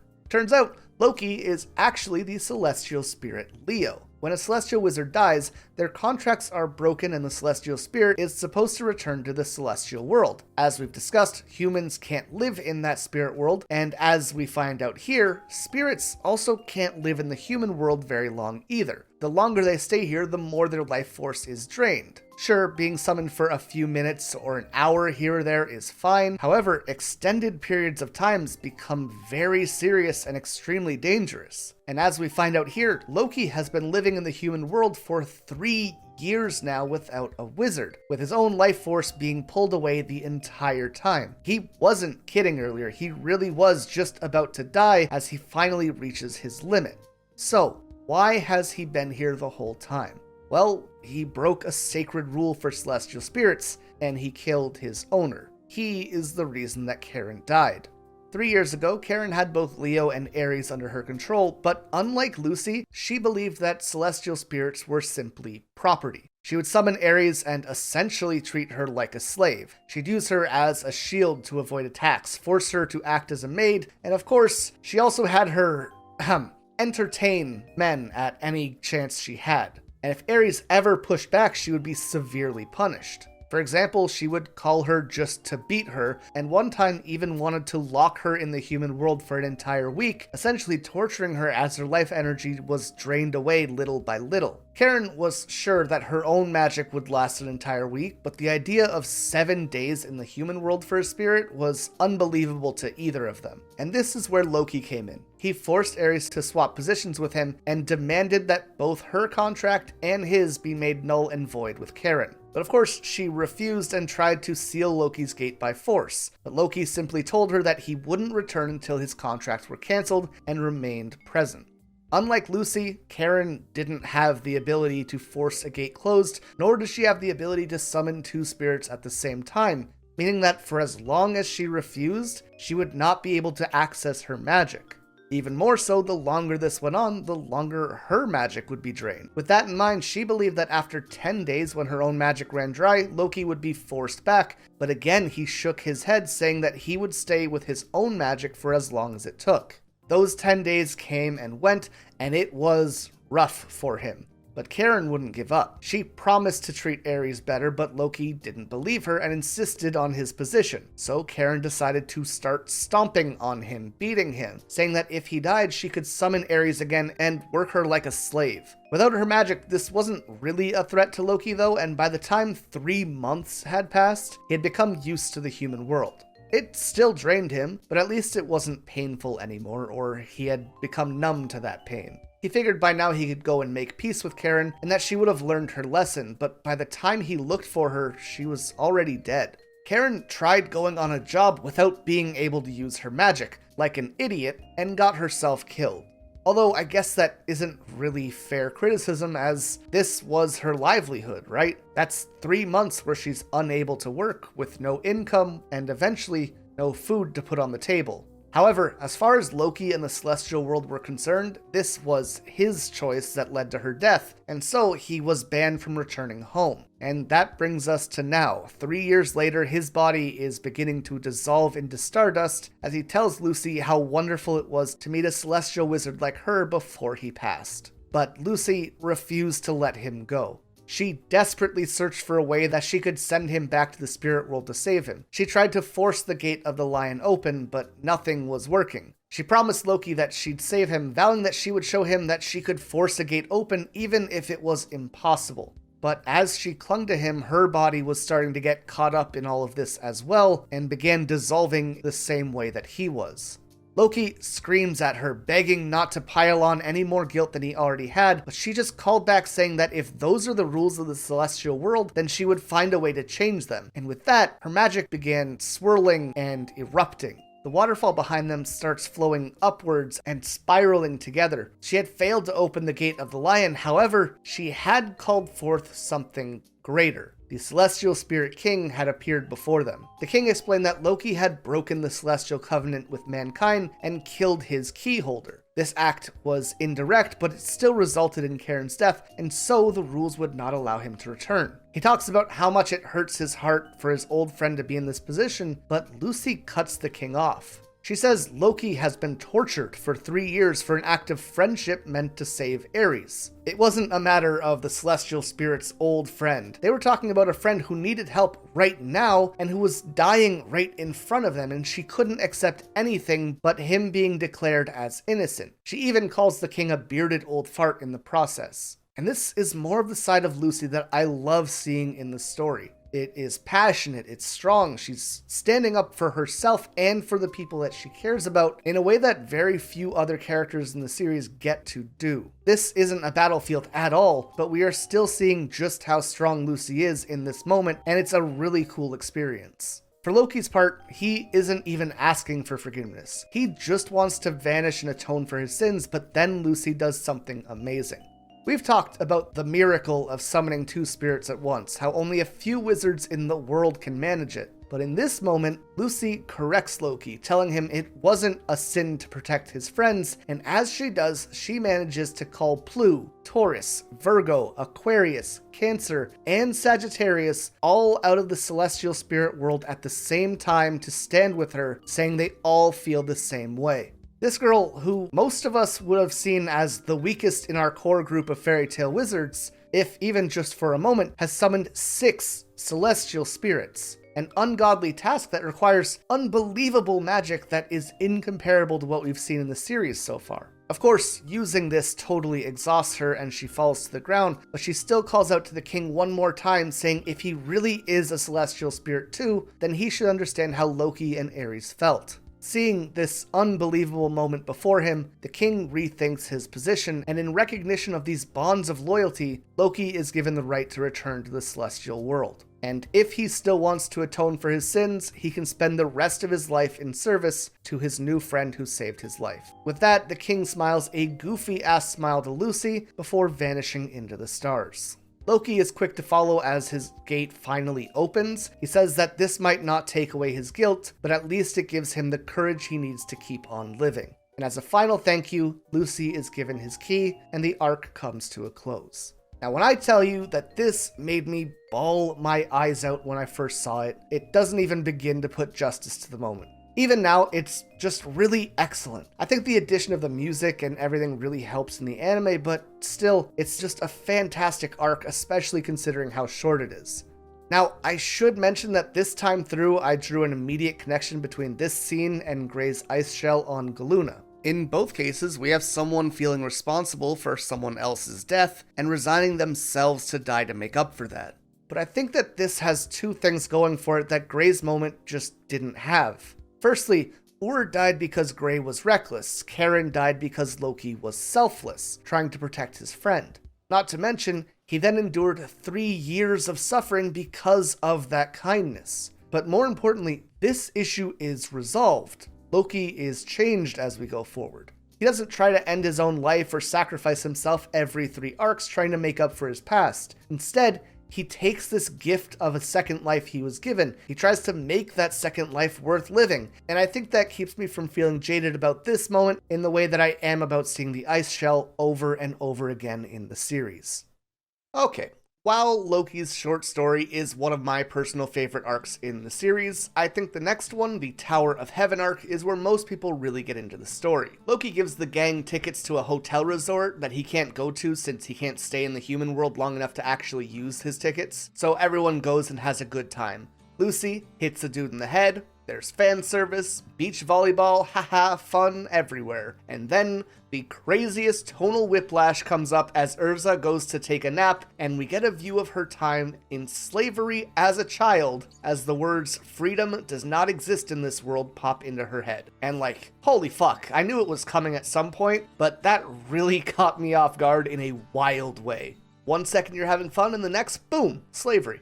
I hate when that happens. But it's followed by this really quick scene of Erza looking at her reflection, appreciating how pretty she is, and then sighing as she re-equips into her armor, saying she just feels more at ease when she's wearing it, which we talked about earlier when I brought up that she wears this constantly, even in casual situations. Again, it's a protective shell, not just physically, but emotionally. At this point though, you might be saying, oh, another character stuck in their past, and sure, but Erza deals with this in a very different way.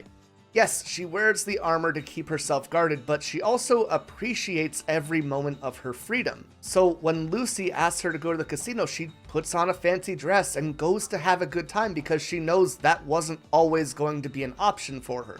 Speaking of second chances, Juvia shows up in the casino and is wearing this fantastic dress to approach Gray, and her entire demeanor has changed since she worked for Phantom Lord. She actually looks happy. And we can talk about her design a little bit later, but most importantly for now is her necklace, which is now complete with a fairy tale icon. She explains that she wants to join now that Phantom Lord is disbanded, but Gray tells her that might be an issue considering all that has happened. The talk ends up being cut short though when a giant dude with a steel jaw and a turban comes up and slaps Juvia across the room. At the same time, Natsu is attacked by what I can only describe as a Minecraft gangster. Both of these men are looking for Erza, and speaking of which, our girl is on fire and feeling lucky. She even hits a royal flush, but then the dealer swaps and the new guy deals 5 cards spelling death. And as she looks up, she sees a guy named Sho who calls her big sister. These 3 immediately start their attack. Steeljaw uses a magic that seems to make things pitch black. Sho seals people in playing cards, kind of similar to Kana's magic. Minecraft Giovanni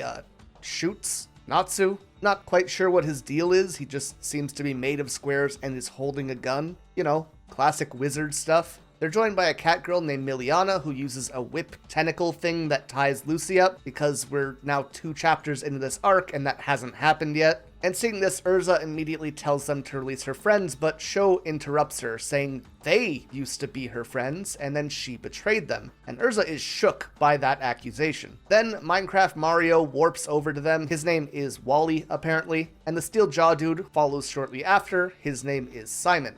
These 4 are here to bring Erza back with them to the Tower of Heaven for some guy named Jalal. Wally hits her with a sleep bullet, and Sho kidnaps Happy as a gift for Miliana. With that, they make their exit, and good lord, this panel absolutely gorgeous. As for everyone else, Lucy is slowly being folded in half by Miliana's magic, Natsu and Juvia are down and out, and Gray has been piped down, but not in the fun way. Lucy tries to summon any of her spirits to save her, but her magic is being sealed by Miliana's tubes. But the people locked in the cards that Sho made are able to interact with the world still, and one of them has a knife which he uses to cut her free.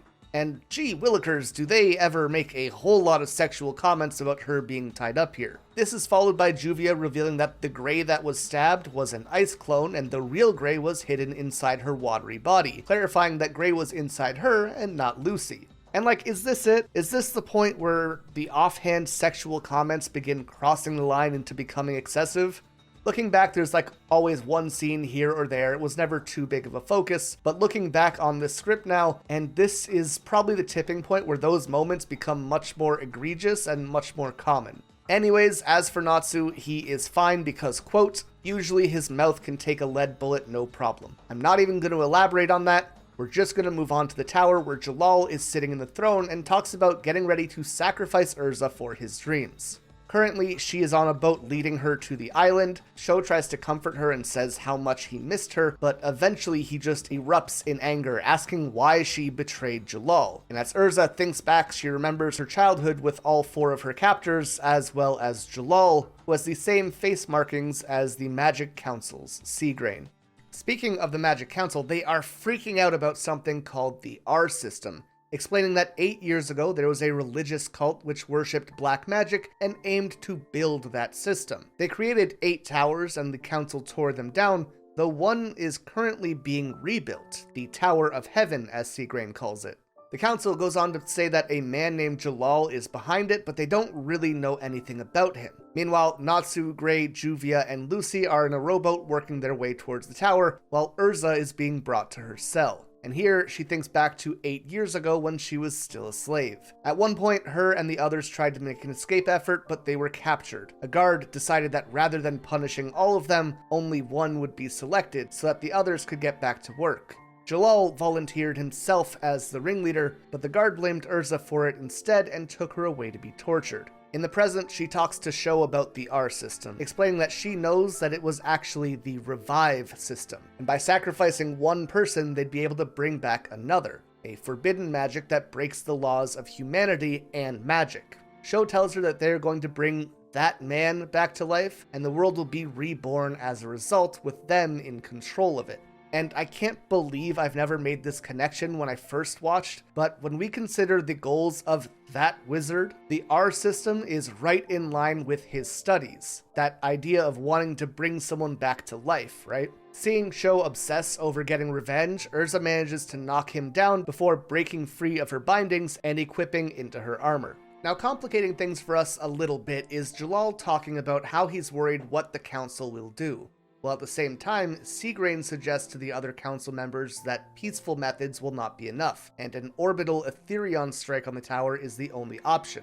But if Jalal and Seagrain really are the same person, why would he suggest that? The council isn't the only ones working against him though. Erza is quickly making her way up the tower, and Natsu's group finally arrives on the island. Juvia is immediately proving to be useful, saying that she found an underwater entrance and can make air bubbles for them to breathe with along the way. Though she did make Lucy's bubble smaller in hopes of eliminating her competition with Gray. The gang makes it through a bunch of fodder enemies and quickly meets with Erza, but she is less than excited to see them in this place. That said, Natsu is more worried about Happy and charges on ahead without even knowing where he's going in search of him. As for the others, Erza tells them all to go home. They press her about this place and Jalal, and of course they offer to stay and help, but Erza just starts shaking and crying, telling them to leave again. She says that whatever happens here, the outside world will never hear from her again, but while she still exists, she might as well tell them everything. And we pick up exactly where the last flashback ended. Jalal finds Erza after her torture, and it is rough. He comes in saying that things will be okay and that he came to save her, but she is beaten, bruised, bloody, and covered in cuts from head to toe. They even removed one of her eyes. They completely broke her, and all she could muster to do is to ask how he could even save her. And to this hopelessness, Jalal says he will fight back. Unfortunately, he already had to fight his way into her cell, and when the guards appear, they knock him down and take him away as well. After that, Erza manages to get to her feet and trudges towards her other friends. Sho starts crying as he gets overwhelmed and a guard attacks, and Erza snaps. She grabs a weapon and cuts the man down in an instant. She turns to her friends and tells them that they can obey or they can run, but neither of those things will make them free. If they want true freedom, they're going to need to stand up and fight, and this panel of Erza goes insanely hard. Modern Erza explains that back then, Jalal had a true sense of justice. He was the ideal that she lived up to, but at some point he became someone else. By the time they found him, he was a being of pure evil. While the torture had broken Erza to the point that she led a prisoner revolution, it broke Jalal in a very different way. The man beating him kept spewing on about how the slaves were fulfilling a sacred duty to bring back a god, but all this did was fill him with hate. He stopped believing in God, or at least acknowledged that if there was a god who allowed children to suffer like this, he didn't deserve to exist. And this hatred in him kept growing. Hatred for God, hatred for slavers, hatred of the entire sick world where this horror was taking place.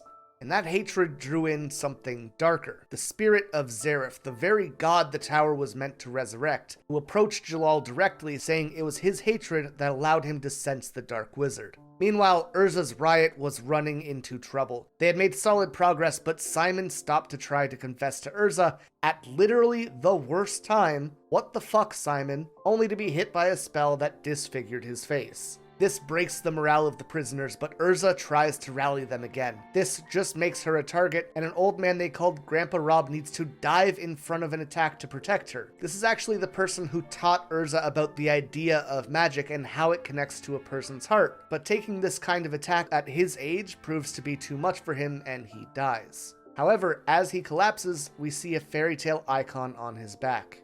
Fueled by the rage of watching her friends die around her, Erza's magic awakens. If magic truly is tied to your heart, then it makes sense that hers allows her to both be a blade that cuts down oppression and a shield that protects those she loves. All the guards' weapons suddenly take to the air and turn against their owners. She is a one-girl revolution, and with this power, she can save everyone else. With this power, she makes it all the way to Jalal. She was excited to share in their newfound freedom, but as she embraced him, he coldly told her that they don't need to leave the island because true freedom is right here. He had already been corrupted by Zareth and believed that the freedom that they had been fighting for was only possible in a world made in his image.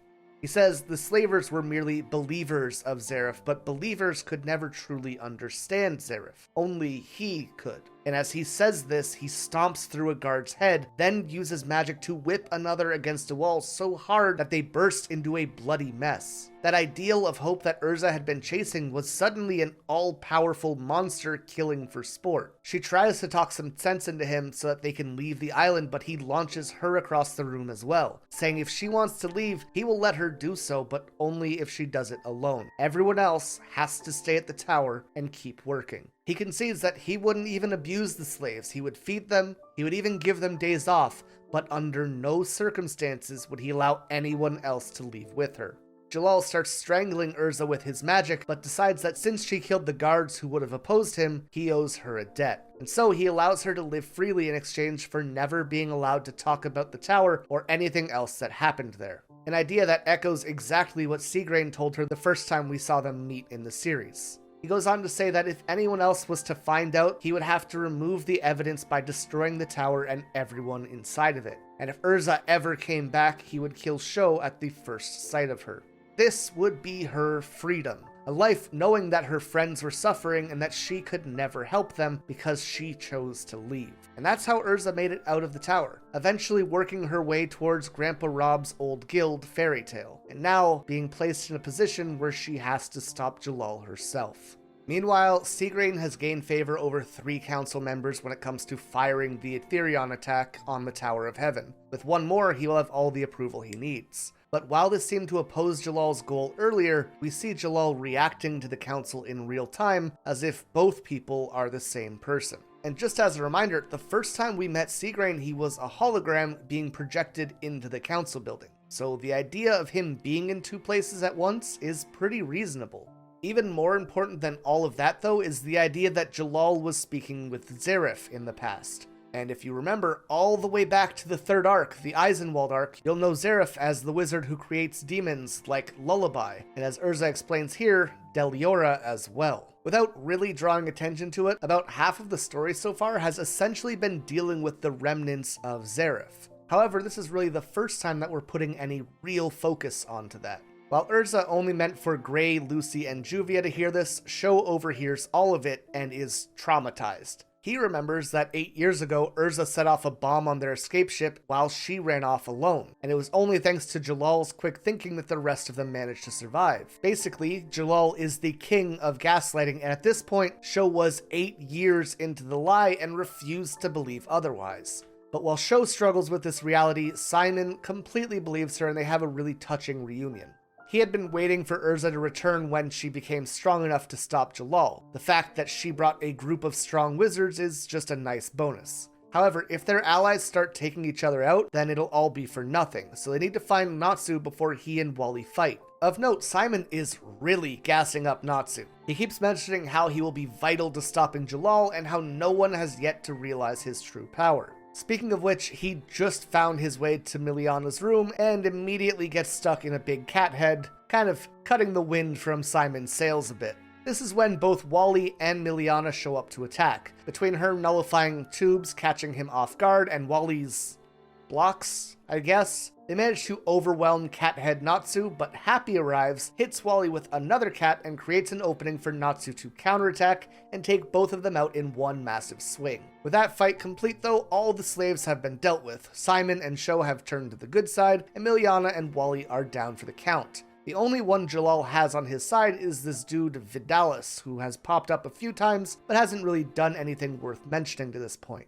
Anyways, Edolas summons a trio of assassins to fight the intruders, and these guys are sick as hell. He turns himself into Edolas Taka, a guy straight out of a Kiss cover band. Then there's Ikaruga, a woman wearing a skull-themed kimono, and finally, Fukuro, who is a buff dude with an owl head, and I genuinely love all of their designs. But back to Wally, who manages to stagger to his feet and wants to keep fighting. However, more important things are going on. Namely, mouths start spawning all over the tower and giving a message from Jalal himself. He explains that now that all the pieces are here, Heaven's game can finally begin. And by game, he means it's exactly like every other arc. The big bad is going to be at the end, and it's going to be guarded by a couple of lackeys. The only difference is that at any moment, the council could be sending an Etherion blast onto the tower, which will kill everyone within it. In which case, the game ends in a draw. Sho comes up with an absolutely brilliant plan here. He seals Erza, their strongest fighter, in a card to protect her and runs towards Jalal to take him on himself. This might be the single stupidest move in the series so far. So, aside from him, how are we splitting things up this time? Juvia, Lucy, and Gray are sent to find Natsu, while Simon chases down Cho. However, while they're planning that, Natsu tries to get a ride from Happy to the top of the tower, which is immediately stopped by Fukuro, the Owl Man, flying into them and pushing them back inside so they can't break the rules. And I want to make something clear here. When I say that he flew into them, I don't mean on owl wings. I mean he strapped 2 rockets labeled Justice onto his back, and that's how he flies. Listen, I know this story has problems, but holy fuck do I love fairy tales sometimes. I just picture Mashima sitting there like, how should I make this owl man fly? Wings? No, rockets. Anyways, this guy is all about justice, so he won't allow cheating, but Simon recognizes him to be dangerous and uses his darkness magic to try and cover their escape. But, The dude's an owl, and he sees in the dark, which gives us this panel which is just horrifying in the best way. He essentially one-shots Simon, and our iron-chinned friend explains that these assassins are from a dark guild that only takes assassination requests, and once the three of them even managed to wipe out an entire army of officers all by themselves. But Natsu has a pretty straightforward image of what a guild should be, so hearing about one that is so corrupt and evil gets him pretty fired up, immediately jumping into the state that we saw him using when he fought Gajiel. Now, right away, I really like Fukuro's identity as an assassin for justice. While his partners don't seem to share that vision, he seems to believe that there's a place for assassinations if you're killing people who shouldn't be allowed to live. But so begins the battle of the jet-powered Owlman and the fire-powered Dragon Slayer. Meanwhile, Juvia and Lucy are still looking for Natsu while Gray changes plans and chases after Sho, meaning he is the only one actually going towards Natsu out of all three of them. The girls end up being approached by Edolas, and he attacks them with the power of hair metal. Juvia takes the defensive, but all of her water gets pulled into Edolas' hair as it can absorb any and all liquids. He ends up using a spell called Rock the Succubus, which turns Juvia into a rocker girl, which 10 out of 10 by the way, but this means that it is now Lucy against two opponents. And this is all in line with most of her fights in the series, one person controlling someone else to make a matchup for her and her spirits. If you're wondering why only Juvia is affected by the music, that's because Edolas wanted to see, quote, two hot chicks in a catfight where the chicks rip each other's clothes off. Not even gonna get into it. But that's exactly what happened. Juvia dives towards Lucy, rips off her top, and Lucy needs to make a new shirt out of her bandana. And like, Lucy gets so many great moments when she isn't fighting, why does every one of her fights need to end up like this? I get it, Mashima likes sturdy jokes, and it's his story that's targeted towards teenage boys, so sure. But like every fight though? That said, Lucy is pretty outclassed by Juvia for the most part, but as her opponent's water washes over her, she's able to read Juvia's thoughts about how much she wants to join Fairy Tail and feel the warmth that this guild gives to its members, even if it's raining. Juvia believes that she was finally making real friends, but letting herself be controlled like this is just another example of how she makes other people unhappy. Seeing all of this, Lucy is more passionate than ever to save her new friend, and she realizes, hey, I'm being attacked by water, so I can summon Aquarius here. And by using Juvia's body as a conduit, the entire room becomes a watery weapon targeted at Edolas. But this dude's hair is like a sponge and quickly starts sucking it all up, until Lucy and Juvia perform a unison raid and completely overwhelm him. Unison raids, by the way, are basically fusing two wizards' magics together, in this case, an extremely powerful water spell, which is essentially their ultimate attack. It is a quick but solid fight, and it helps Juvia get past her jealousy towards Lucy, while also showing Lucy that Juvia is serious about wanting to join Fairy Tail in a very simple and direct way. Now, if you think putting Lucy and Juvia together makes a powerful team because Lucy now has infinite access to water to summon Aquarius, well, you don't gotta worry. Aquarius basically says that she's going on a 2-week vacation with her boyfriend and refuses to be called while she's away. Not like anyone's gonna die in the Tower of Heaven, right? However, before she leaves, she takes a cheap shot at Lucy, suggesting that she gets a boyfriend too, not that she thinks it's possible. She is such a petty bitch for seemingly no reason at this point, and I love it. That said, Lucy explains that she and Juvia are officially friends, and Juvia starts crying. It's very adorable.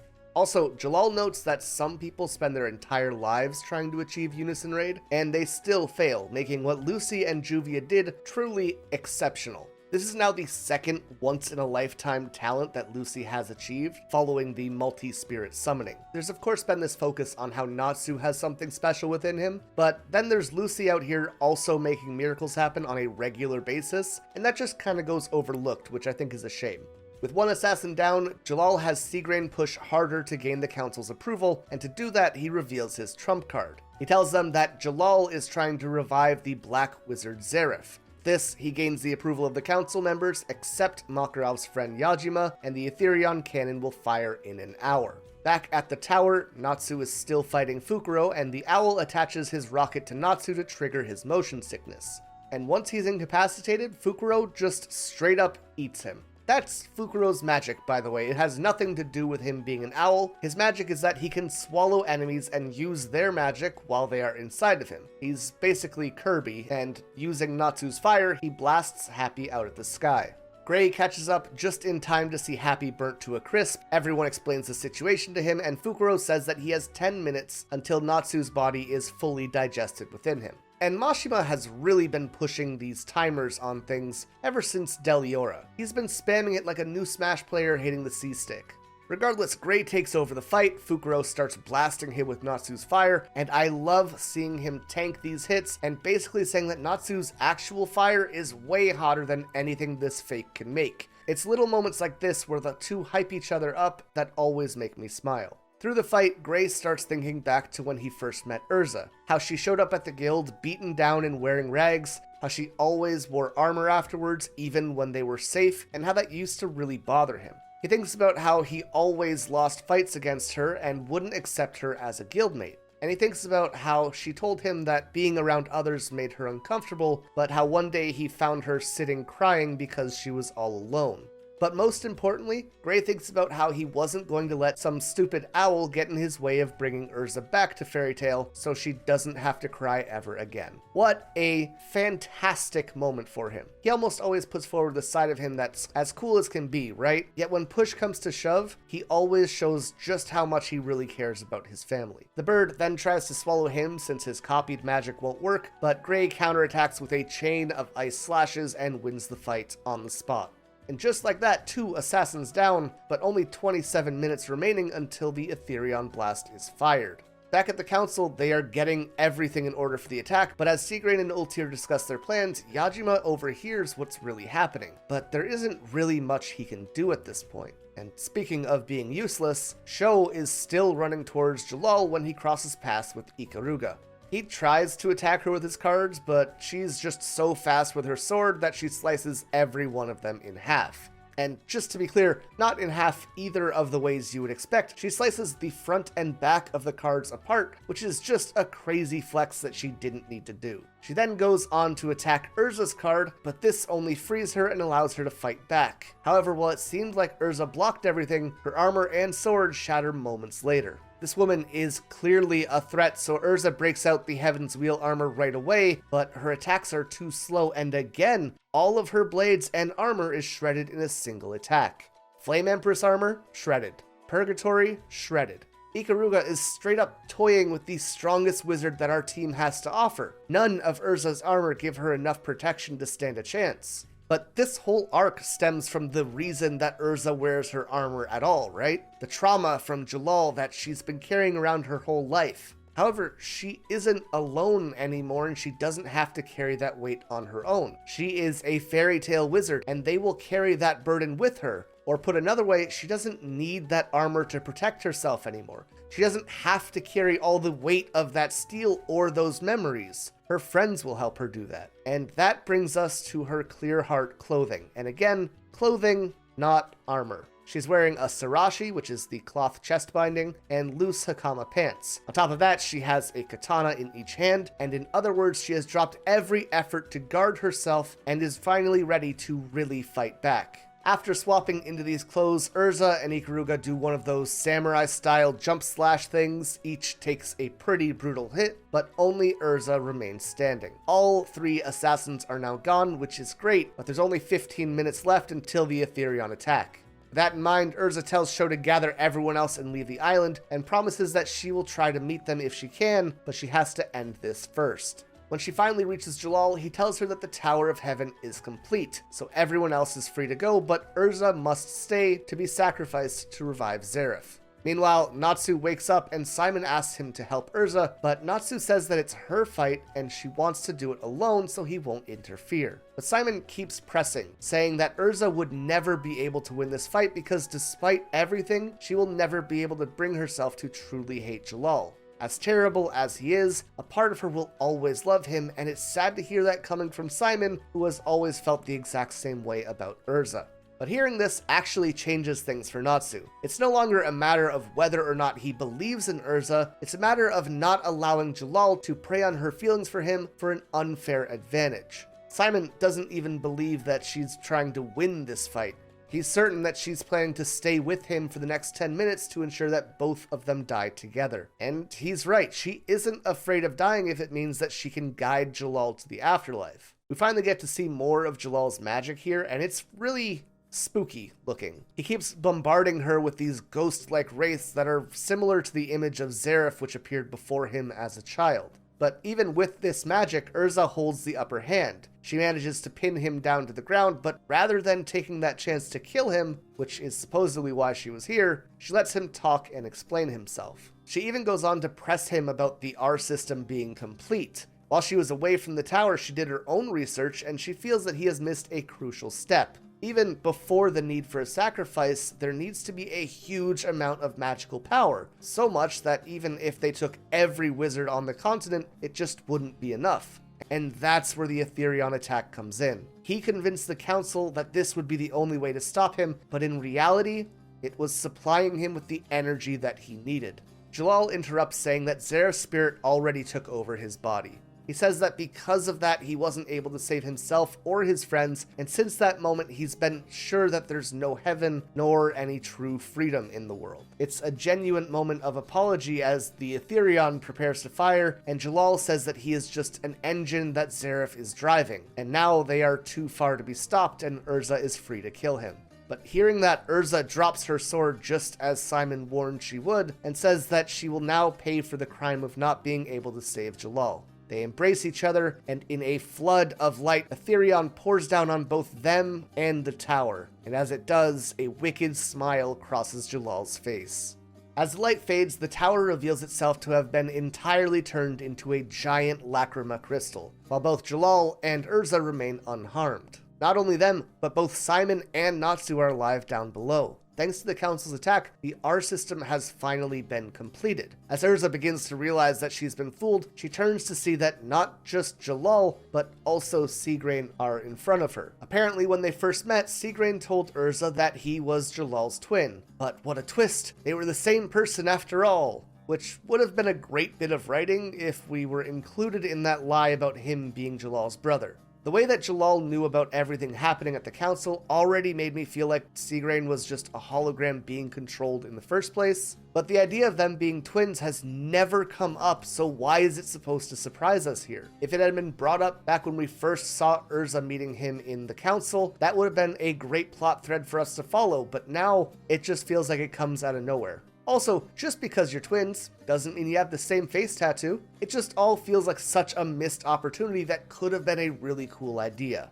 Regardless, now that he is reunited with his other self, Jalal finally has access to his true magical power. Now, the council is seeing how their attack turned the tower into a lacrima, and they are justifiably confused. So they turn to Seagrain, but he's gone. However, they don't even have time to focus on that as the entire council building starts aging from the arc of time and collapses around them. And as they look for a cause, Ultir simply says that everything was for making Jalal's dream a reality. Without their resources from the council hall, they essentially have no method of opposing Jalal from this point on. And speaking of him, with his magic back, he completely dunks on Erza. And if that power wasn't enough as it is, while they hugged, Jalal also put a binding snake on Erza's back, and now it's coiling around her body and making her completely immobile. So she can't fight back. Jalal seals her away inside of a giant lacrima crystal and explains that she will be slowly broken down and fused with all the collected magical energy and reformed into Zareth. However, before she is fully sealed in the lacrima, Natsu finally arrives and pulls her out. And in this extremely tense moment, as Erza apologizes for not being able to help because she can't move her body, our boy smiles villainously and starts tickling her to get even for all the times she beat him in a fight. Fairy tale, even when the world is ending, is unapologetically fairy tale, and I don't know if I love or hate that, but I do respect that Mashima is always just going to do whatever he wants to do. It's been some pretty dark chapters lately. A bit of humor is kinda nice, even if it is out of place. Anyways, once he stops, Erza begs him to leave, saying that he doesn't know enough about Jalal to fight him, but Natsu just hugs her and says that he clearly doesn't know enough about her either. Then he punches her in the stomach and knocks her out, which is exactly what she did to him as they traveled to the Eizenwald incident. Kinda funny to see him turn it on her, although his is probably a bit more well-meaning. He says Erza was crying. She spit out her words in a weak whisper and her voice was quivering, but he didn't want to see her like that because Erza is at her best when she is strong and violent. With that in mind, he was going to kick Jalal's ass and then help her feel like her old self when she wakes up. It's a moment very similar to how Gray talked about Erza earlier, but rather than feeling repetitive, it all works together to really help you appreciate just how highly everyone holds Erza. So, going into this fight, I just want to remind everyone that Seagrain and Jalal have both been shown to have a massive interest in Natsu, and they know that he is Igneal's son, so it would be nice if there was some kind of payoff to that here. The fight kicks off, and Natsu chains together every single one of his fire dragon attacks that we've seen so far. The end result of which is that he managed to wear away at Jalal's jacket and leave the world's smallest scratch on his chin, which is a bad sign. Jalal then goes on to say that he wanted to experience Dragon Slayer magic before he wiped them off the face of the earth, which I guess is the only reason that Natsu was of interest to him. Super unfortunate, kind of a letdown. Anyways, it's his turn to counterattack, and Jalal is no longer using that Zeref spooky ghost magic. Instead, he has heavenly body magic, and I love the idea of someone with a core ideal being that heaven isn't real, taking that word and using it to refer to space, as if to say there is nothing up there other than stars, meteors, and planets, the heavenly bodies. His first attack, Meteor, makes him so fast that Natsu can't keep up with his eyes. But even when he tries to rely on his other senses, Jalal just speeds up even faster. He then uses Grand Chariot, asking 7 stars to pass judgment on Natsu. Again, the idea of judgment being tied to God instead of being connected to the stars. And this attack also comes in the form of light, which is really interesting considering this is supposed to be the ultimate evil, right? But it makes perfect sense. The Jalal that Erza knew before he was corrupted by Zeref was light. He was the perfect image of a good person, a hero who could bring hope. I mean, the idea of making a wish on a star is not far off here. This is the magic that belonged to the person Jalal should have been, not belonging to the person that he became. Jalal says his attacks hit with the impact of a meteor, adding it's a miracle that Natsu is still in one piece, and that he needs to be more careful so that he doesn't damage the R system, which is probably something he wouldn't have said if he thought that Natsu could still get up. But our boy rises to his feet and tells Jalal that he has bad news for him, because breaking things is a specialty for every Fairy Tail member. And it's kind of funny how Seagrain defending Fairy Tail in the first chapter, when they got in trouble for destroying things, came full circle in this moment. Jalal goes on to attack Natsu, but he's holding back enough that Natsu keeps getting to his feet. Meanwhile, Natsu is spewing fire in every direction to destroy the tower. With no other options, Jalal pulls out a powerful spell called Alteris. Just casting it makes light and shadow reach in opposite directions, which again, kinda the theme of his character, and the attack itself is basically a celestial spirit bomb. But Erza finally gets to her feet, calling his bluff and saying that he wouldn't dare kill the sacrifice he needs to revive Zeref. However, this isn't a bluff. Jalal is so fed up that he will just find another powerful wizard to be Zeref's sacrifice. And in hearing this, Erza just smiles and tells Natsu not to worry because she will protect him. This is why Gray and Natsu think so highly of her. She is Fairy Tail's sword and shield, and she is as proud to sacrifice herself for her family as she is to strike down their enemies. However, Erza wouldn't be the one to take this attack. Simon, just as he had when they were children, jumped in the way to save her, and we get an actual character death as Simon passes away in Erza's arms. While he does, he thanks her for being so kind and sweet as he thinks about how he has always loved her. Jalal, seeing this, just laughs, saying how pitiful. They call that dying in vain, don't they? And Natsu launches this man across the room. Yes, it's the power of friendship. Natsu couldn't hurt him at all earlier, now he's able to fight back. Again, magic and strength in Fairy Tail is tied to conviction and emotions. Watching someone laugh at a friend who just sacrificed themselves for you while confessing his love to the person that you respect most in this world, that is a good-ass reason to get fired up. But that's not the real power-up here. The real power-up comes from Natsu starting to eat the tower. We've seen Natsu eat fire in the past to regain his energy. Included in that is fire created through magic. But what if we cut out the middleman and he consumed that magic before it got turned into fire? That's essentially the idea behind him chowing down on the Ethereum of the tower to consume pure magical energy in hopes of gaining strength. And it is brutal. His veins start bulging out of every part of his body as the pain overwhelms him. But just as it looks like he's going to kill himself from the Ethereum poisoning him, he erupts into a burst of flaming energy that takes the shape of a dragon behind him.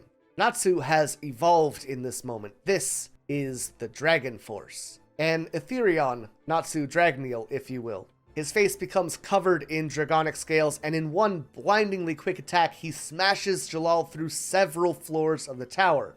Jalal tries to use Meteor to get away, but Natsu is way too fast in this form and continues to overwhelm him. Jalal starts screaming that he is the chosen one. He was selected by Zeref to create a world of true freedom, and that justifies stealing the freedom of others because only the will to change the world can change history in a meaningful way. And to cap that point, he begins casting Abyss Break, the same ultimate spell that Phantom Lord's giant mecha Guildhall was casting with the assistance of 4 S-class wizards. He has basically reached his fuck it point. He will kill Natsu and Erza even if it means tearing down the tower, collecting more slaves, and spending another 8 years building a replacement. But he doesn't get the chance. Natsu calls out that no one being controlled by a ghost could ever bring freedom. He needs to free himself first, and with that, he flies up and in one crazy punch, launches Jalal through the entire tower, bringing it crumbling down around him. Natsu collapses soon after, and Erza quickly carries him out of the exploding tower, sadly looking at Simon as she is forced to leave his body behind. However, the tower is coming undone too quickly. Without its proper structure, it can't contain all the magic from the Etherion attack. And so she thinks back to what Jalal planned for her. He wanted to fuse her body with the Lacrima and break it apart to rebuild Zeref, and ultimately she decides to do the same. She will sacrifice herself to contain all that excess energy in hopes that there is even half a chance at saving Natsu and the others. As her body combines with the crystal, Erza thinks back to when she first joined Fairy Tail. She had been taken to Porliusica, where Makarov needed to be told not to groom her, which is wild. Unfortunately, Porliuska wasn't able to heal her missing eye, but she does give her a fake one. Erza is so happy that she starts crying, but only from her real eye. Porliuska says that that shouldn't be right, but Erza just smiles and says that she doesn't mind. After all, she's already cried half a lifetime's worth of tears, which is unbelievably heartbreaking. Erza then finds herself in a white void before appearing as a spirit above her own funeral service. Makarov gives a touching speech, and the council declares her as an eternal member of the Wizard Saints for her sacrifice. But Natsu isn't having it. He refuses to believe that she is dead and needs to be held down from a rampage. Erza thinks to herself that she made that sacrifice for the future of her guild, but as she looks around, all she sees is the crying faces of her friends. She begins begging for it to stop, and in a flash of light, she awakens in Natsu's arm as everyone else at the tower rushes towards them. Erza, like me, is surprised that she survived and asks Natsu how he saved her, and he just doesn't answer her, instead saying that no one in Fairy Tail could imagine a life without her, which isn't really a solution, but sure. She guesses that he might have dove into a massive tornado of magic, found her, and pulled her out, but then why wasn't there an explosion? What happened to all the energy she absorbed? Too many questions that we don't have the answers to. I remember thinking that he went into the Lacrima with her and absorbed half of it so they both could survive from the first time that I watched the series, but I guess that just didn't happen.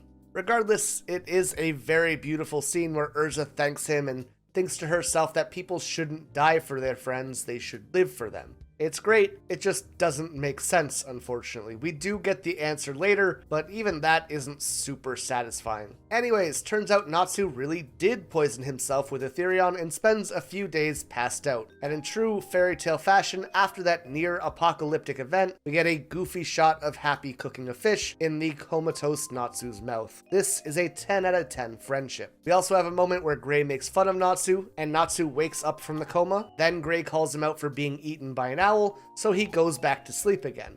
And What a perfectly quick way to decompress after an arc about slavery and trying to resurrect a dark wizard that wants to destroy the world. Meanwhile, in some volcano far away, a ball of sparkling light called Grandini meets Igneel and talks about Natsu being lucky to be alive. They also mention him meeting someone named Wendy soon. Grandini says, "This time I hope they become good friends." But this angers Igneel, who demands that they don't interfere with humans. All they can do is trust in the strength of humanity, even in matters involving Zareth. With that, the two of them go their separate ways, planning to meet each other again at the Dragon King celebration. Again, a bit of foreshadowing that we don't get a lot of answers for, but a really interesting scene that brings up more questions. From here, we jump to Erza's old friends, who are all apologizing to her about what had happened. She offers to help them join Fairy Tail, and also suggests that Jalal might be the reason the tower didn't explode, saying that he possibly freed her from Zareth and then took her place in the Etherion. This is a slightly better reason, but it's still all speculation at this point. That night, all of Erza's friends go to a festival and quickly realize that they aren't used to the world anymore. For example, they don't know what money is. Ultimately, they decide to leave without saying anything to avoid being a burden on Erza or reminding her of her painful past, but she finds them before they do. Show says that joining a guild would basically tie them down, and now that they're finally free, they want to experience everything they can. Erza completely understands, but before allowing them to leave, she gives them the 3 conditions for leaving Fairy Tail. Firstly, they can't reveal any negative information about Fairy Tail. Second, they can't contact former clients to make a profit. And third, her actual message to them, they must live strong and give their all even when making mistakes. They must never treat their life as worthy of anything less than the greatest respect, and for every moment of the rest of their lives, they must never forget that they have friends who love them. With that, Natsu, Gray, and Lucy make magical fireworks for the Fairy Tail send-off celebration. A genuinely fantastic end to their story, or it would be if it wasn't for one loose end. Back at the council, what happened to Ultir? Well, she is fine. She's taking a bubble bath while talking to some crystal about the fate of Jalal. She says that she doubts he is actually dead, and the crystal responds, "Poor man, convinced that he was using a woman who was actually using him." That's right, for those 8 years that Jalal had been speaking to Zareth, it had actually been Ultir in disguise, along with just a dash of brainwashing. Not only that, but Ultir reveals that everything she told him was a lie to break part of a seal. It was impossible for Jalal or anyone else to resurrect Zareth. After all, he was still alive. Asleep, but alive. On a lighter note, the new Fairy Tail Guildhall has finally been constructed after Phantom Lord's attack. Rather than sticking to the old design, this one looks more similar to a European-style castle from a fairy tale book. It's a solid design, but I think the older version had a lot more character to it. Inside though, this place is crazy. Rather than just being a bar, now it's like a resort. Gift shops with action figures of the wizards, an open-air cafe with waitresses in skimpy dresses, a pool in the back, gaming room downstairs, and the second floor is now open to everyone. Also included is Fairy Tail's newest official member, Juvia, and new costume alert. Alright, so let's talk about the old version and how that changes here. Originally, she had a very simple design. She wore a dark coat and boots which covered just about everything but her hair and face. She also had a Teru Bozu hanging from around her neck. This is a Japanese doll which was used to wish for sunny weather. In general, she was clothed like she lived in the cold, which makes sense for someone who never got to be in sunlight. But now that she can live under the sun as a member of Fairy Tail, she has drastically redefined her look to show off that new part of her life. First thing, haircut, much shorter, more fun, and more youthful looking. Her old coat has been replaced with a dress which, while not really revealing, does show herself off more. It has brighter colors, makes use of a lot of whites, and almost makes me think of like a white mage in a Final Fantasy game. Also, in the manga, she has these little wavy designs at the bottom, which are really cool. But more importantly, the Teru Bozu has been replaced by a Fairy Tail crest. She no longer needs to wish for sunshine, just a happy future with Fairy Tail. Also, if you remember back to Mira explaining the Fairy Tail members to Lucy, she said that everyone at the guild had their own dark cloud. The reason Juvia fits in so well is because every single member of Fairy Tail knows what it's like to feel like you've been rained on your whole life. As for Makarov, he is nonchalant as ever, not even caring that she was a member of Phantom Lord and just happy to have another child in his family. But she isn't the only one. Gajiel has also joined. People are pretty surprised about this, considering, he destroyed the old guild hall and crucified 3 of their members, but Makarov says that he was just following orders, which kinda Nazi-like, but sure, I guess. More specifically, he tells Erza that he is a veteran wizard and it's his job to guide the young who have lost their way onto the right path. And he hopes that he can do that for Gajiel, though he will be keeping an eye on him just in case. It's still super naive, but it fits in with Makarov's personality much better than immediate forgiveness. That said, while Gajiel doesn't exactly want to be part of this new family, he immediately fits in. Mira puts on a concert for the guild, and while she's singing, he steps on Natsu's foot. Natsu yells, someone throws something at him to make him shut up, so he flips the table, knocks over Erza's cake, and within a matter of seconds, the entire guild is in a brawl. Just as it was when we first entered the guild at the very start of the story. Fairy Tail will always be Fairy Tail. But at least for one day, they will need to be on their best behavior as a reporter is coming to interview them. Oh, speaking of which, we see a Sorcerer's Weekly issue where the Lamia Scale Guild is on the cover. This includes Lion, Toby, Yuka, and Sherry, so they found a home after the Galuna incident, which is nice. Anyways, reporter Jason comes by, Lucy wants to be noticed, but Erza puts on a bunny girl suit and steals the show immediately. So Lucy thinks to get his attention she needs to act sexy too, only for him to run over to Happy, and then Gray, and then, well, literally everyone else until Lucy puts on her own bunny girl outfit and plans to sing, only for Gajiel to get in front of her and start playing the guitar instead because Juvia wants him to be nice and make friends. It's dumb, it's silly, it's fun, it's Fairy Tail. In the end, Lucy does make it into the magazine, and we see an old man with a torn cloak walking down the street and crying as he looks at her in it. He's not the only one who sees this article though. Loxus finds it and thinks that Makarov is letting people make a joke out of Fairy Tail. This is about when he comes across a man named Zato who calls him a Nepo baby and continues to joke about how weak Fairy Tail is. Loxus eventually challenges this dude to a fight, and Zato pulls a sneak attack that launches him outside, which Loxus responds to by striking the man with lightning and instantly taking him out.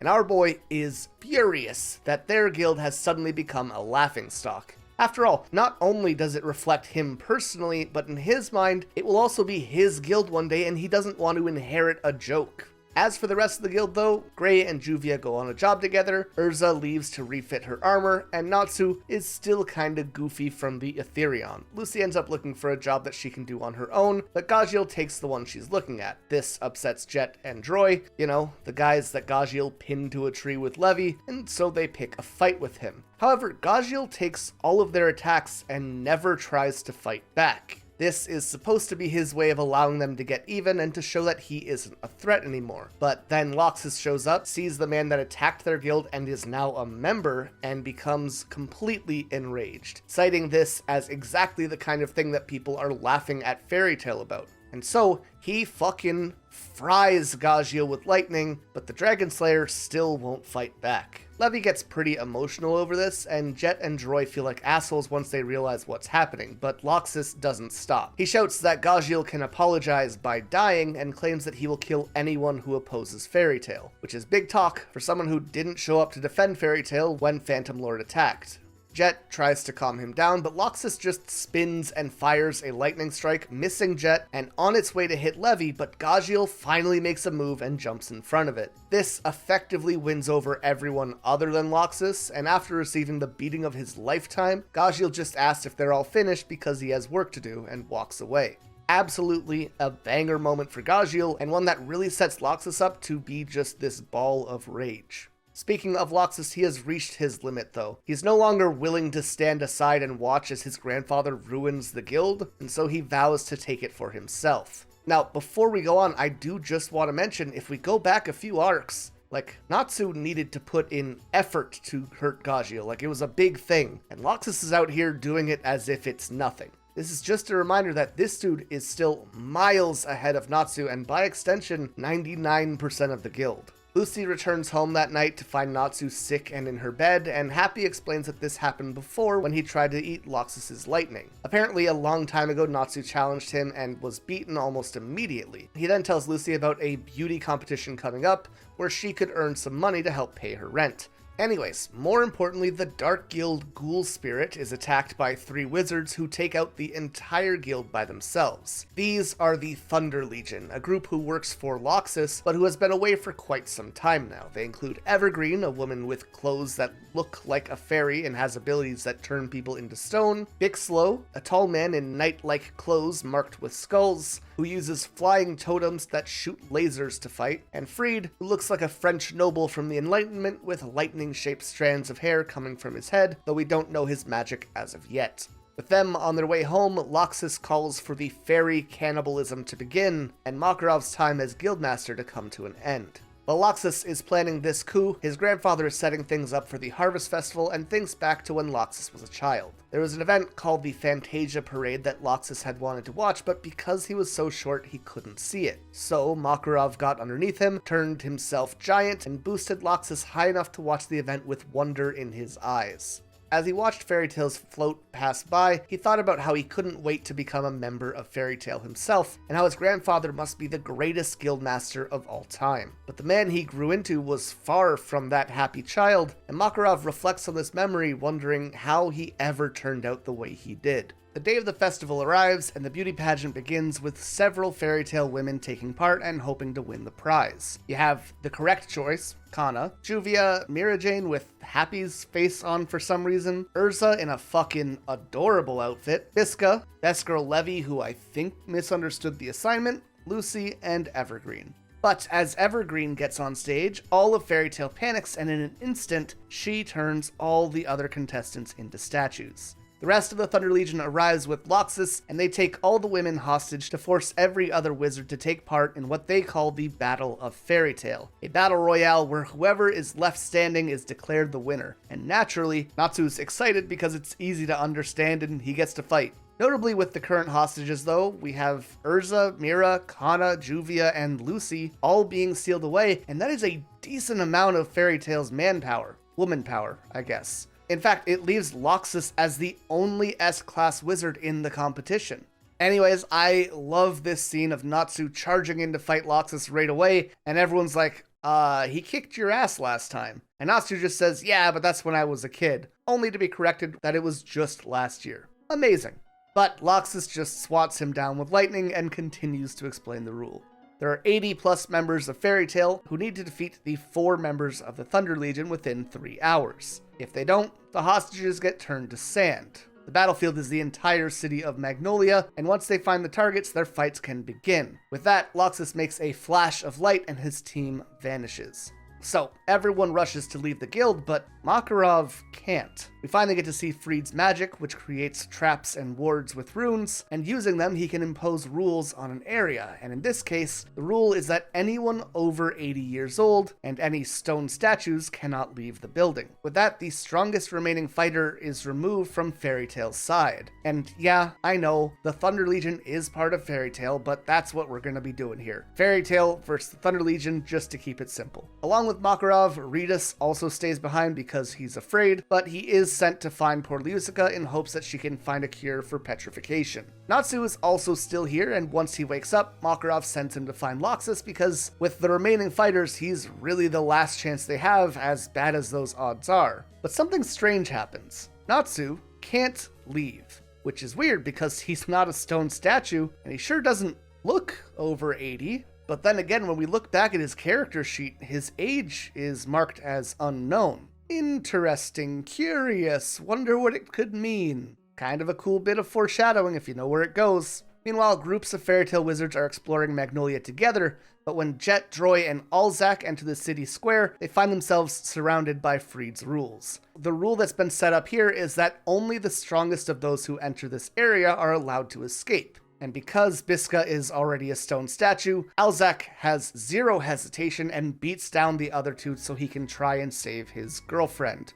And this is Freed's role in the competition, and arguably the most important. He has traps set up all over Magnolia, and when Fairy Tail members enter, he forces them to take themselves out so they can't hunt down the Thunder Legion. The rest of the guild is no different. Everyone is so passionate about stopping Loxus that they feel they personally need to be the one who stopped them, so they refuse to throw the fights that Freed locks them in. At the same time, Makarov is being fed information about what's happening outside through a screen and has to watch all of his guild members turn against themselves. While he does, Natsu, of course, is still trying to get out there and join the fight, but realistically, he only wants to see who the strongest person in the guild is, and it genuinely feels like a game to him. Makarov tries to explain the severity of the situation and how terrible it is that Loxus would threaten to turn his guildmates to sand, but Natsu almost looks confused to hear this. He says, I don't care how bad Loxus acts, he'd never do that. He's pretty annoying, but he's still in our guild, and it's just a bluff, right? It's the same unwavering faith that he puts in every member of Fairy Tail, a mentality that he learned from Makarov, but that Makarov is struggling to uphold in this moment. And what's interesting is just a few chapters ago, Makarov was talking about taking in Gajiel and guiding him down the right path. But when it's his own grandson, that idea is suddenly missing. And I think that's because he feels like Loxus is a direct product of his own failure. The guild is his family, but Loxus is his family, you know?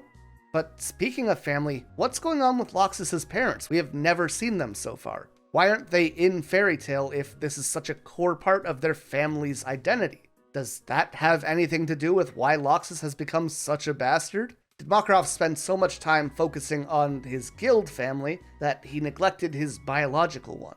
If there's one thing every story we've seen from the series so far has shown us, it's that each member of Fairy Tail has a few things in common. They all love each other unconditionally, and they all blame themselves when something bad happens.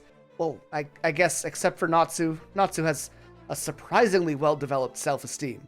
But I think Makarov is the same in this light. He blames himself for Loxus, and because of that, he takes Natsu's view of his grandson as a look at himself. So when he's saying that Natsu can't possibly forgive Loxus, he's really saying Natsu can't forgive him for failing Loxus and letting things turn out like this. Oh, and while he's thinking about this, Happy and Natsu are in the background talking about how he must be older than 80. But I'm sure that won't come up. Anyways, by this point, we have cut the number of fairies in half to only 42, all without even finding the Thunder Legion yet. But good news, Freed finally makes his appearance. But bad news, he appeared in front of Redis and stops him from leaving Magnolia. At the same time, Gray comes across Big Slow, and Elfman finds Evergreen. And I know Elfman had a part in the Phantom Lord arc, and he's not exactly weak, but now that I think about it, with so many people out of commission, he really is one of the strongest Fairy Tail members left, and that is a rough reality.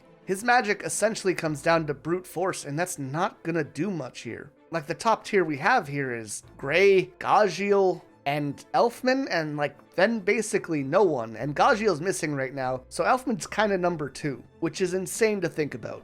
And we see exactly how bad this really is as he goes into his monster soul form and starts swinging wildly as Evergreen basically just dances around him. The way her magic works, by the way, is she has a Gorgon-style stare. Anyone who makes eye contact can be turned to stone. And here we see her do a backflip over Elfman using Fairy Bomb Gremlin. And I don't really see how that fits in thematically with the stone thing, but it pretty much one-shots Elfman all the same. Redis does just as poorly against Freed, and Makarov is all freaked out because Redis was the one who was supposed to get medicine, but again, Natsu calls everything just an empty threat. Loxus actually overhears this and appears to gloat, and everyone basically comes to the same conclusion that right now Fairy Tail's only hope is Gray. Speaking of, he manages to freeze Big Slow's babies. That's what he calls his totems, by the way. And this allows Gray to go in with the finisher, but Big Slow isn't in as bad a position as we thought. His magic isn't actually tied to the specific totems. His real power is puppetry.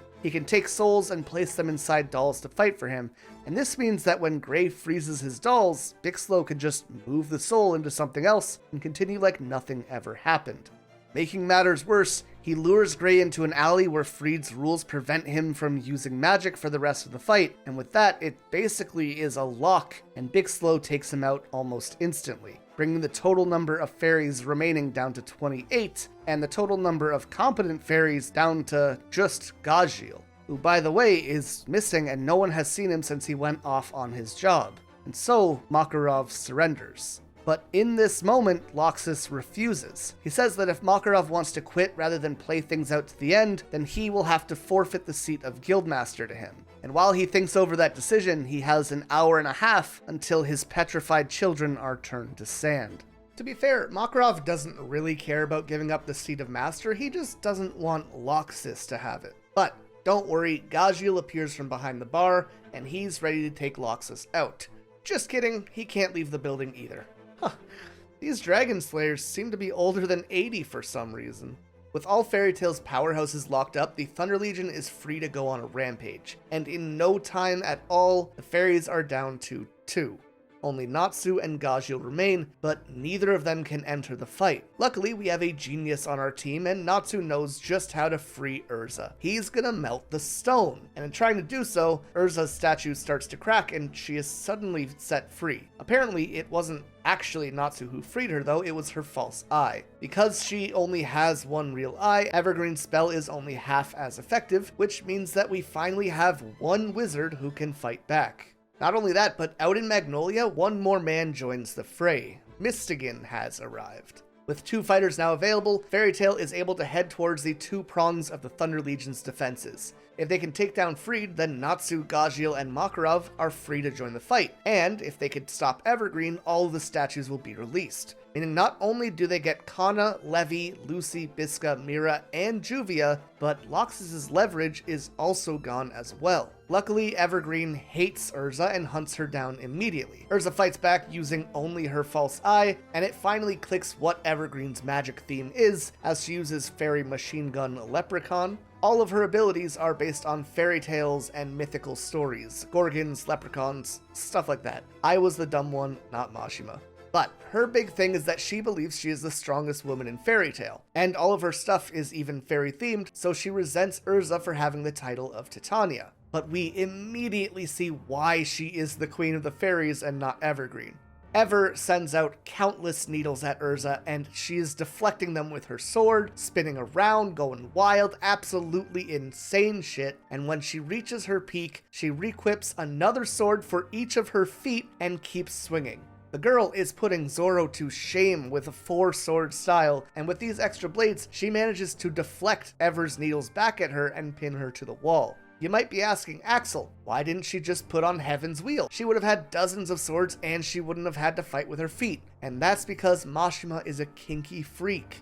We just got to accept that. Let's move on.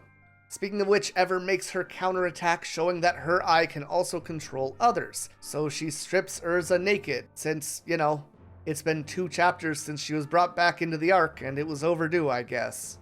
She tells Erza to grovel and beg her not to crumble all the hostages, and Erza is like, fine, do it. She re-equips into Heaven's Wheel, pulls out countless swords, and targets them at Evergreen, saying, I get it now. You're a woman who values victory even more than your own life, and I respect that. Now, I'll purify all the souls of the girls that you turned to sand by taking your life. And Evergreen basically pisses her pants, as Erza punches her in the face and tells her that that is how you make a threat. What a fucking badass. With Ever down, our 6 girls are released from their statues, and with a shit-eating grin, Makarov asks Loxus what he plans to do without hostages. Freed returns to tell Loxus that it is over because the hostages are gone, but Loxus immediately just attacks him, saying if he isn't going to follow orders, then he needs to leave because his fairy tale won't need weaklings like that. As you could have guessed, Loxus is a bit of a sore loser, so he has Freed connect him to the people at Fairy Tail and tells them that he is replacing the hostage rule with a new one. They have 1 hour and 10 minutes to stop him before he unleashes Thunder Palace. And just the thought of that basically gives Makarov a heart attack. By which I mean that Mashima needed to write him out of the upcoming fight, but couldn't let Natsu and Gajiel out of the guild without removing Freed's barrier, so we gotta take out Makarov in some other way. As everyone looks outside, they find the entire town is surrounded by floating lightning lacrima. He's essentially going to use these to nuke the city. Bisca gets the idea to simply shoot them down, but as she does, we discover that they have organic link magic, meaning that when they're destroyed, the others will calculate the amount of damage done to it and hit whoever attacked them. And as we see here, just shooting one is enough to put Bisca on her ass, so taking all of them down would basically be suicide. Luckily, with Levy back, she can use her word magic to cancel out Freed's barriers. It'll just take a bit of time. As she searches for the answer, Gajiel watches and he's like, damn, this chick that I crucified? Actually pretty rad and super smart. Oops. Meanwhile, Freed is continuing to try and talk sense into Loxus, but the dude is on full tilt and completely blinded by rage. In the end, Freed tells him that he will follow any order that he is given, even if it gets him sent to hell. All he asks is that Loxus not regret his decisions afterwards. Bixlow, on the other hand, has less of a moral dilemma. He immediately finds Lucy and begins his attack. She calls out Sagittarius to shoot down his dolls, but as we've seen, he can just make more, and things look pretty bad when Bixlow manages to take her keys. But do you know who doesn't need a key? Loki. The dude can more or less go freely between worlds, and having him show up here when Lucy needs him is a great payoff after his arc that we just had a while back. Also, all of his dialogue now has been changed to referring to how much he is in love with Lucy. It's like a fine bit, sometimes kind of annoying, sometimes funny. It's kind of moment by moment. As the fight continues, we get this really interesting scene where Bixlow explains that because he can see souls, he always thought that Loki was a spirit this whole time, and had just been trying to be a good friend so he didn't tell anyone. It's this really humanizing and admirable moment for the enemy in this fight. Both he and Freed have had these scenes where they really try to do the right thing or show that they are capable of the right thing, even while they are doing terrible things. It's pretty interesting. Anyways, Loki tells Lucy to sit back while he protects her, but she isn't like Karen and refuses to use her spirits as a shield, so she wants to fight alongside him. Again, just a ton of really small payoffs for his arc happening here. Lucy actually manages to land a solid hit on Bixlow while Loki runs defense, and here we learn that everyone in the Thunder Legion has some kind of eye magic, with the exception of Loxus, who has a scar over his eye, which is kind of ironic. So, Bixlow removes his helmet, and the new game becomes don't look into his eyes or you'll become a puppet. This essentially makes them sitting ducks. They can't open their eyes to target him directly, and now they can't see his puppets attacking to defend themselves. But there's this really great bit here where Loki asks if Lucy trusts him, and says when he gives the signal to open her eyes and rush the enemy. And Lucy just doesn't hesitate at all. She has full trust in him already, which is such an awesome change from where these two started when Loki refused to even be in the same room as her. So, Loki does the solar flare, which forces Bixlow to close his eyes, letting Lucy grab him with her whip and opening him up for one final combo attack. I've said it before and I will say it again, I love that we are seeing her become more and more involved in these battles, rather than summoning her spirits and letting them do everything for her. Meanwhile, back at the guild, everyone is kind of in shock that she won the fight. There's a bunch of fantastic dialogue between Gajiel and Natsu, showing that despite their different personalities, they are in fact the same breed of stupid. But luckily, Levy is a genius and finally decrypts Freed's seal, meaning the Dragon Slayers can join the fight. They aren't the only ones though. Mira finds that Elfman got booty blasted again and is racked with guilt about not being able to help. As for Juvia and Kana, they are caught in one of Freed's traps and need to fight each other to escape, and Juvia continues to show what a loyal new friend she has become as she hears the rules, turns into water, and rushes to the top of Freed's seal so that she can attack a lightning lacrima. She figures that if one of them has to go down, she would rather take a dive than trying to hurt a friend. And if she can break a lacrima while doing it, that's just a bonus. It is such a good moment, and it gets capped with her falling to the ground and saying she wants to be known as a friend of Fairy Tail as soon as possible because she already loves everyone there. Now, I don't remember liking Juvia so much in the first time I watched the series, but she has consistently been so fantastic. Her and Lucy have definitely been like the sleeper hits of this run through. They're characters who I thought were pretty okay the first time, but who have just continued to show me that they are better characters than I thought they were as I've been reading. And Kana thinks so too. She is furious at Fried for forcing Juvia to make that sacrifice. While they fight, Natsu and Gajiel end up going separate paths in search of Loxus to avoid getting caught in the trap together. Surprisingly a smart move. But more importantly, Gajiel is approached by a paper talisman, which allows him to talk to someone called Master Ivan. Ivan tells him to gain the trust of Fairy Tail for now, because the time to punish them is still a while off, which is just a bit ominous. As for Mira, she's walking Elfman back towards the guild, but they come across Kana getting demolished along the way. By the time they get there, Fried had just forced her to strangle herself until she is out of commission. Elfman tries to get involved, but Fried starts writing words on him that become reality after being written, first being pain, then fear, and finally he prepares to write death. Hearing that her brother will die, Mira thinks back to Lisana and she just snaps, releasing all of her magic and transforming into a full-body takeover. This is Satan's soul. A crack appears across her face, her hair stands on end, she grows fangs, wings, talons, and a tail, while her arms become these dragonic gauntlets. It's about as far from the Mira that we knew as possible. This whole time we've heard about her being an S-class wizard, but we haven't seen her do anything yet. You know, other than turn into Lucy or give herself a cat head. But this is her real magic. Obviously it mirrors Elfman's beast takeover form, but Mira's is more demonic. It feels evil in a way that Elfman's doesn't really, and the wild way that she attacks really feeds into it. When Elfman transforms, you still feel Elfman in there. You see the good guy at the soul of it. When Mira transforms, you don't see the innocent, sweet big sister of Fairy Tail, you see a monster ready to defend her friends. Fried gets so overwhelmed by Mira within a matter of seconds that he's forced to use his own demonic transformation through his magic, a forbidden spell that allows him to reach the peak of his power. And Mira just continues to beat that ass. She spins an entire river into a tornado of water and launches it at him before creating a ball of demonic magical energy that essentially nukes him out of the sky. Fried is terrified and Mira goes in for the killing blow, but at the last moment she thinks of Lisana and stops. Fried is all, "The only friend I need is Loxus, so don't spare me, we aren't comrades." But Mira tells him that even if he doesn't depend on others, the entire guild will still be there to support him. The dude starts crying and saying that he didn't want to do this, and Mira just smiles, says she knows, and tells him that they should try and have fun at next year's Harvest Festival. With that, both Mira and Fried pull themselves from the fight. This means that the only remaining contestants are Loxus against Gajiel, Natsu, Erza, and Mystigan. And I guess technically Levi and Lucy are still here too. They don't really matter though.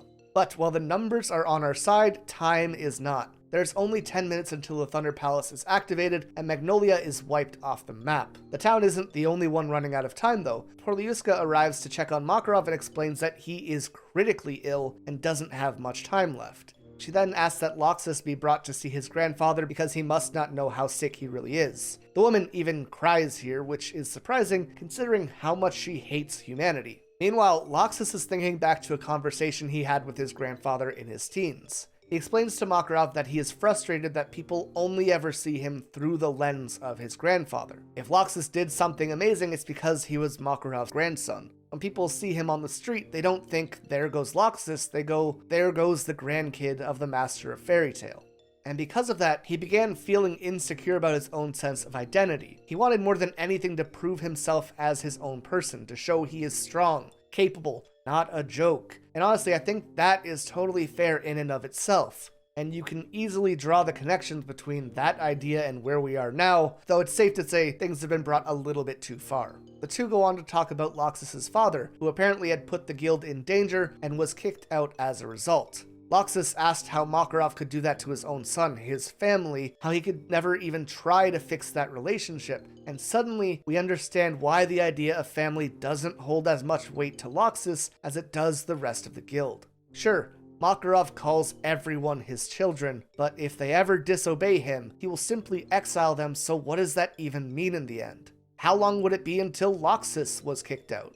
Loxus explains that if he doesn't get expelled here, he will find his father and join the new guild he created, but not just that, he vows that he will surpass Makarov one day to prove that he is his own person. And all the pieces fall into place about how Loxus ended up here today. Of course he resents Makarov. Of course he doesn't value some surface level idea of family. Of course he wants to prove himself. All of those insecurities just continue to be stressed over the years, and ultimately he hit a tipping point. Now, does that justify this attempted murder and terrorism? Probably not, but we can at least see where this path came from. It's also important to consider how Mashima himself fits in here. He was a rebellious kid growing up without his dad. He was raised by his grandfather. It's hard not to draw a parallel, but we don't really know enough about his family dynamic to go too much deeper into this. However, that being said, it's difficult to imagine that his own life is entirely separate from Loxus's.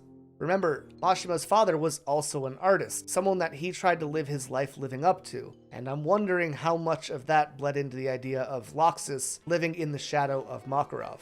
In the present, he is approached by Mistigan, and that need to prove himself comes out again. Even the position of strongest is something that he had to share. Just like it was always Makarov's grandson, the strongest fairy tale wizard was always Loxus or Mistigan. He had never received his own spotlight. When they clash for the first time, it has enough force that both Natsu and Erza feel where Loxus has been hiding, and we finally get to see Mistigan fight as he vows to show off magic that Loxus didn't even know existed.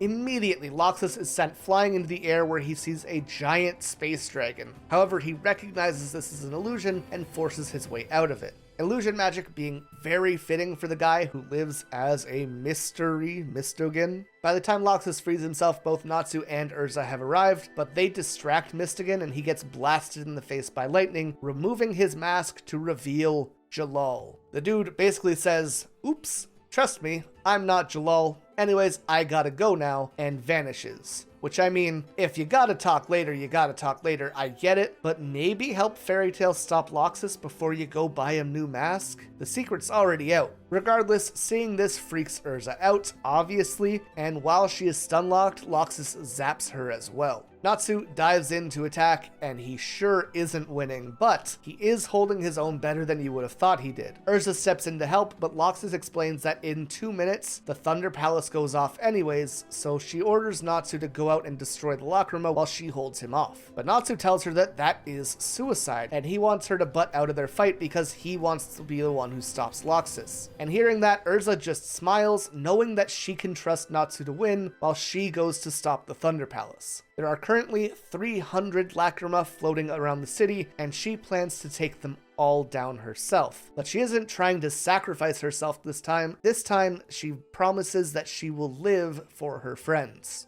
So, Natsu holds Loxus back so he can't stop Erza, and Loxus shouts that he wants to change the guild, but he needs to be the master to do that. Even so, as he says that, he looks back to Fairy Tail and wonders why the old man isn't here to stop him himself, and if he doesn't even care about the town. It's this really pure moment of a kid misbehaving and wanting their parents to stop them so that they can show that they care and show that they've been paying attention to them, you know? But Natsu just tells him not to worry. He knows Loxus gains literally nothing by destroying Magnolia, and he's just panicking because he's far too deep into things now and he can't back down without looking like a joke. But even so, he doesn't have to worry because Erza's going to put an end to things and clean up his mess. Speaking of, she is standing in the center of town and she has summoned 200 swords in her Heaven's Wheel armor. However, in doing so, she is completely tapped out of magic, which is bad considering she needs to make 100 more. And this is where Warren comes in. I don't think we've mentioned him much, but he uses telepathy magic and explains the situation to everyone. The plan is that Erza will take out 200 Lacrima to the north, while the rest of the guild takes out the 100 to the south.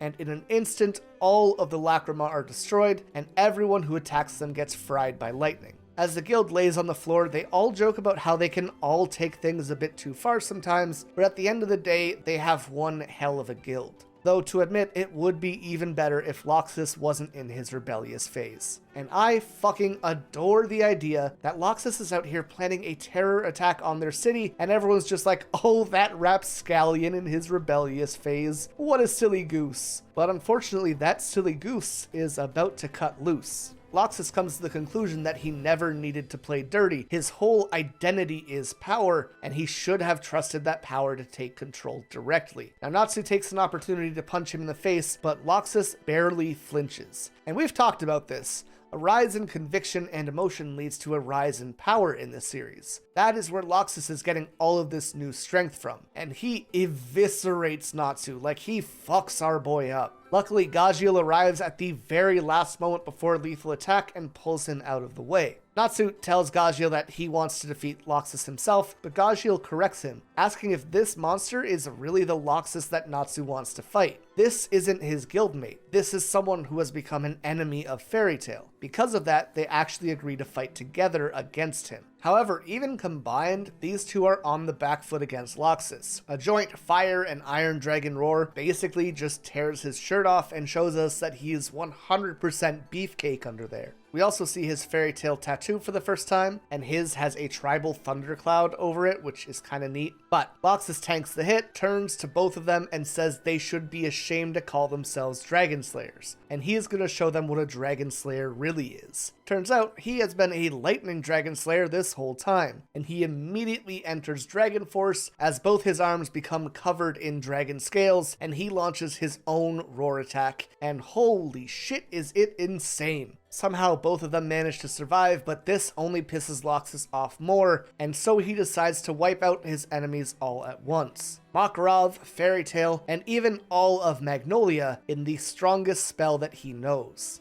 Fairy Law. Yep, the same spell that Makarov used to defeat Phantom Lord is now being turned against his own guild. However, as he casts it, Levi barges in and tells him that Makarov is dying. Now, most people might stop the spell here, but Loxus takes it as the perfect opportunity to wipe everyone out. And so he does it. He invokes Fairy Law, and the entire town is engulfed in a bright light as he tells himself that he finally surpassed Makarov. But then he looks around and sees that Natsu and Gajiel are still alive. They're completely unaffected, in fact. Even Levi made it through the attack, and she's not exactly very powerful. In fact, Fried returns to tell him that not a single person in the entire town was injured in Fairy Law. For those who need a refresher, Fairy Law is a Judgment Day kind of spell, immediately eliminating everything that the caster sees as an enemy. But for all his boasting, all his complaining, and his dreams of Fairy Tail becoming an icon of strength, Loxus just can't truly convince himself that the other members of his family are enemies. He fucking wants to, but under this layer of bravado and self-importance, he really does care about the guild. I mean, the reason he wants to take over Fairy Tail is to make it something better, to make people stop laughing at them.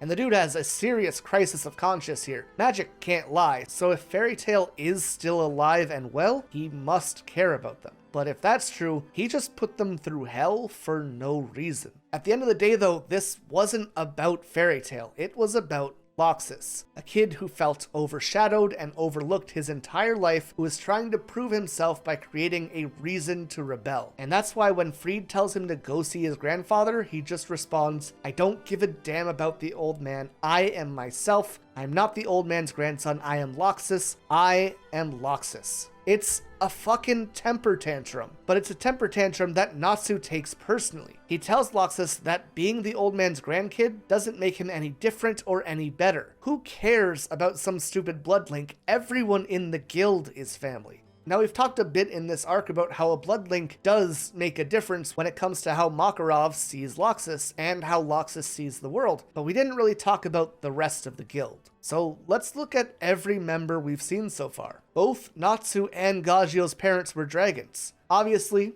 no blood connection, but that bond is still very real. Erza had Grandpa Rob, not blood related. Gray had Ur, not blood. Lucy had Layla and her dad, and while they are blood related, she couldn't be more distant from her father. There's like 1.5 real parents in Fairy Tail. We have Macao, who loves his son Romeo, and another person we'll talk about later who didn't even know his daughter existed. Loxus was so focused on his own connection to the word family and how that stemmed from his genetics that he couldn't see those rules don't apply to anyone around him. Blood means nothing to Fairy Tail, but even seeing that in front of him, he just tells Natsu that he doesn't know what it's like. And for what it's worth, Natsu agrees. He says, yeah, we don't know what it's like. We don't know what anyone is going through. And that's why we lend each other a hand. That's what a family is. It is a fantastic scene just through and through, and it ties together so much of the series. The fight between Natsu and Loxus picks up again, and just as before, Natsu is getting ragdolled, but no matter how hard he gets hit, he continues to get back to his feet. And this just frustrates Loxus until he goes crazy with this lightning spear attack that should be lethal after the ass whooping that Natsu has received, but the homie Gajiel turns himself into a lightning rod and pulls the attack away. Him and Juvia immediately got the message that Fairy Tail members take hits for their guild, and I really appreciate that. You know who also appreciates it? Natsu. Seeing this new member of his family take a hit for him like this reignites the fire in Natsu, and he launches a chain of attacks that actually make an impact and eventually manage to send Loxus flying as Natsu roars in triumph. And yeah, the power of friendship. My dudes, Loxus has fought off Mystigan, Erza, Natsu, and Gajiel. He set up 300 lightning lacrima, and he used both fairy law as well as a bunch of crazy lightning dragon attacks. His tank isn't exactly on full right now. On the other hand, this is the first fight that Natsu has had today. He's been sealed away and resting the whole time. After the fight, everyone gathers in the guild where Porliuska manages to stabilize and save Makarov. Honestly, not super crazy about this whole mini story with him being sick. It came out of nowhere, it exists solely so that he doesn't fight Loxus, and the solution happens off screen. It is probably the first time in the series that I felt like something about the writing was just purely lazy. Like sure, the writing is not great in some spots, but lazy is a new thing. The rest of the guild ends up setting up for the Fantasia celebration, and due to having so many injured, the participants have become pretty limited. Also, very small moment here, but I really like Natsu being so bandaged that no one except Gajiel can understand him. It's literally only a few panels, but it's another step in showing that these two are moving forward and putting the past behind them. Now, things do get a bit tense when Loxus walks in the front door asking to see Makarov. Most people are hesitant, but Erza lets him pass. Natsu, with Gajiel's translations, tells him that a 2v1 fight wasn't fair and vows he won't lose to Loxus next time. And it's important to note here, Loxus lost the fight, but that by no means meant that Natsu won or is stronger than him. And the story is making sure that we know that here. So, Loxus hears this, and there's no snarky remark, no looking down on anyone. There's nothing that we are used to seeing from him. He just walks by and waves back at Natsu, accepting the challenge in the future. And again, it is excellent that we see an immediate change in the way that Loxus holds himself, the way that he interacts with those around him, and how he understands the world. And what's so cool about it is that we don't even need words to see that change happen. Coming in the door, his head is tilted forward. He's not raising his chin and looking down on anyone anymore. He's drawn more softly. He moves in a gentle way. And when he's waiting for Makarov to address him, he is quietly hiding himself away against a wall rather than standing up tall and making himself known. Loxus to this point has been cocky, arrogant, smug, proud, conceited, synonyms, but there's none of that here. He's actually so ashamed that he won't even look his grandfather in the eye until he's told to. Of course, Makarov has a whole lecture ready for him. It reminds him that a guild is a place where you meet with friends, find jobs, and most importantly, it is a family for those without one. It's not something that can belong to one person. It is a shared thing built upon by trust, integrity, and the bonds between its members. But Loxus broke that integrity and threatened the lives of his family. He responds that he just wanted to make the guild stronger, but Makarov stops him. He says it's amazing how clumsy he is at dealing with people and asks him to lighten up so that he can see all the things that he is blind to now. And if he can, his life could be so much more fun than how he is living it. He tells his grandson that he lived to watch the way he grew up, but he never cared about if Loxus was strong or even smart. He just wanted him to be full of energy so that he could enjoy life to the fullest. But no matter how much Makarov loves him, he has no option left but to expel Loxus from the guild, just as his father had been in the past. Loxus freezes for a moment, but he knows Makarov has to do this, which is why now his grandfather is the one avoiding eye contact.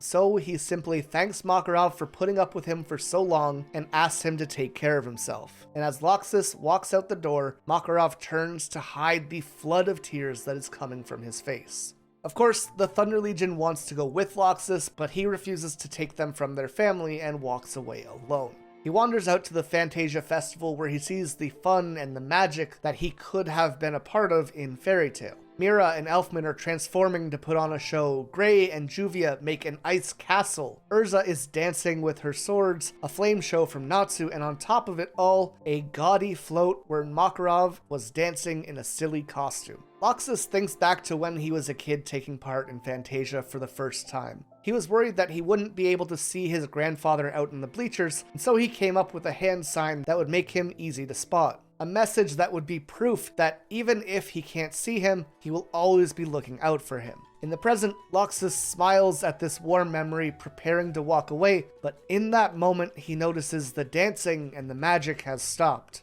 Every member of Fairy Tail had froze in place so that they could send that message together. Even if he can't stay with them right now, they will always look out for him, and he will always be a part of their family. And holy fuck, I had to re-record this 3 times because I kept getting choked up. If the Loki moment was the first to get tears out of me in the series, this was the first to completely break me. I don't know how much really needs to be said here. I mean, the whole scene is just a masterpiece, and arguably one of the best moments in the entire series. However, what I do want to talk about is how the audience feels about Loxus. The entire story, he has felt like this powerhouse waiting in the wings, an arrogant asshole with the strength to back up his attitude. I mean, if anyone mentioned him, it was to say that he is stronger than Erza, and in many ways, she is our gold standard as a wizard, right? But then we reach this arc, and that arrogance allows him to quickly put on the villain hat, making him feel like this cold, heartless monster. And we might be disgusted by what he is doing, but I don't think at any point he ever crosses into truly being hateable. And don't get me wrong, if there is one thing Fairy Tail does well, it is dictating who you like and don't like. I mean, look at Gajiel. Homie crucified one of my favorite characters like 2 arcs ago, and by the end of this arc, I am excited to see that he's around.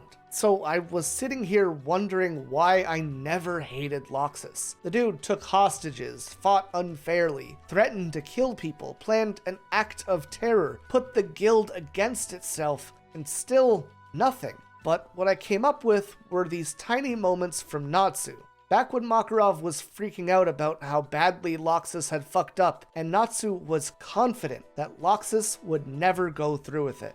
The thing is, for as dumb as Natsu is, as a reader, I have and continue to put complete faith in the things that he says. And when the time came where Loxus used fairy law, Natsu was right. Despite everything that happened, there is a through line of faith that the audience can hold that Loxus isn't this monster he is trying to be, and that is entirely held up by Natsu's trust in him. And that, of course, is capped with him demonstrating that he has grown, and showing us that his heart has opened, only for those things to have happened too late. So as Loxus walks away here, we don't hate him. We aren't cursing him for what he put the guild through, and instead we are waiting to see him again, waiting for the moment where he makes up with Makarov. We're actually hopeful that this lost brother of ours finds his way back home to Fairy Tail in the future, even if he can't do that right now. Now, while Loxus was building our trust, Gajiel seems to be betraying that newfound faith that we have placed in him. He's currently meeting with Ivan, the man he spoke to after escaping Freed Seal, and as it turns out, this Ivan is Loxus's father who was kicked out of Fairy Tail. He is the leader of the Dark Guild Raventail, and explains to Gajiel that Loxus was his fake little dragon slayer.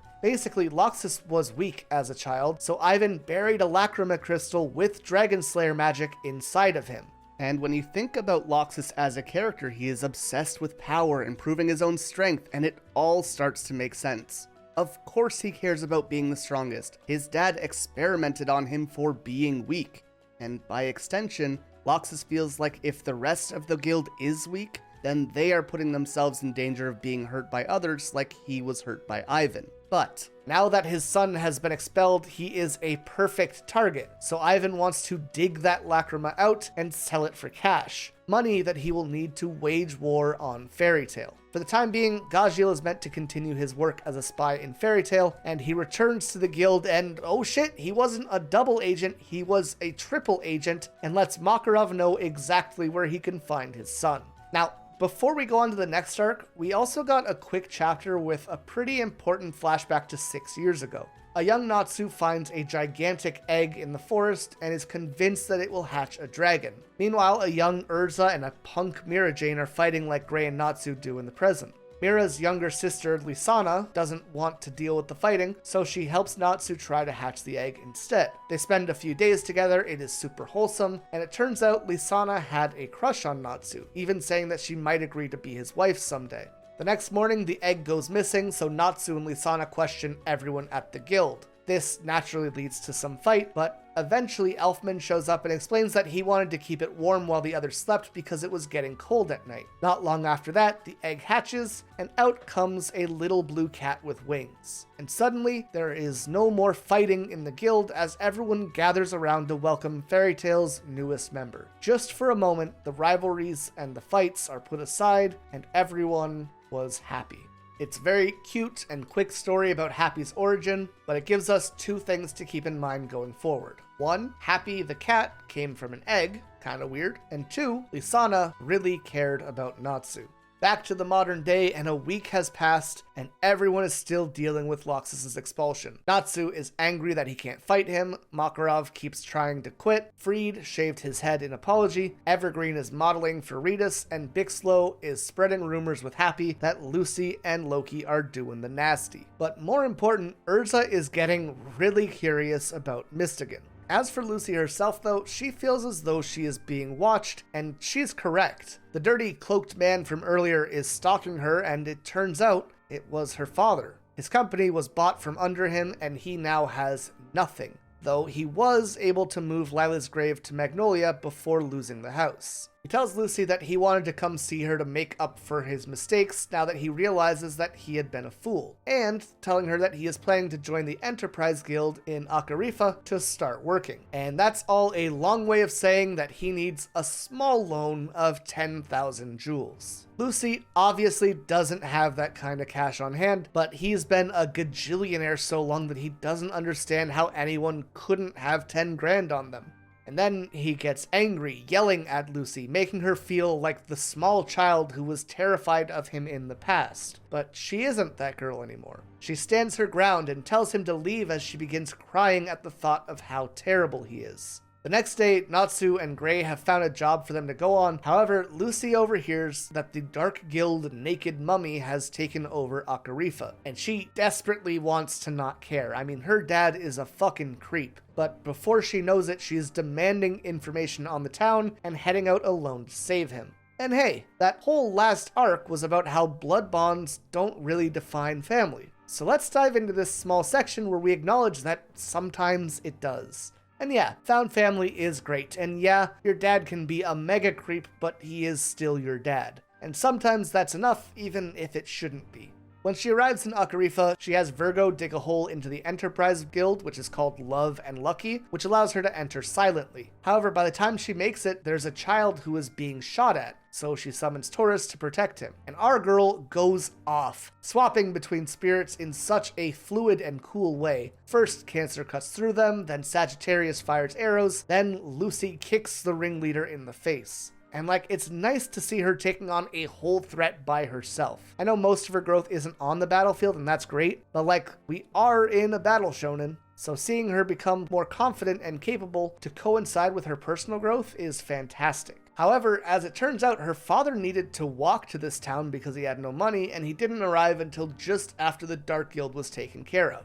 Her dad sees that she came all this way here because she was worried about him and thanks her, but Lucy cuts him off, saying it doesn't mean that she has forgiven him. She just wasn't going to let him die if she could stop it. And for the first time, he actually reflects on himself, saying that it's natural that she hasn't forgiven him, and even acknowledges how much she has grown to get to this point in her life. He then apologizes for the previous day and promises to be a new man as he explains that Love and Lucky is actually where he met Layla, and that when they found out that she was pregnant, the K had fallen off, leaving Love and Lucy, which is where she got her name.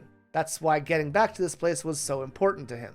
And I don't know how many of you this scene resonates with, but it can be difficult to trust a parent who's fucked up like this. And every time they promise to do better just makes the next promise mean less. So part of me, seeing Lucy keeping the door open to him, but also acknowledging that nothing has changed yet, so keeping him at arm's length, I mean, it definitely strikes a chord. But how does it all fit in? Well, the past arcs are all about parents and children when you think about it, with the exception of Eizenwald, Loke, and the Tower of Heaven, but whatever. Macao's arc is about a kid worried that his father has gone missing. Daybreak is a guy who didn't understand or appreciate his father's life until after they died. Galuna had a mother who lost her child and who later sacrifices herself for her adopted children. Loxus was a kid like Mashima who grew up without a father figure and was instead raised by his grandfather. He felt like he was living in that grandfather's shadow and blamed him for expelling Ivan, despite Ivan having been abusive and performing experiments on him. Phantom Lord was Lucy's neglectful father trying to hold her captive. Now we see him trying to do his best to atone, even if it's unsure if he'll be able to do so. Fairy Tail to this point has been the story of exploring different parent-child dynamics. And that's for better or worse. They are all the thoughts and emotions that Mashima had when he was growing up.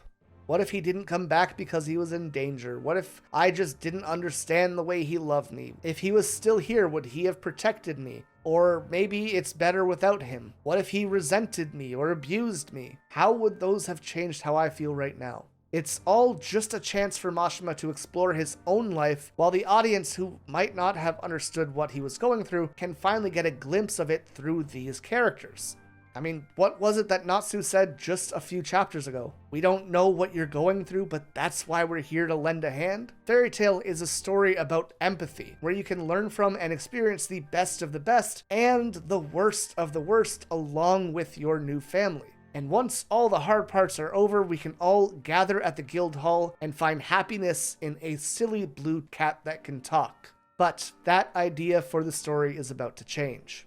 These early arcs are much more focused on that idea of family. More specifically, it tends to be about how one parent connected to their kid. But moving forward, Mashima's themes become much more varied. Oracion Seis will explore the difference between good and evil. Edolas has a whole class struggle with haves and have-nots, things like that. It's still fairy tale, and that idea of family does come up from time to time. We'll see it in Tenrou, but there's more depth in the themes of each arc as we go forward, as well as a sense that we are building towards something rather than moving forward aimlessly like we have been. Alright, so as I mentioned up top, I was planning to do all of Fairy Tail in one video, but just this first section has already been nearly 5 hours. I both can't afford to make this all one video, and I can't put off posting any longer. These projects just take a lot of resources. The good news is I already have about another 4 hours worth of script done, but that literally only brings us to the time skip, so this will be just part 1 of 3. That said, if you made it this far, I am hoping it's because you enjoyed the video, and if you want to help with part 2 or part 3 coming out, please consider supporting me on Patreon or becoming a channel member. Like I said, these videos take a lot of resources, editors are expensive, thank you Dakota for all of your help. These just take a lot of work and a lot of money, so literally every supporter is unbelievably impactful. With that said, I hope you did enjoy this deep dive into the start of Fairy Tail. Please leave a like and subscribe for more, and until next time, stay excellent.